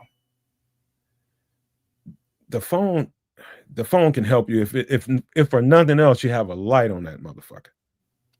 Well, but the radios aren't on those cell tower signals. That's usually a trunk system. Two different things, right? If we're talking about if you're talking about a walkie-talkie two-way radio, that doesn't require a cellular communication network. A cell phone does. So, like I say, in these situations, I have my plan already kind of mapped out. I know where I go. I go and get myself a generator, get myself some electricity, set up my own little grid, and defend the grid. But you're talking about like doing it at the time. It's gonna be too late. Then you need to have that shit done now. No, I'm fine. Well, I can't look. I can't afford. I'm not that guy. I don't have money. Well, I'm not. Well, yeah, I get it. But the point that I think I'm trying to make more so is you work with what you got. So it's like I don't have a whole entire system, but I'll be able to fucking see. Exactly. I don't. I'm gonna go get it. I'm going. Let me give you a practical. Down the road, go get it. It's gonna be a problem. Let me give you a practical use of something like that. All right, very practical. Let's just say you just got through talking about grid shutdown, grid failure. Grid failure can go from electricity to clean water. Different things like that. Grid failure will fuck up everything. Everything that you see as normal clean water, fresh water, just flowing water. Let's just say you and your kids were at home. Something went down and it's been out for days. Now it's been turned into a week and a half. Now we got to go get water to flush the toilet. And so the water source is about a mile, maybe half a mile away from where you sit at right now. And so your two kids, you tell them to take these buckets down there, go get some water so we can flush the damn toilet. Maybe we have enough to wash up a little bit. While they are en route, now the grid is going down and everybody's out there trying to get what they can get. They're in that mode. Now you want to keep track of your kids and they're going down there. You expect them to be okay, but just in case, here's the radio kids. You can just call them. That's the point. That's the point. That's a little practical thought of what to do with that. Yeah, especially if you have a area like that where it's more than just you. It's like, hey, we're going to have to be able to communicate with each other because we're not going to always be together. So you need those systems like that. That's part of your prepping, bunker, your communications. You got to have a CB kind of type radio, which that is because it has the different stations, but you just got to make sure you got power for it. And also, if you are underground, you got to make sure you have a relay system that gets you above ground for signals. So, these are little things that you got to think about. But, to Ked's point, all this shit adds up because ain't none of it free. And it's like, where are you going to put it? There's storage, there's all sorts of considerations. So like I'm saying, from a doomsday prepper perspective, I just have a general plan that I will exact if shit hits the fan. I know where I'm going, I know what I'm getting, I know where I'm bringing it, and I have to defend that location. So once I get those things and I return to the location, at that point I will go and gather my people and we will defend the location together. Yeah, there you go. Ham radio. There you go. So that was the portable communication system. This is your base station communication systems in your house when you get that twist up, power. There's Morse code scrolls. Go ahead if you want to. You want me to read it or you want to read it? Go for it. You go. So this is a ham-based radio station. So this is something. These things are powerful. So this particular model right here, you can probably get right now for about $137. I have a big question. Like as you're going, how does if shit hits the fan, how's weather alert systems continuing on? Dude, there's going to be satellite no matter what. And the people that have the frequency. So let me read this and we'll get into that. This is much more powerful than a very powerful two-way system with the walkie-talkies has. It has some pretty good capabilities, but this is a much more powerful on the ham system. This is much more broad frequency. You can talk to a motherfucker on another planet how far these frequencies goes, man. Multiple communication modes, voice, digital command, Morse code. So what Scrolls was talking about laughingly, this has that capability. And so people that understand that, you'll be able to communicate that way. Voice activation, emergency communication, weather alert system, which the other one has, long distance comms. This has the frequency. If there's somebody on the other side of the planet that has a system anywhere near similar to this, you'll be able to communicate with them. So if somebody's in China, some fucking where, and they're like, hey, I don't know what's going on in the United States, but sir, I don't know who you are, but things are really, really bad here. Whatever you do, don't head this direction. It seems to be getting worse. Or the other way around. Things are much better here if you can get out of that location. That's where a situation like this would help. And Crimson, if all goes bad, who's going to be there to answer the other end of the phone or the radio to ask for help? Sometimes it's not about that. If I'm kind of I like post-apocalyptic movies. That's my joint right there. And a lot of it is just having the communication just to know what's going on. Any updates, any news, whatever you heard, you have a frequency that's open that's giving you information, because when you're in your bunker, in your place that you are, you're cut off from everybody. So you need an outside source of news, of information, of updates, whether it be weather. It's like sunspots are coming in, and the automated systems and the NOAA system are telling you, today's not the day to go out hunting and gathering because we're going to have bad weather. Tomorrow looks good. We need to make sure we got wood because the temperature is dropping. So you need to have information to survive. And that's what these people are on, survival.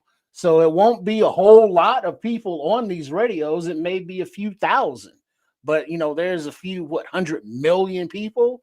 So, just these few thousand people can now communicate. So, the masses may not be around to hear it or talk to it, but there will be, somebody around. And if there's not, then ain't nobody got to worry about it no way. So I love where Tripps's mind is here, man, because I'm just like him when it comes to this. Trips has a mind that can think outside the box, and I can too. I'm like that with you, Trips. I'm a post-apocalypse. What do we do now that shit hit the fan? How do you respond to that? What do you have? Like, there was a time when people who would even have these conversations out in the open would be looked at and mocked and talked about, like, you crazy motherfucker, you tin hat. Listen, I bet you ain't living in 2025 and just completely flicking your shoulder like, get the fuck out of here, loser. You don't know what you talk. I bet you ain't thinking like that right now. I bet you, even if you say you ain't, I know you a fucking lie. You are thinking about that deep down inside. It's shit can go left, and you know it. Yeah. So, yeah. And now look at this, kids. Just very simple, very little thing, but it's something that will come in handy if the time be. Anybody know what this is? Know what that is right there? Hold on, let me get you. Kids, put them on the screen a little bit bigger. Let me get this down. Yeah, you got to bring that down. What is it? Oh, you got a slingshot. Oh, baby, that's a sweet one too, man. You fuck some shit up with that. Tell me about it. You know what I mean? You get a marble, a ball bearing, a little pebble even. Now this time of year, those fucking Canadian ducks, thanks Canada, are flying. My ducks, man. You kill my geese, man. Hey man, those sons of bees flying to Florida, so they got to fly over the crib, and they be flying low. And if some shit goes down, and I'm hungry, I'm pulling this joint out, and we gonna have geese for dinner. All right, you're talking about in the zombie apocalypse. You're hunting geese. I'm with it. Okay, fuck. You know what I mean? Squirrels, rabbits. A wrist rocket. That's what they call that situation. All bets are off. Like forget the geese. I'm sorry. A wrist rocket. That's exactly what they call that shit. It's something inexpensive that will come in handy, that will fit in the go bag, that now you have a tool to hunt with and defend yourself if necessary. I got a BB pew pew for a small game and a whole bunch of BB. What's up, Minister? See, I want to get like a crossbow, man. See, learn the slingshot first, man. Then you get you a crossbow. Well, how about I just get the crossbow and fuck the slingshot? Crossbow? Yeah. Well, YouTube. That ain't gonna help you if you can't get nothing but a squirrel. Well, if that's all I can eat. Gonna be some good eating. Put that in a stew. He gonna get that with a crossbow. Hey man, however you get it. All right. So let's go over this one more time because we should. Ham radio base station. The frequency, I'm talking about VHF. I mean, every frequency. There's not a frequency unless there's some frequency NASA has figured out that no normal American can get to, or no person around the world can get to. If there's a frequency out there that they have created that I don't know about, outside of that, this motherfucker is powerful. Let me tell you my little experience. I've only seen this up close at someone's home. And this is what, again, the job that I had, I learned to take this a little bit more serious than your average bear. And in his place, it was nice. When I say the situation was nice, it was It was almost like in a bunker, but it was in his home, but it was in the upstairs room. It's almost like it was his like hobby or something. That's what it looked like. Because I told him, I'm just like, dude, if some shit really, really went down, why would you have this in the very top of your house? Why would you put this down? And he had a basement. Why wouldn't you have this downstairs behind some kind of, some kind of lock and key at least to, have protect? Because everybody would want this, right? If you didn't have this system, wouldn't you want it? Some kind of communication.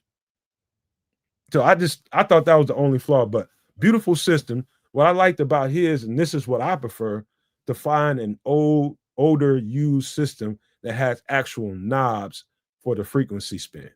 This one has that too, but something about the old shit, I just like that shit that was made in the 60s and 70s. That's just me. But this is one of the much more newer versions of that.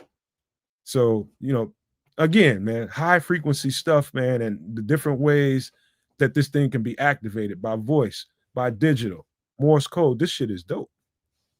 And it doesn't hurt you none to spend a couple dollars to get it. It's only $137 for this system. That's pretty cool. Yeah, it's pretty cool. You obviously would have to play with it a little bit to get used to it. You don't want to play with it too much, or you would go blind. But it's a good thing just to have those communications. That's how it works. Okay, all right. To have those communications. And now, before we get out of here, Nomad, you need to write down one word: vermiculture. That sounds like vermin. Well, it does, but it's not. That's what he's doing. He's hooking up some rats so you can shoot them. No, actually, it's not rats. It's actually the growing and for making compost, but it's worms. Thank you, Space Time. Man, this is something that you can make a DIY project using the big like the Rubbermaid garbage cans with the two wheels on the back, heavy duty with the flipping tops. You cut out a hole for the worm casings dropping down. You put that in your gardens and your fertilizers, and then you put in your old food in the top, and then the worms eat it. So Space Time, he lives this or loves this. I don't know which ones that is, but either way, that's another thing that you can do in the prepping community for your food preparation and waste. And then if worse comes to worse, worms are full of fucking protein. Hey, you know how I found out about worms and soil? It was by mistake. I know about compost and all that kind of stuff, so I know exactly where you're going, where you in Space Time are with it. What you're talking about is a different level to it. Number one is you got to be careful in whatever community you living in and whatever environment you living in. Make sure you have a secure home, because once you start dealing with garbage and recycling garbage and shit like that, it's going to attract fucking actual vermin. You know what I'm saying? So you got to be careful with that kind of thing. Number one. Number two is, this is how I mistakenly came across how dirt is created. So I get to this house and I'm rehabbing the house. We tearing it down to build it back up. And we all outside cleaning up and making sure we're clearing the place. So I get to a situation, the year's ended, and we deciding that we're going to probably do a garden that next year, right? And we decided to, in these leaves that I collected didn't have anything to do with it. Anything to do with it. We just decided that we was going to collect the leaves. And we ended up at the end of the year just throwing a bunch of them behind the sheds. Probably about 5 or 6 big, huge fucking, what you call those, contractor bags, different than regular garbage bag. Big, thick contractor bags are different. Threw some of them back there and fucked around, forgot about it. Next thing you know, it comes around a year or so, year and a half, 2 years later, we go back there. Like, we need to clean up back here. So we find these bags. What the fuck are these bags? Open them up, and they're all dirt. Leaves turned into dirt. They were full of worms. Not a hole in the bag. How did that happen? Yeah, that was the vermiculture. The worms had a protected environment to grow in. The the the natural foliage of nature kept the dirt and the worms warm enough, over the course of the winter. It's just like them living underground, and there were no predators to get to them because they were, enclosed and safe, and they had um, food to consume through the yard, the litter waste, and whatever nutrients were there. So I mean, that's the thing about the worms is varmints aren't really an issue because first of all, if you're doing the vermiculture, you're going to have them inside. Where did you So turn into Yosemite Sam?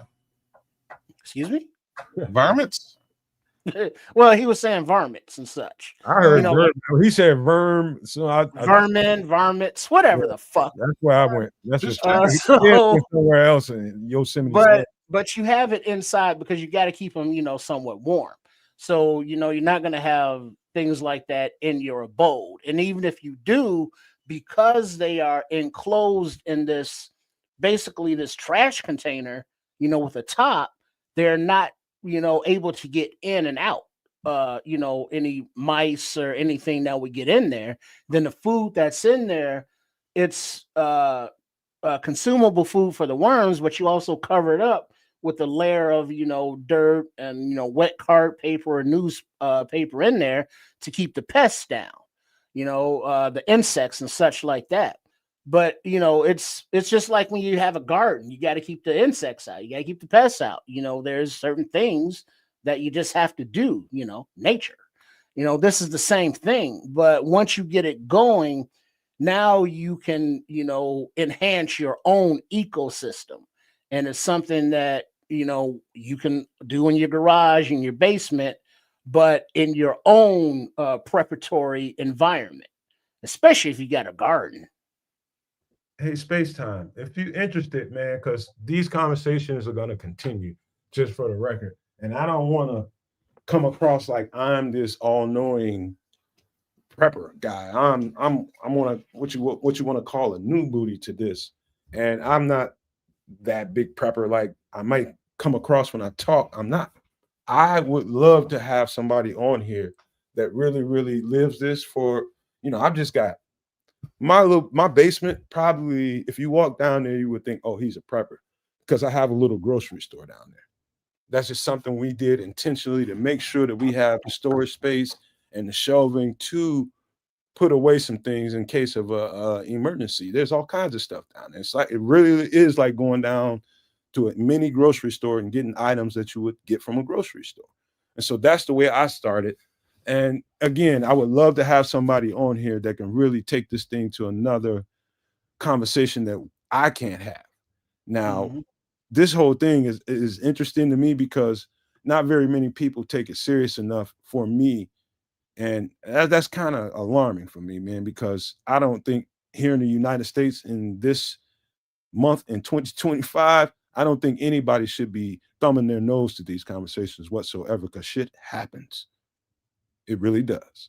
And I just wanted to say, man, if you guys want to, I did have a whole ass 9-foot man on the screen.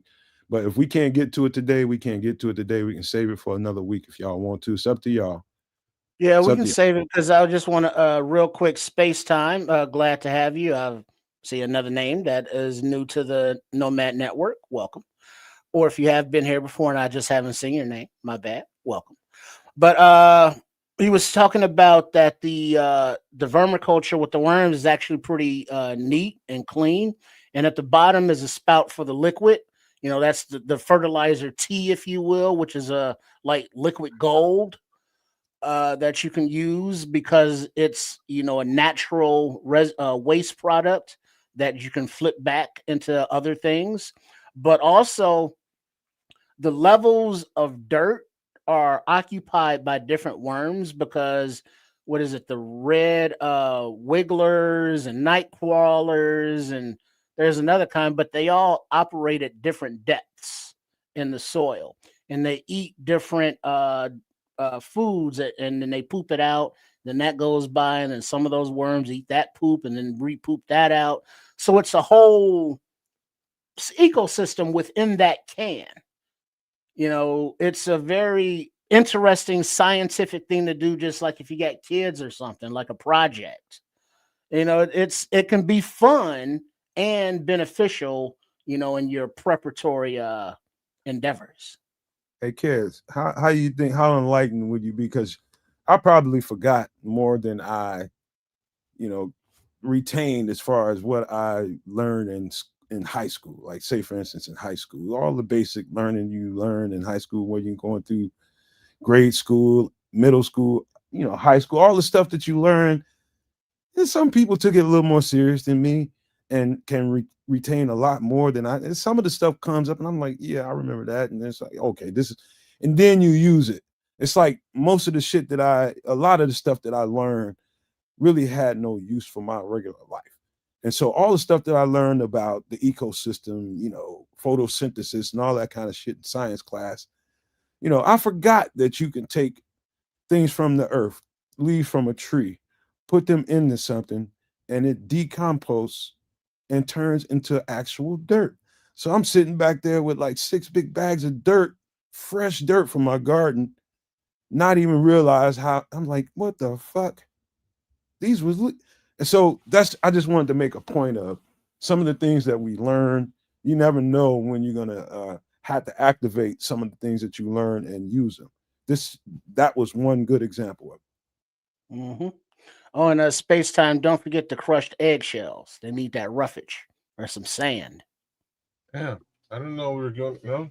We're getting into worms today. I got nothing out of the plethora of things I know about. I know absolutely nothing about worms, and I don't compost. But it's something that I might wind up getting into, given some of the considerations we've had over the past couple of weeks with aquaponics and hydroponics and stuff like that. So maybe I'll do that. Maybe I'll do this. Why not? Yeah. And this is so much, like, this is such a learning tool. And I'm sorry, Quato, man.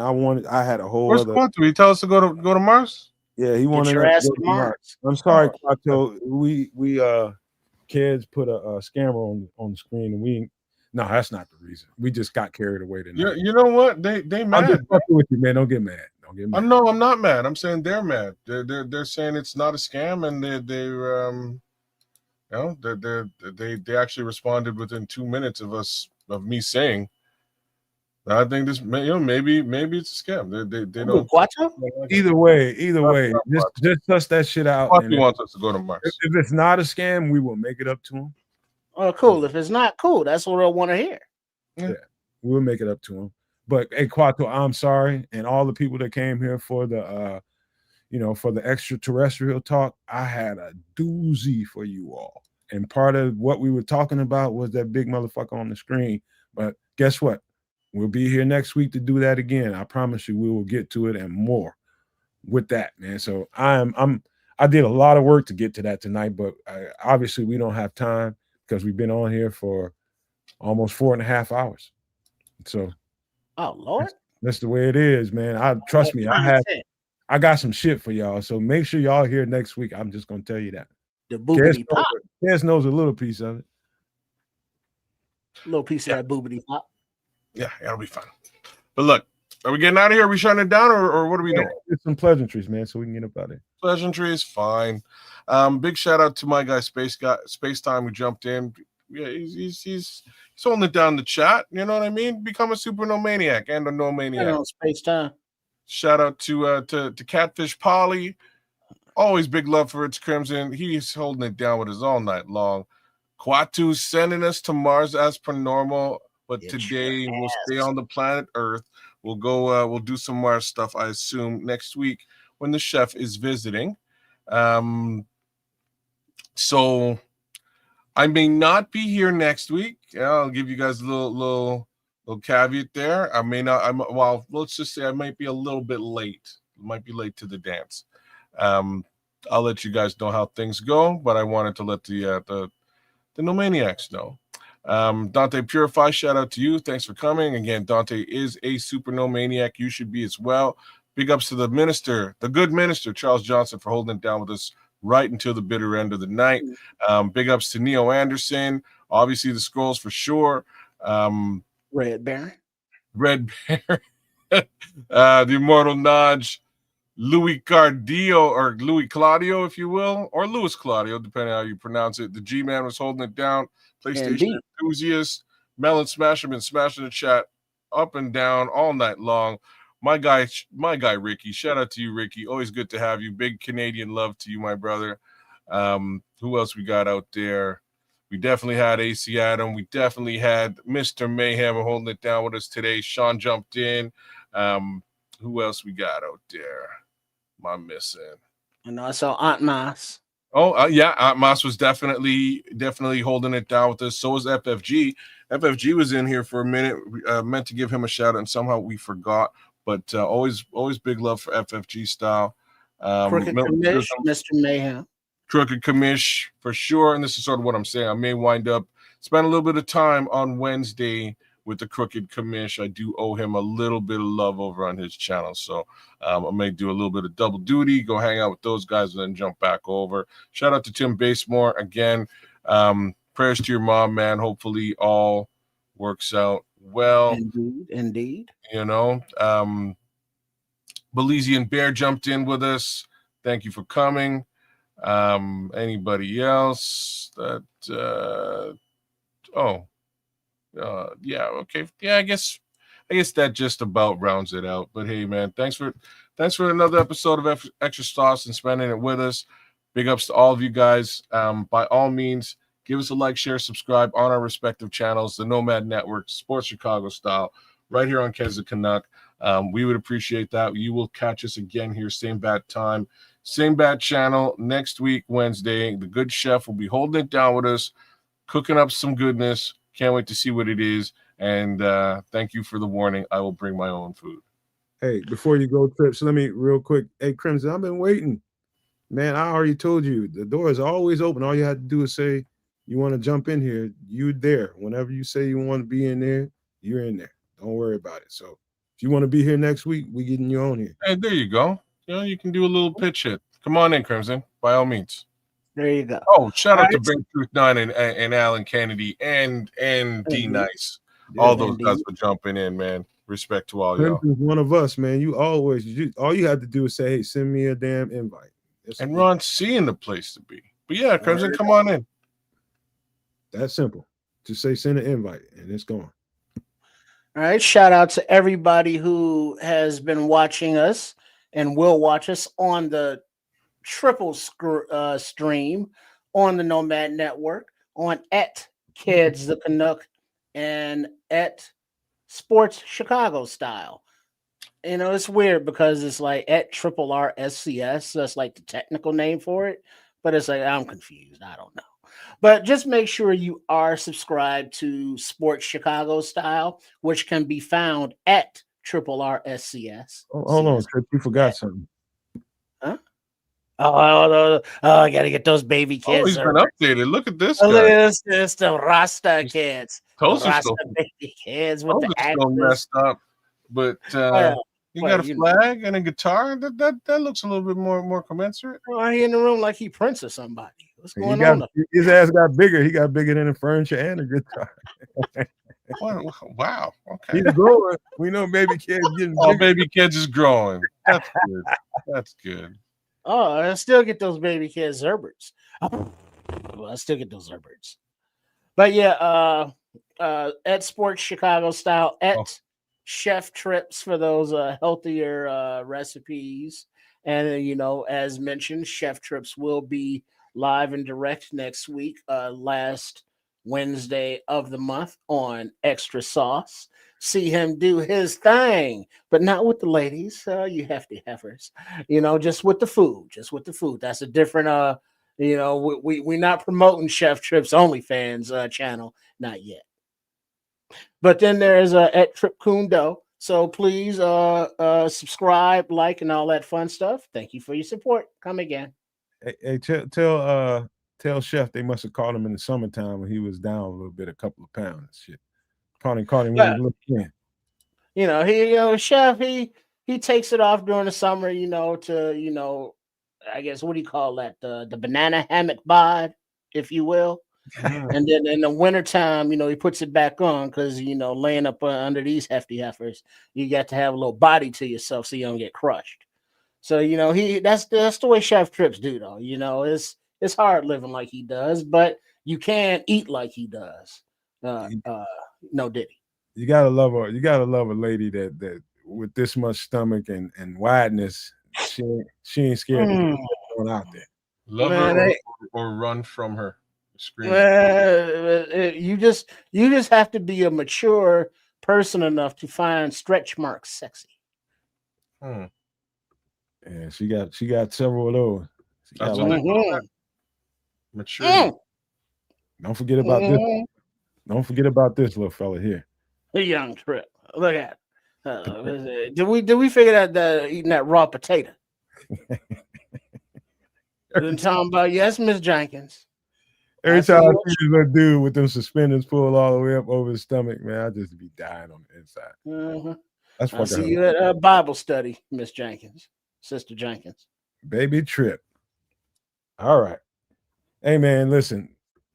This was fun, like it always is for me. I go overboard to make sure I'm overly prepared for this show because I really believe in what we do. The more and more we do it, and the more and more I put out little shorts and put them in different spaces, the more and more people are liking them. So I'm learning that people that love Bears conversations, they know they're gonna get 110% of that and get it in good detail when they come to this channel. They know they're gonna get great detail when they come here, and it's 9 times out of 10 accurate as shit when they go watch the game. That's why people come back week in and week out to listen to the Bears conversation. But now they're starting to realize that there's more to these fellows you see on the screen than what we're talking about. Crimson, would you please stay out of Discord? But there's more to us than just Chicago Bears conversations. We're human beings that have a lot going on and a lot to talk about, and as evidenced by the show content. And so we're just trying to open up the parameters of what we can do. And I'm glad that you all are receptive to it, and we appreciate the hell out of that. As far as everything goes, trust me, if you want authenticity, this is definitely the podcast and the channel to come to, because whether we agree or disagree, contentious or not, just know that's how you know it's not bullshit. That's exactly how you know. Everybody ain't gonna agree on everything, but that's just the way things go, man. And we just appreciate you guys for being here, supporting all 3 channels, Kids of Canuck and Sports Chicago Style, making sure that you go hit the like button, making sure you go out there and hit the subscribe button, because what's the point in doing this if we can't all take care of each other? I just really wish people would see it that way.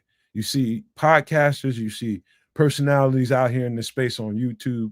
Man, all we ask for is for you to give us a chance. And the smallest things that you can do is freely hit the like button on all 3 channels, freely hit the subscribe button on all 3 channels. That costs you nothing. Don't weaponize that and not give it to us because you can. Be that other kind of person that just gives it to us because we deserve it. We put out good content. Come on, y'all. Hit that subscribe button, hit that like button for all 3 channels. We would appreciate you. But I do have to leave you guys with these famous words. If you can think it and you can see it, there's no reason in the world why you cannot absolutely manifest it. Do not, and I repeat, do not be a prisoner of your own mind. But with that being said, we are out.